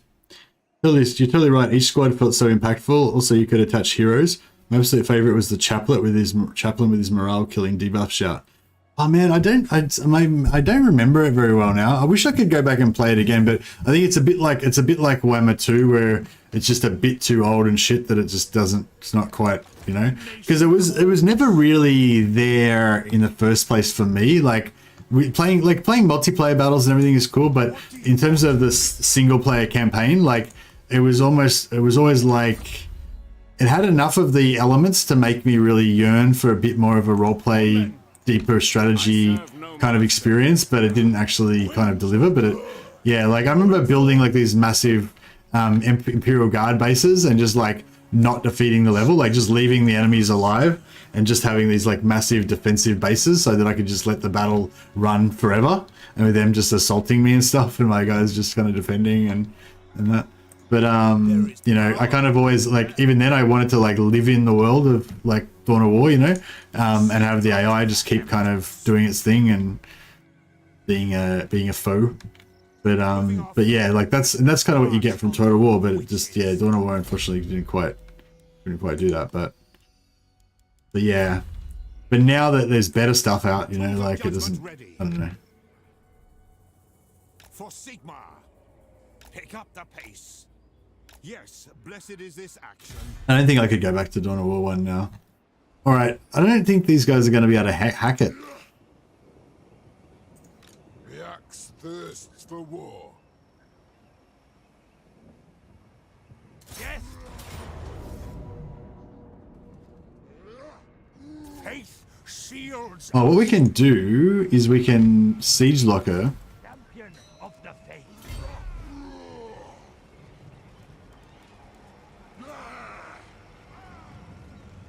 Forward in his name. I will go. My journey begins. Honored to serve. To battle. Okay, yeah, so we can keep her siege locked so she can't recruit. But she can Show me the accused. she can sally out. But if she sallies out, then the dwarfs will get to attack after her. So they might be able to beat her, I don't know. Of the layer.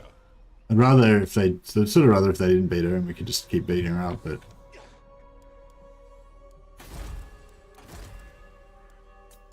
Let us forge our faith. Who calls?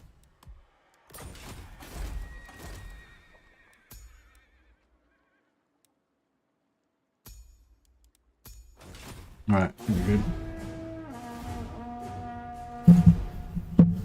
But yeah, that'd be really cool if they went back to and got some of that. If they went back and got some of that yeah, I don't know, squad-based kind of vibe, I guess. Hey, Gay Gidson, you probably didn't miss anything. If you've seen the Vilitch Let's Play, then you didn't miss anything. The leaks were just leaks of the Vilitch Let's Play. Like the Vilitch Let's Play, there was some stuff leaked from that before it actually came out. So yeah, sorry to get you excited. Before I went to bed last night, that were leaks, but once I woke up this morning and the actual video came out, then it was like, yeah, not really news anymore.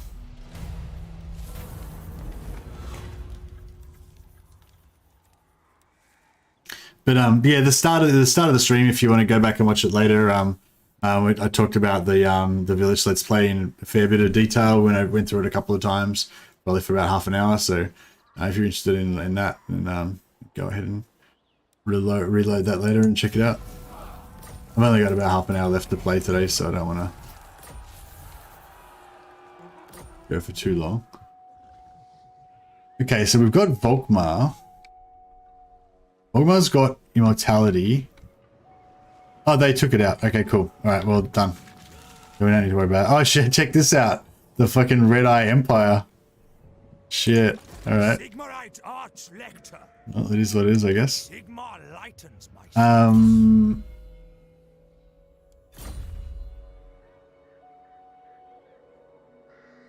Yeah, all right. We'll get rid of these guys because they're far enough away from home that they're not really doing much good to us. Let us forge our faith. We'll get these guys kind of up around here. This witch hunter, just keeping an eye on things over here. Make sure that no Sylvanians get behind us. What do you require?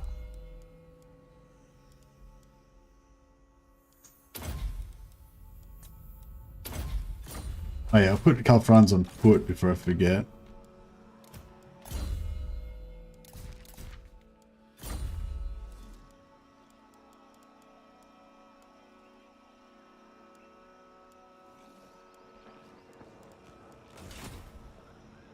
What orders? I serve the Heldenhammer. Oh yeah, down here. So, okay, so they're coming in. Oh, they took Kemperbad. My fucking Dryker's still floating around as well. Fuck off, Dryker. Jesus. I serve no master. Okay, what are we gonna do here? So,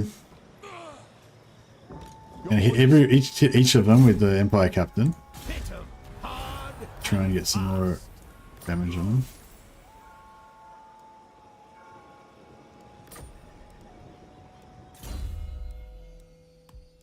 Okay, so that one's been wounded, but they've got replenishment. So we'll hit them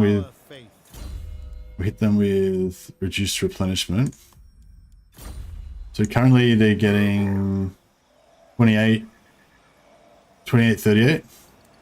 There is power within prayer. Fear us. Now they're getting 0. Eat shit. Okay, no replenishment for you, boyo. Because now these guys, Your orders, hit them with another sir. assault units. Strike. Yes, beautiful. Nailed it. Okay, they're busted, and then we'll hit them with a no replenishment. Son of Sigmar. Rout. I think that's, there we go, no replenishment then either. I think that's like this, like the first and second times that I've ever used in the replenishment and actually gotten some benefit out of it. I've literally like never used that ability. So yeah, that was pretty interesting. Assault units on her. Okay, and then if we've got any heroes, we can start trying to assassinate them. They will be judged. Lightning strikes. I trust no man. I wonder if we block army on this guy, we probably won't even be able to make it. Yeah, you can't even make it there. Cool. So we'll block army on both of these guys, then we've got another turn Speak. Tools of judgment ready. to deal with it. Ready to burn them. We'll try and wound, damage this character. See the burn. I am a soul keeper. Kill. What do you want of me? Beautiful. How much damage they do? Oh yeah, that was a pretty significant amount of damage. They chunked that tree man down a bit. Untamed. Hunting them. Direct me.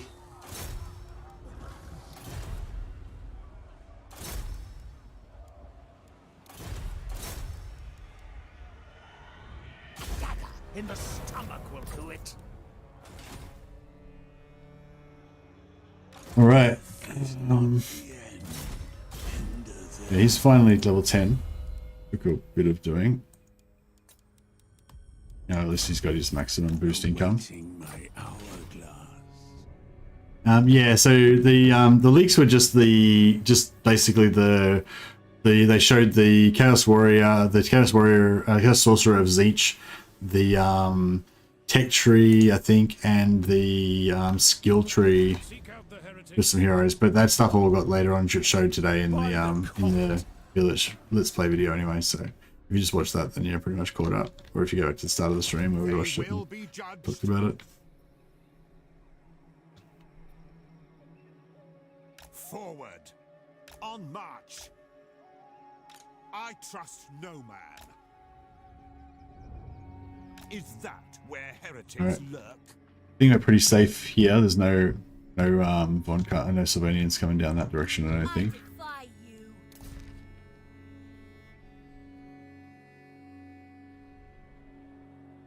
I command here. Sigmarite Archlector. In the name of Magnus, fight for our nation. Men, I will fight with you. By Sigmar. Sigmar lightens my steps. Who calls? Come, men, forward! Yeah, I want to know what's going on over here. Show me the accused. What? I don't know if maybe I should keep them. Maybe I should keep him locked down. Judgment ready. What have you to Just keep him block armying on him so he can't go anywhere. Sir, there is power.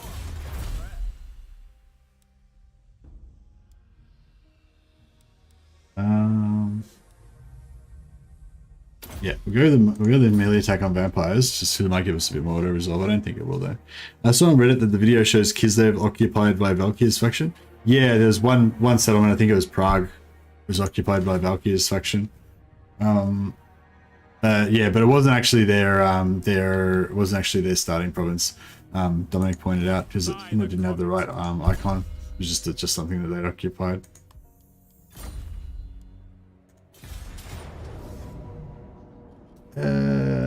Just let it resolve. Yeah, it's pretty. Oh, good. We've got gold chevrons on all of our knights now, so we should try and replenish them back up now. They should be pretty strong.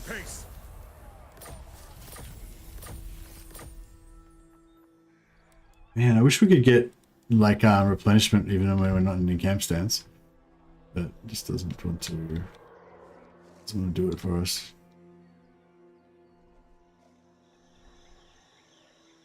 I am Prince and Emperor.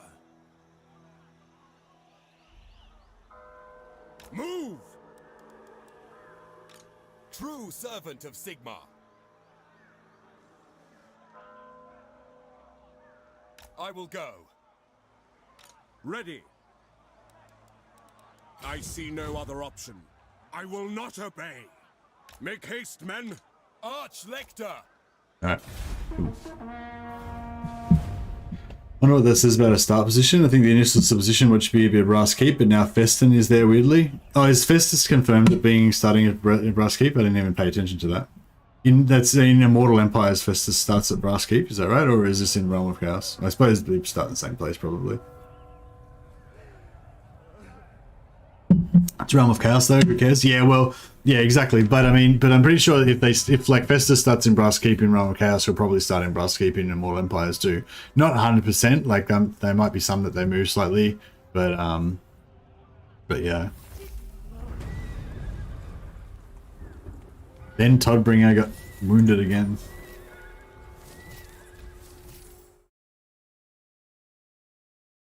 No, bear with me, sickos. I just need to update my blocked phrases channel because somebody wants to be annoying.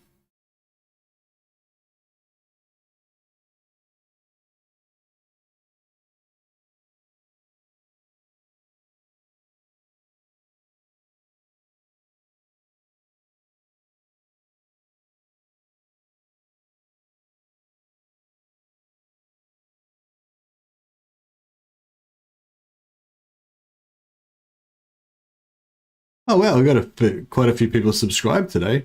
Thanks for thanks for everyone who subscribed today. Looks I can't really remember how many we had before, but I think maybe it was, I don't know, maybe it was at least 6. It was either 6 or it was like 20, something or somewhere in that region. But anyway, but yeah, thanks for anyone who subscribed. I forget how many I had, but there was definitely less before. So Baba, Badoo, I don't know what that means. Oh, you're just spamming the chat to get rid of the bad words. Thank you. Bring me to my men. As is my right by Sigmar's We're just protector of the weak. By the comet. Yeah, we'll hop in here. Pop a siege. Whack this guy in there. Of Sigmar. Forward. In his name, I live to serve the Emperor. Let me auto this. Yep.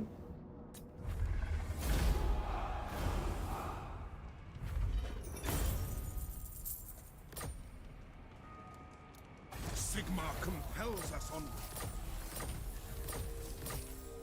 Okay.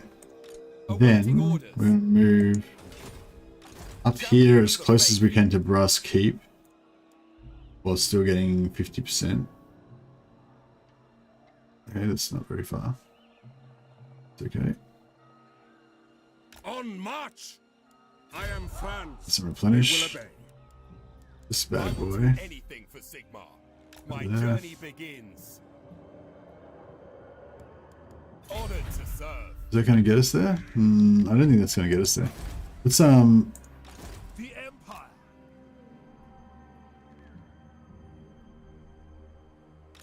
They will be get judged. some eyes on this. Okay, sweet. Nobody there. Who calls? You gotta sit here and sit on this army. They're going nowhere. Oh, Greenskin's just... Oh, shit. Yeah, there's gonna be a war with the Orcs soon. Fuck. Imagine fighting the Orcs with one army. It's gonna be rough. I think things are gonna shift into a much more defensive orientation fairly quickly. Going from here, so... Alright. And then, what's going on down here? Is this sorted? Show me the accused.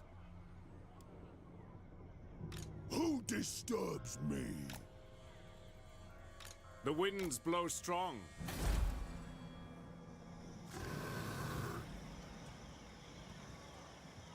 How should we proceed? Hit 'em hard and fast. Strike. The Empire. Preempt. God damn it. Wounded. So,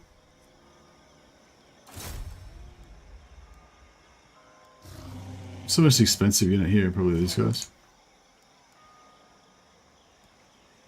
Zap them. They will be judged. What have you to say? The nation calls. Report. Yes. The enemy will falter. The enemy will falter. Die.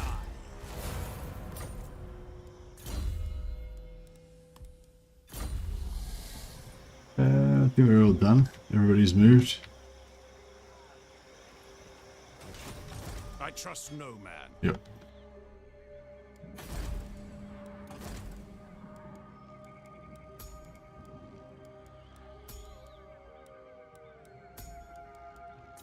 The nation calls.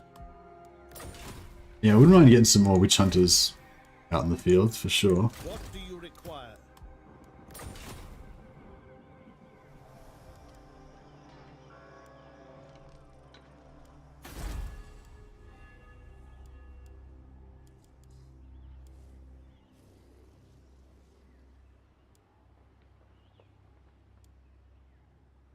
Maybe I should change this from money to enemy hero success chance. I will leave it as money for now. Ruinous breeds, because we'll do that as soon as cast appears. Don't really need it right now.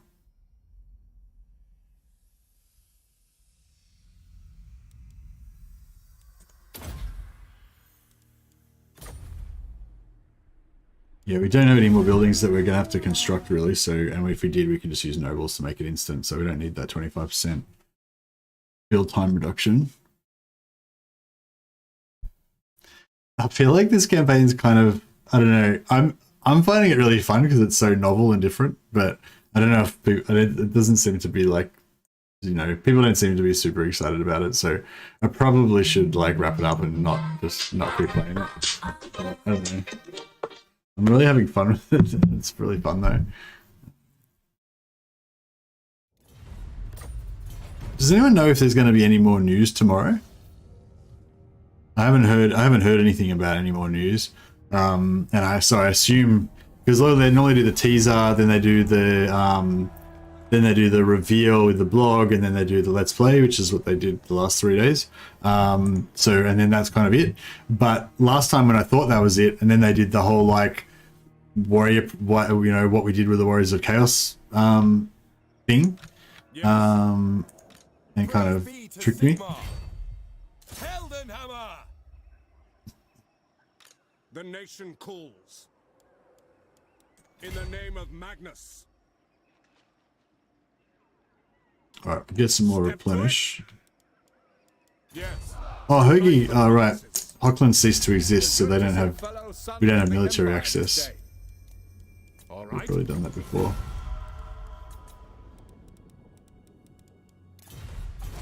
How are we going?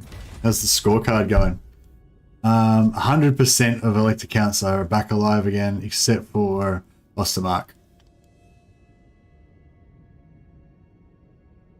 which is currently held by Manfred. So yeah, we've got to get him out of Beckhaven. Seek out the heretics. Hunt them out.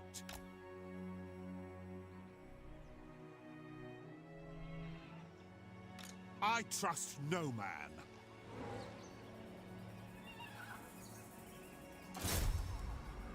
I will stop them.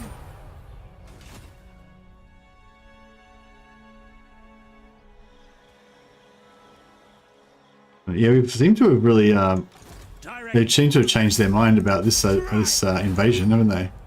They're like, oh, actually, maybe we shouldn't invade because you've just smashed our armies with these hero actions.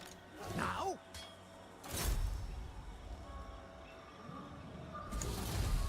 Yes, General. Preemptive strike. Beautiful.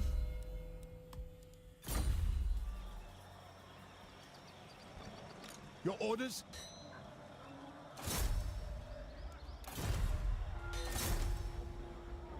Take them before they get to battle. The nation calls. Kill! Ready! So, they will know who they face. What do you require? Rout! Tools of judgment ready. Speak! So one more witch hunter. There he is. Who calls? No!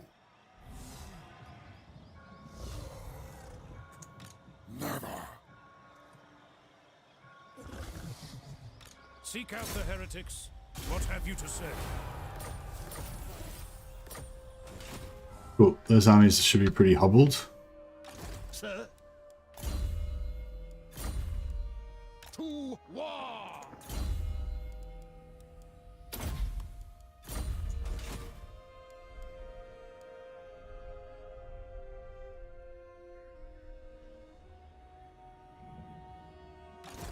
Summon the Elector Counts! I'm Grom and I almost conquered all of Britannia. Vilitch keeps running through my lands, ignoring all the other cities just to siege my silver Karl. That's interesting.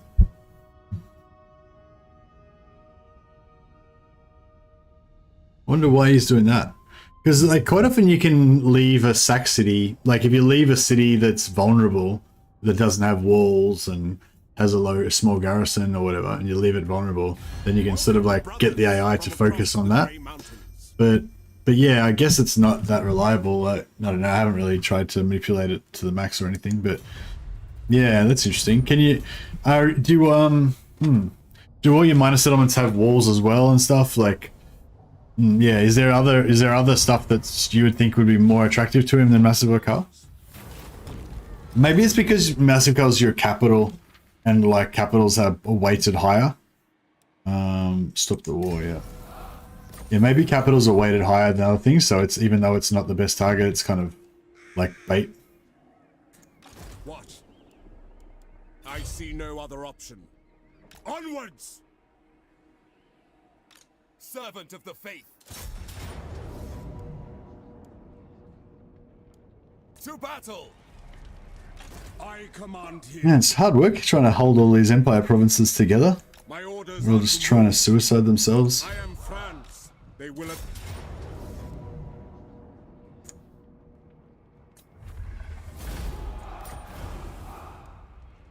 Going forth. The Empire.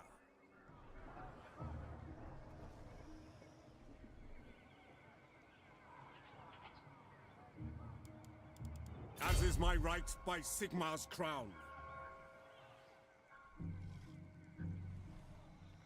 To war! Yes, to unite the provinces. I serve Sigmar. Guided by Sigmar. What do you require?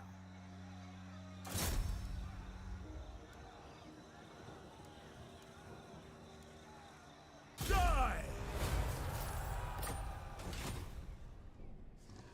Hopefully their garrison can hold off there.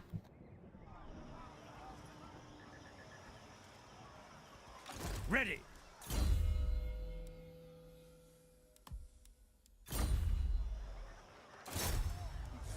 Take them before they get to battle. Is it time? Hit! I don't really mind if they get wounded because at least they can't die. Yeah, at least they can't die from getting wounded, you know?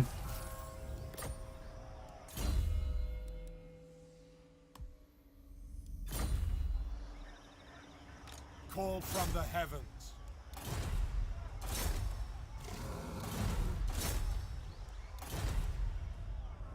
Moving off. They will be judged. Fear us! Yes, son of Sigmar, they will know who they face. Show me the accused. Report. This is working out alright. Speak. We've got enough income that we can kind of just keep going, just spamming his hero actions. What? Not quite, you know, almost as much as we like. Onwards! Not quite at will, but... Preemptive strike. We're moving nearly every hero is getting moved every turn now, so we can probably almost turn back on the reminder for heroes. Show me the accused. By the silver hammer. Slow him down with occupying new settlements. The nation calls. Open gates. I am Prince and Emperor. How long have you been playing Total War games? Was Warhammer your first? Any Cruise of the Chase? No, I think Rome 1 was my first, although I don't really remember it clearly. Sometimes when I watch videos of other people playing Rome, I get really I remember it like a lot, but I don't really have that many memories of playing it. It was so long ago. But yeah, Medieval 2 was the one that really cemented my love for the genre.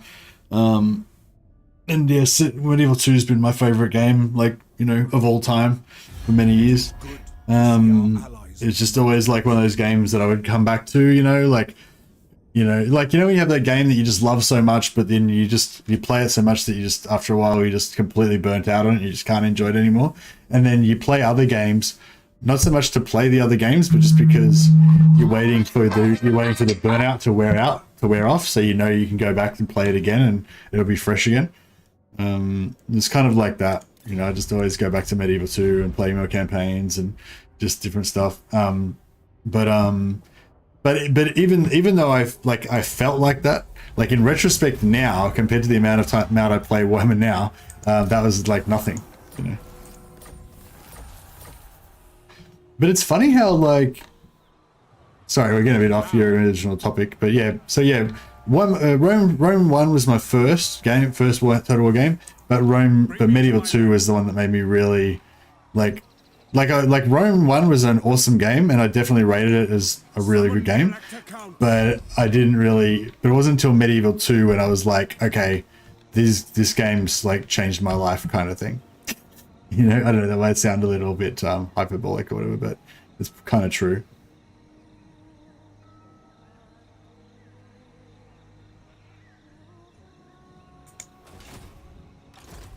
Has this got walls up? No, it hasn't got walls up. So we can hit this with him. And then Yes. put Karl Franz in here as well. Save a little bit of time. Let's go. In the name of Magnus. I gotta go to bed.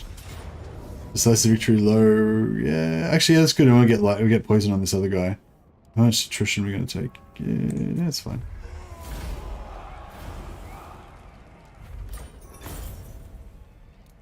Moving out. It's like a full-time job trying to give these guys back their fucking provinces all the time. Protector Useless. of the weak. I go where I'm needed. I am Franz. They will obey. Cleanse Now, I the don't think there's Empire. anything down here that can hurt us, so we can probably force march this guy up Moving there. off. The nation calls. Moving off. Yeah, we'll try and hit both of these in one turn. Get this guy up there as well. Sigmarite Archlector. We definitely have to fight some of these battles next turn so we can actually heal our characters. Yeah, I think that's about it. I'm gonna just end the turn, but I'm not actually ending the turn because I've got to still move all my heroes. I'm getting the auto save to save there.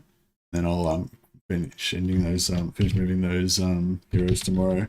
But yeah, I don't know. I find this campaign really fun, like doing all this creative use of hero spam. You know, just to although like the battles, I know like maybe you guys are getting a bit bored with the battles because we're just hero spamming them. But yeah, for me it's more about like what we can do with heroes on the map, you know, and just with this limited military force and stuff. And I don't know, I'm finding it fun, like just to give you a different viewpoint on the game. That was the other thing I was going to say before, like I totally get it. Total War Warhammer was my first Total War game and it completely blew my mind. I'm certain I've put more time with this game series than any other. Yeah, exactly. That's pretty much what it was like for me with Medieval 2. It's just like, you're like, oh my god, this is what gaming is supposed to be like. You know, like everything up until now in the history of gaming was just so that we could get the technology and the understanding and the sort of like game science to be able to create a game this fucking good, basically. And yeah, I think Medieval's even been surpassed now by Warhammer as well. There's some things Medieval 2 just still does better, I think, but overall Warhammer 2 is like, yeah, it's better.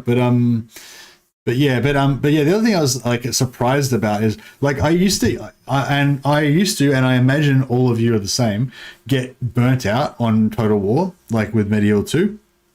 And even with Warhammer 1 and 2, I used to get burnt out. Part of the reason I don't get burnt out anymore is because Warhammer 2 has just got so much content now. You can just keep playing different factions, different races, different things, you know, and then you can kind of just keep going forever. But the other thing about it is, I think the YouTube, because with YouTube, I feel like constantly that I have to come up with new ideas and stuff to make it a bit more interesting, different, you know, storylines and fucking different challenges and whatever for you guys. But the thing is that actually it entertains me as well. Like, you know, like if you'd asked me 2 years ago, because I think I started YouTube nearly 2 years ago. I think about 18 months or 22 months ago or something like that. If you'd asked me then if I could play Warhammer Total War every single fucking day for 2 years straight without getting bored of it, then I would have said, no, probably not. That's highly unlikely.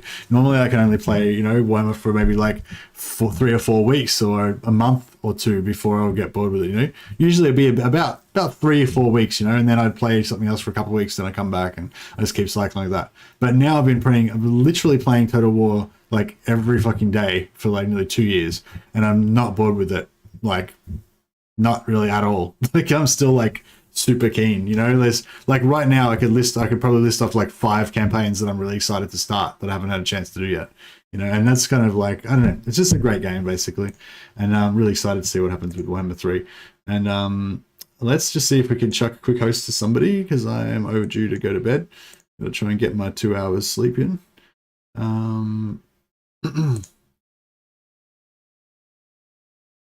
Yeah, voice is starting to go a bit funny. Total War Warhammer 2.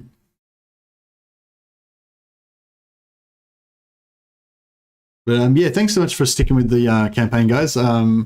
hopefully you guys are kind of finding it interesting. It's maybe not the most like high octane, exciting campaign to some, but I don't know. I just think it's a little different, something unique and different, something interesting. Who's this gentleman? What's this? It says Spectre Gaming. I don't even. Oh, so far. Is it in English? Yeah, this is. Yeah, I think he's speaking. Resolve as well. I think he's speaking English, but he's like got an accent that I don't recognize. Anyways, if you guys want to check out a new, it looks like a pretty new Total War YouTuber. I don't know if he's just does Total War or if he does different stuff. But this is Spectre Gaming. Yeah, just check him out. I guess if he's only got 2 people watching him right now. So if even if just a couple of you guys wanted to go over and hang out and say hello, give him a bit of chat, bit of activity in the chat and stuff, I'm sure he'd appreciate that. Say hello from me. Be welcome a new YouTuber to the community and all that. The redirect didn't work, guys. So yeah, if you want to check out Spectre Gaming, you just press click on that. Otherwise, yeah, thanks a lot for the support as always, guys, and see you next time. Catch you guys.